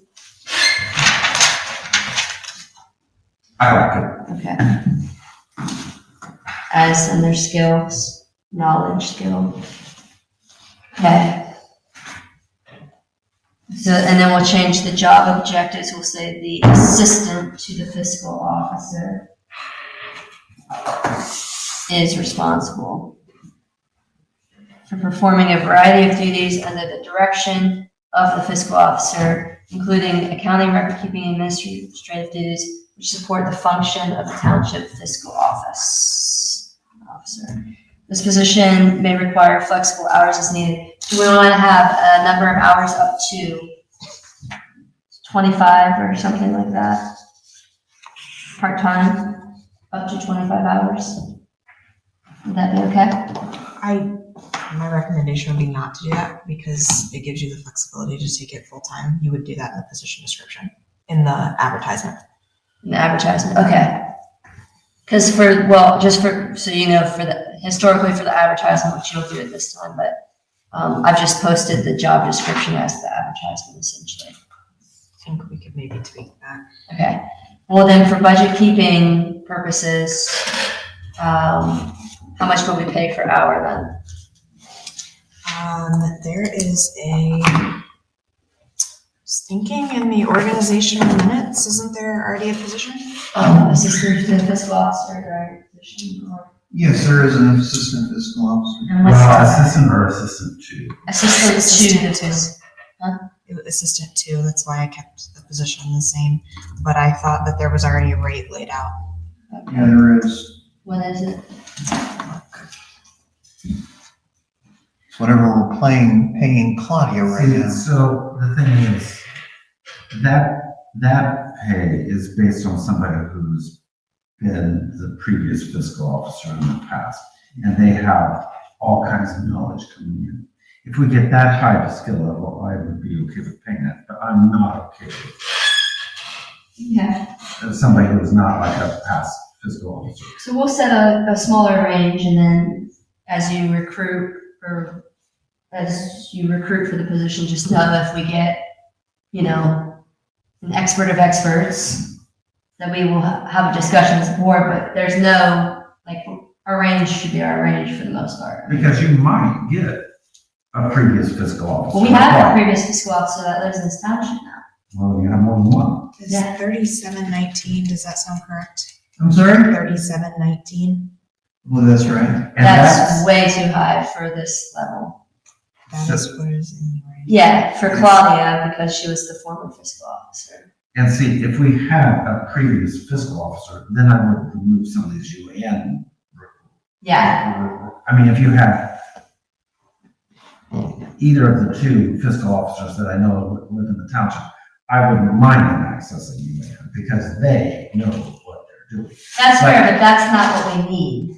What we need is this position. Okay, so that's not that. No, which I think this position, what would you say would be for an administrative assistant, essentially? I would want to go back and look. I don't have that data on me. I was going off of what it was established in the organizational minutes, thinking we already had a rate. So Yeah, but we don't have anything like this description. Is it much different from Janagosha? It's what? Is it much different from Janagosha and what we're paying her? I would think it'd be slightly more. Slightly. Slightly more? What's, township specialist? $20 plus 3% is what she's getting now. So that's 26. 2060, I guess. It is, I think we hired her at 20 and she got a 3% raise. 23 to 28. says other clerical is 1860. Let's I do don't 23 see- to 28 because of the expectations of the detail Yeah, orientation. because this person cannot make mistakes. Yeah. Not that she makes mistakes. Right, But it's not as critical of. Yeah. For zoning, it's 2241 to 2308 for full-time administrative assistant for the zoning office, so. Okay, so 23 to 28, you think would be good for a range? And that's, potentially? that's higher than what you currently have in the organizational minutes for the full-time administrative assistant. The range currently is 2241 to 2308. Yeah, I would want this person to have a little bit more skill set. So I would want to be a little bit higher, but not much higher than the current. Why don't we say 23 to 24? Okay. And then, I'm sorry, did you say we should not identify this as a part-time position? I would not cap the hours because it gives you flexibility that if you want to expand it to be full-time at some point down the road. And I tend to agree with that because you get a different set of people who apply, and I want a wider range to get the skills that I want. And then I am sure that there are tasks that can be assigned that take it to full-time. But I'm more interested in the skills than I am the time for this position. So it'll be advertised as part-time or full-time? But it will start as It would part-time? advertise as part-time, Okay. it just in the position description. Yeah, I mean, otherwise you can go back and amend it later on, but it just right, yeah. eliminates the need to do that. Okay.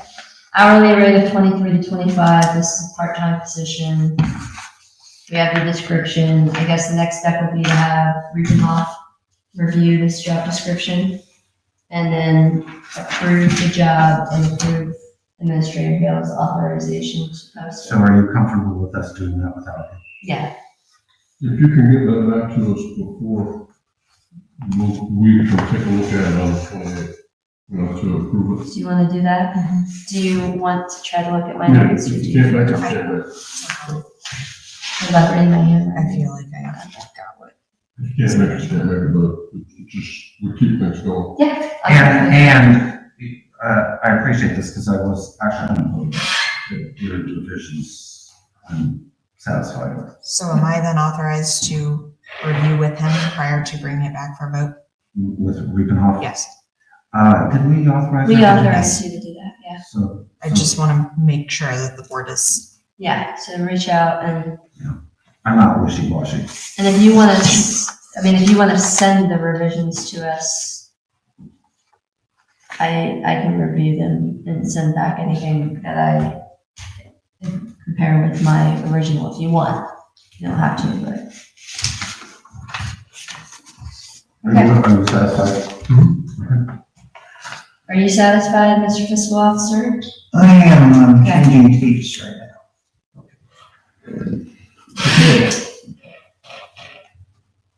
So let us know when you're changed.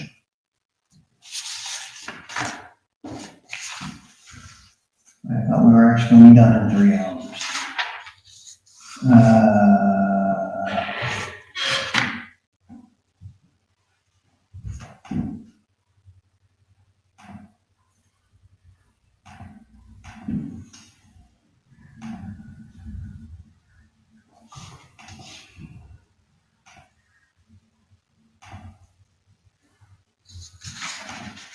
And we're back. Okay, so that takes us to any other fiscal officer items? Yes, sir. Okay, so that takes us then to the Delaware County Township Association legislative updates. That is taking place tomorrow, actually, so no updates at this time. Okay, so that takes us then to Coalition of Large Ohio Urban Townships. I recommend that we move this to a month out. Any objection? So we'll take that to May 12th? Yeah. Okay, appropriations for IT services and equipment we've taken. Wait, we forgot the agreement. Oh, I apologize. Agreement with Certic, Dow, and Turner. Do you want to speak to that? Administrator Hill? this is to an agreement with the law firm representing the township on the federal component of the tower court case. And Missing from that agreement, I think, that she's talking about, is we need to know who requested services. We did. We got all kinds of information around it, but not who in this office was the requester. We requested it. Right? We requested it in session. Well, no, I meant that, the document. Well, maybe I'm not reading things right, but what I looked at was the exhibit. The attorney's rules, bylaws, and do that. When I looked at that, there isn't any place in there that says who requested the services from that attorney. So it says the client, it says name the. Are we reading the same thing, the fee agreement?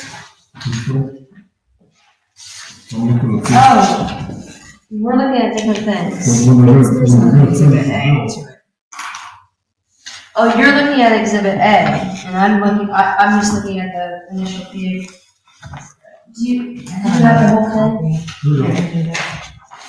Here's the whole copy. Because the fee, this is what the answer is to the Yeah, I question. got the first copy. But the fee agreement is that Berlin Township Board is, No problem, but that one is, that's their billing, the way they do the billing. Okay, and if they have a timekeeper, they define all that as from their standpoint, but it doesn't tell us who in this office requested some service from that list. I don't find anybody that's, so we get a bill for a bunch of services, but we don't know who requested it. I am not following you, trustee board. I'm not, what do you mean? So I think what would solve the issue without getting into the meeting is who is authorized to actually ask for the service. So are you looking for basically who they communicated with for each time on the bill? So what I think I'm hearing is, how do we know that they actually did it? So somebody has to be the point. Administrator Hale, you, me, or trustee Buller. So I Who don't think, requested the service? Yeah, that's all. so that they can follow up that it was actually So we what was requested and you know, the fire chief, or the zoning inspector, or who requested the service?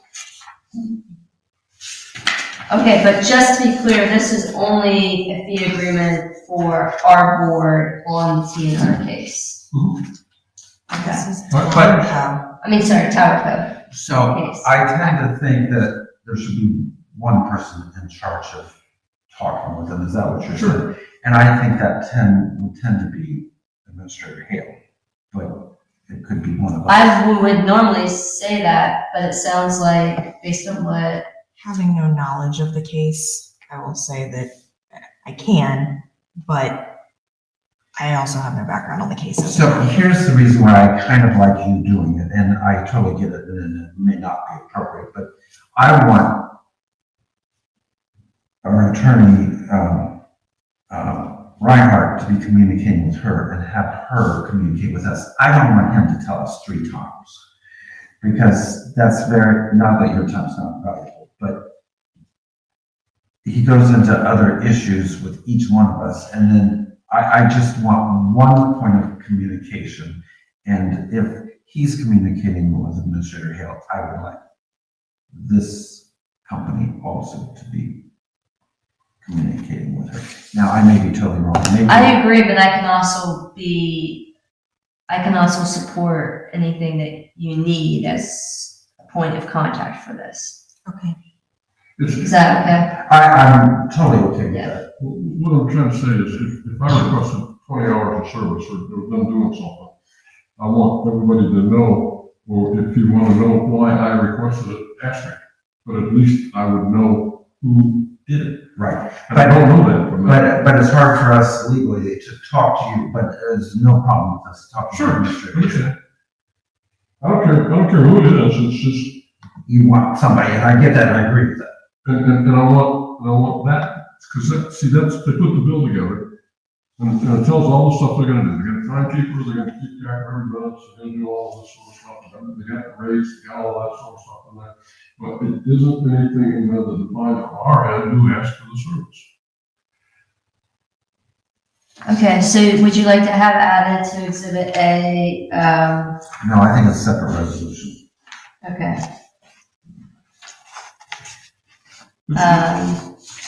All right, well then, bring proposal one. That's all I'm looking for. That's fine. I understand what you're saying now, so I appreciate you taking the time. I'm not worried about us spelling what it is, but I just want, how did we get here? That's all. Yeah, so do you want to go ahead and make the motion?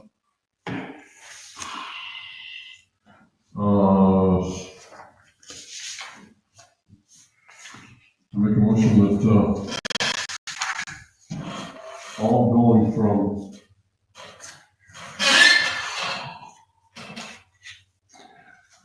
SD&T, legal, SD&T company, or Sherwood, Dowell and Turner Company, LPA, Dayton, Ohio, all billing contains who from Berlin Township requested the service that is being built. We haven't, okay. I can second that. Okay, moved by trustee Bowler, seconded by trustee Rail, discussion? We haven't authorized them to represent us or establish the fee schedule yet. Not that, so do we want to start with this one and then authorize? I don't think An the appropriate- order matters. Okay, Well, there was a mistake in that, we got that taken care of. okay, This year, it's taken care of in this one. Okay. Not in this one. Moved by trustee Bowler, seconded by trustee Rail, discussion? Please call roll. Rail, yes. Bullard, Yes, O'Brien. Yes. So now, would you like to bring forward the How much do we want to appropriate? 7,500?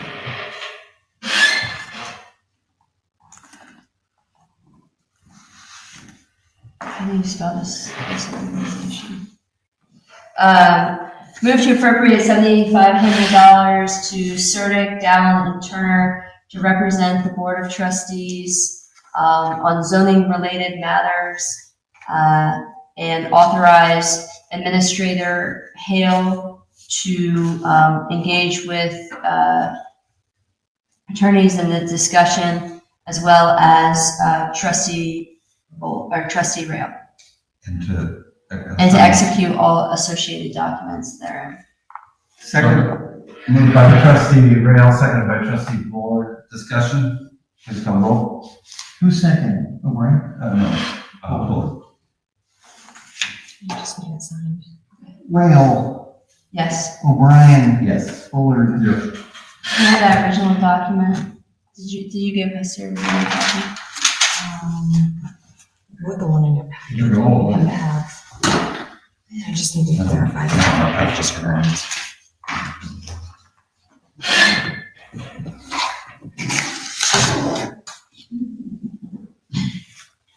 Okay,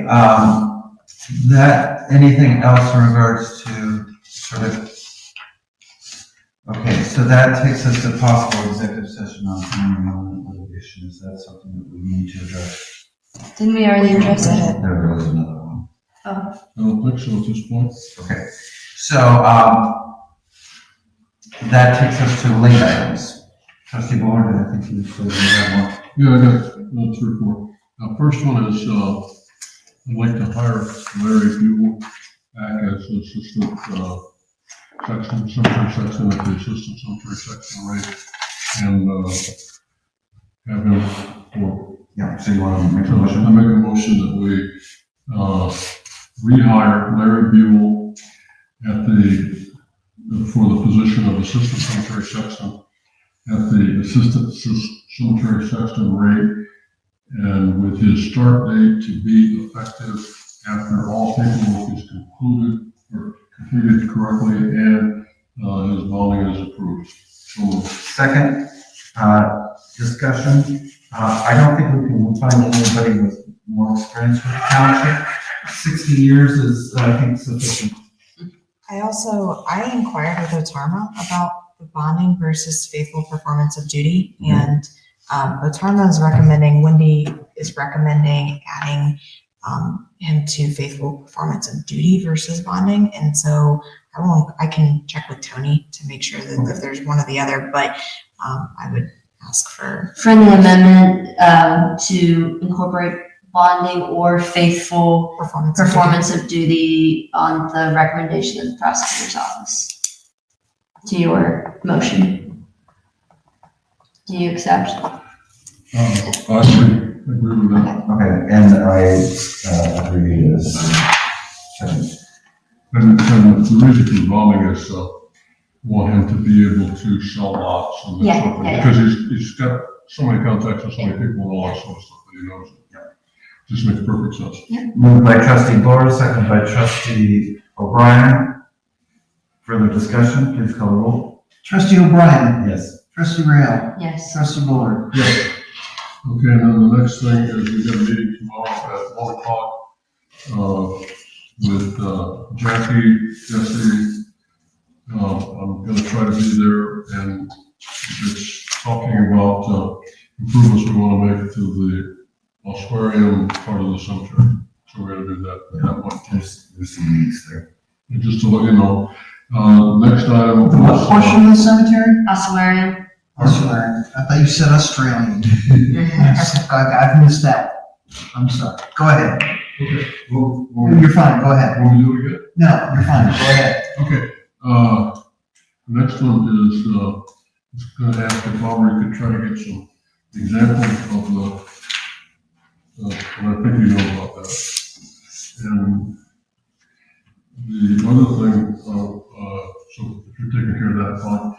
I would like to add a suggestion. My suggestion is let's add Aubrey section to the, or Administrator Yes, items. I was thinking of that. And Mr. Hale, where would you like that placement on just leave it up to her. She can choose. If you feel early, go early. If you feel late, go late. Whatever.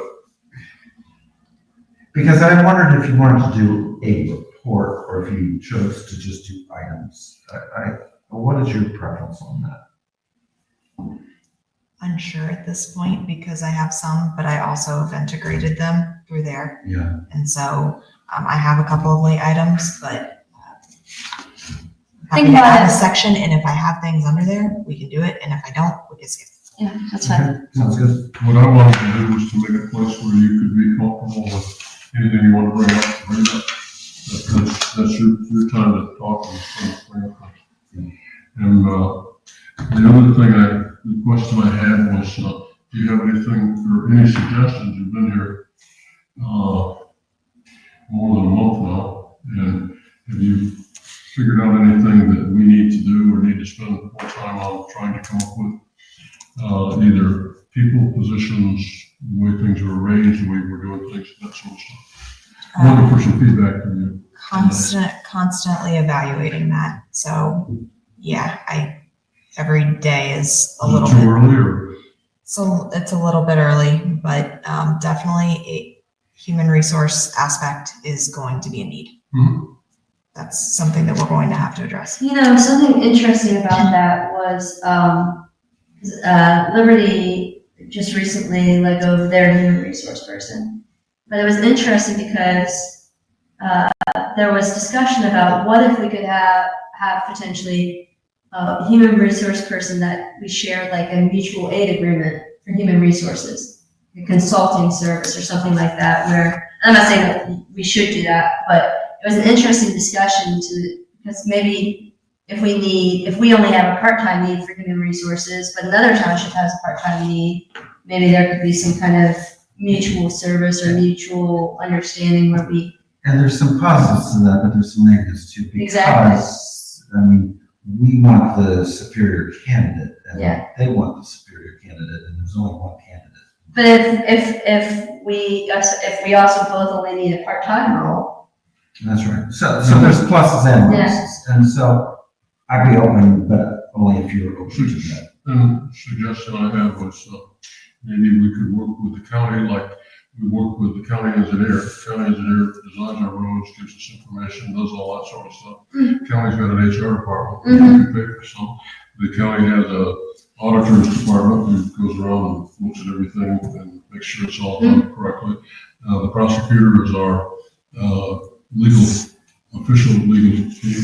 And so we could maybe look at something like that with the county. Now, that's something that may need to be explored with the Township Association from that standpoint, but I would be willing to approach the commissioner, possibly the HR department, if that makes sense. I'm not saying it does, but it's. I think those are both creative solutions, and I think the real thing is, anything that gets brought forward, you know, I see a similar need, like you mentioned. I'm not sure that I see it as a full-time need right now, but could be convinced otherwise. Well, it depends on what they're doing, because there's, Yeah. I mean, because she is who she is, I would be more comfortable having a full-time person because she can assign them things to do. If she wasn't here, I would be less comfortable because I wouldn't want us to come up with things for them to do. They would sit there doing a part-time worth of work. But I think Administrator Hale could find things for them to do. But that's because who she is. Right, but I'm saying I don't know that I see human resource specific needs. I think there could certainly be broader township needs, or maybe there are full-time human resources needs and we just don't know it. That's what I think Yeah, is the case. either way, it'll be interesting to see what. Because they would be coming up with policies that we're doing on the cuff, on the fly. Cusp. There you go. And they would know what they were doing, and it would keep us from spending, It would help the prosecutor's office to only answer the question once. yes, It would help us to have the same answer for everybody. yes, yeah. I definitely think for orientation, training, onboarding policies. The other thing I was thinking was, as I recall, Diane, the staffing service, mentioned that she does other work in HR consulting space. So we could potentially start with a consultant sooner than later, and then as we identify the needs, then expand it out to a permanent full-time position. Diane McDonald. Yeah. I think that she She's mentioned she very does other, Can talk to her? yeah. Can I or can you? If I could talk to her. Yeah. And you've chatted recently, and so. I think that that would be a great way of us saying, hey, we have these specific policies we need help with, we have these specific issues, So, and then it could we could get a good, better feel of our HR situation. and I am very confident in all of her recommendations. I don't really want her to farm it out to someone else, though, because she's got other people that work for her, and, she is an expert, but I don't know if other people That's in fair. the company are. Maybe bring that up and see, especially if we have immediate urgent needs that you would like support with. I think we would all be comfortable with her diving in immediately into some of those policies. And then that could offload some of those imminent items while we work through a And she's, positional aspect. and she's one that can go toe to toe with me, and she can win, because she knows what she's talking about. I've seen her win before. But there's other people that, she has my respect, let me just leave it at that. Yeah, and she really does understand a lot of our township Yes. in our position. So I would be perfectly fine at farming out some of those policies and seeing what she came up with and sending them back and then considering. Okay, other board items? That's it. Trustee Real? No, Administrator Hill, you said you had a couple. Yes, we discussed Levi is unable to attend the Delaware County Regional Planning Commission meeting on April 24th at 6 p.m. Just so I was gonna be And then one other item, it's just an FYI, actually it's two items, I apologize. So first is a requisition for Delaware Area Safety Council membership to approve and then appropriate the money for, it's $60 for an employee to attend on behalf of the township. Provided that all of the requirements are met, we could potentially see up to a 3% rebate on our PWC. I move to approve. second. Moved by the chair, seconded by trustee Real. Discussion, please call the roll. I didn't hear what we approved. $60 to, Delaware Area Safety Council for the Safety Council membership. It runs July to June, and if all of the requirements are met, it could result in up to a 3% reduction in our PWC premium. moved by chair, seconded by trustee Real. There's further discussion, please call the roll. Trustee Real, Yeah, trustee O'Brien. Yes. Trustee Bullard. Yes. One more item, I stopped by the Parks and Trails Committee meeting last week to just meet the committee face to face. And there was a question that came up about the roundabout at Africa Road in Cheshire and the connection to a trail that's been established there. There was a suggestion at a meeting with a number of entities. I was not present. This was before I got here, about submitting for a May 15th deadline for an ODOT grant, and in discussion with the county who has designed the project, that's probably not the best route, but I'm going to be speaking with a couple of the committee members later this week and understanding there may be a better avenue. Potentially the county has a grant program through the commission office that may actually align very well with that, and would ultimately, there are some concerns with grant funding because they are, yes, it's money, but it also has a lot of time management involved and has to be tracked. And so there's a lot to that. This may be a better avenue. So Yes. working with them, it's just an FYI. And one of the discussions that you weren't privy to, that the board has multiple, is that the board has said that they would consider trails only if they are maintained. So if a grant is for building but not maintaining, we wouldn't be interested in that unless and until the voters approve the maintenance of that. This is more for a connection to be facilitated through the roundabout so that you could get from one side of the trail through the roundabout to the other side of the trail. So this would not be necessarily a trail construction. So we would not have to maintain it, it's just. The county will maintain it? That's gonna be part of the conversation, Okay. but we're getting more information. I have not yet communicated this back to the trail members. I'd like to understand more, being unfamiliar with the project as they were describing it last week.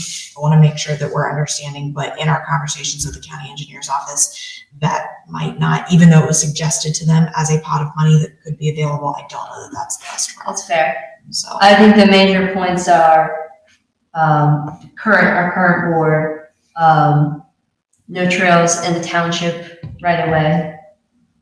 Township does not maintain trails, will not maintain trails, so any grant would have to require construction and an agreement for maintenance, similar to what we're doing with Shannon.